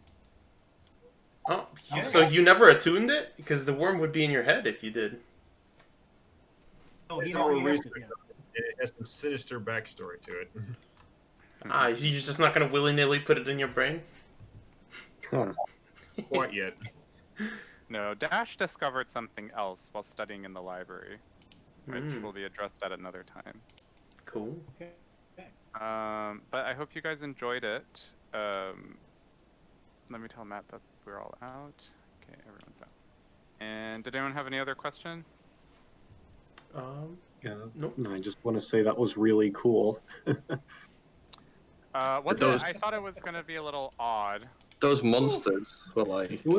I thought we were gonna die towards the end, because I'm like, not only do we have this face-bending seer, but we also have these other people, and I'm just like, please let me subdue some of these other people with the lightning blast. I was like, I didn't really know what to do with, because I couldn't do much on damage, and I didn't really want to attack the thralls, so I was like, fuck it, I'm just gonna cast Bless, and that Bless saved your life, Dalvinion. You would have got fingered. Well, you did get fingered, but you would have failed. You need to get the, you would have failed. Landed right on it, and you would have taken double damage. Yeah. So close. So close. So lucky.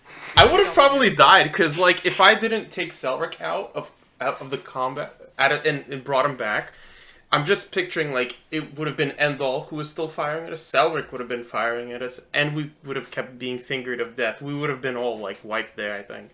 Yeah. It's not even just that. The fact that you rolled so high on the Arcana check. Did you actually nat 20'd on that? Yeah, the first one was a nat 20. Yeah, on Celrick when you healed him. That, I'm like, oh, damn it. Because I wanted the Starstone Seer to take Ophelia and Celrick. Because I have plans. Like, you guys see how I have, like, characters out of the maps, since you saw? Like, I always have everything ready in case I don't know what direction you all take things, right? So I always have, like, all my shit on other sides, and I was so prepared to have Celrick and Ophelia leave with him, and you guys had to deal with them later. But you saved them, and I was kind of like, yay! Aw. But yeah, aw. Oh man. I wanted like the NPCs to like be your enemies longer because I love that you have to like fight them.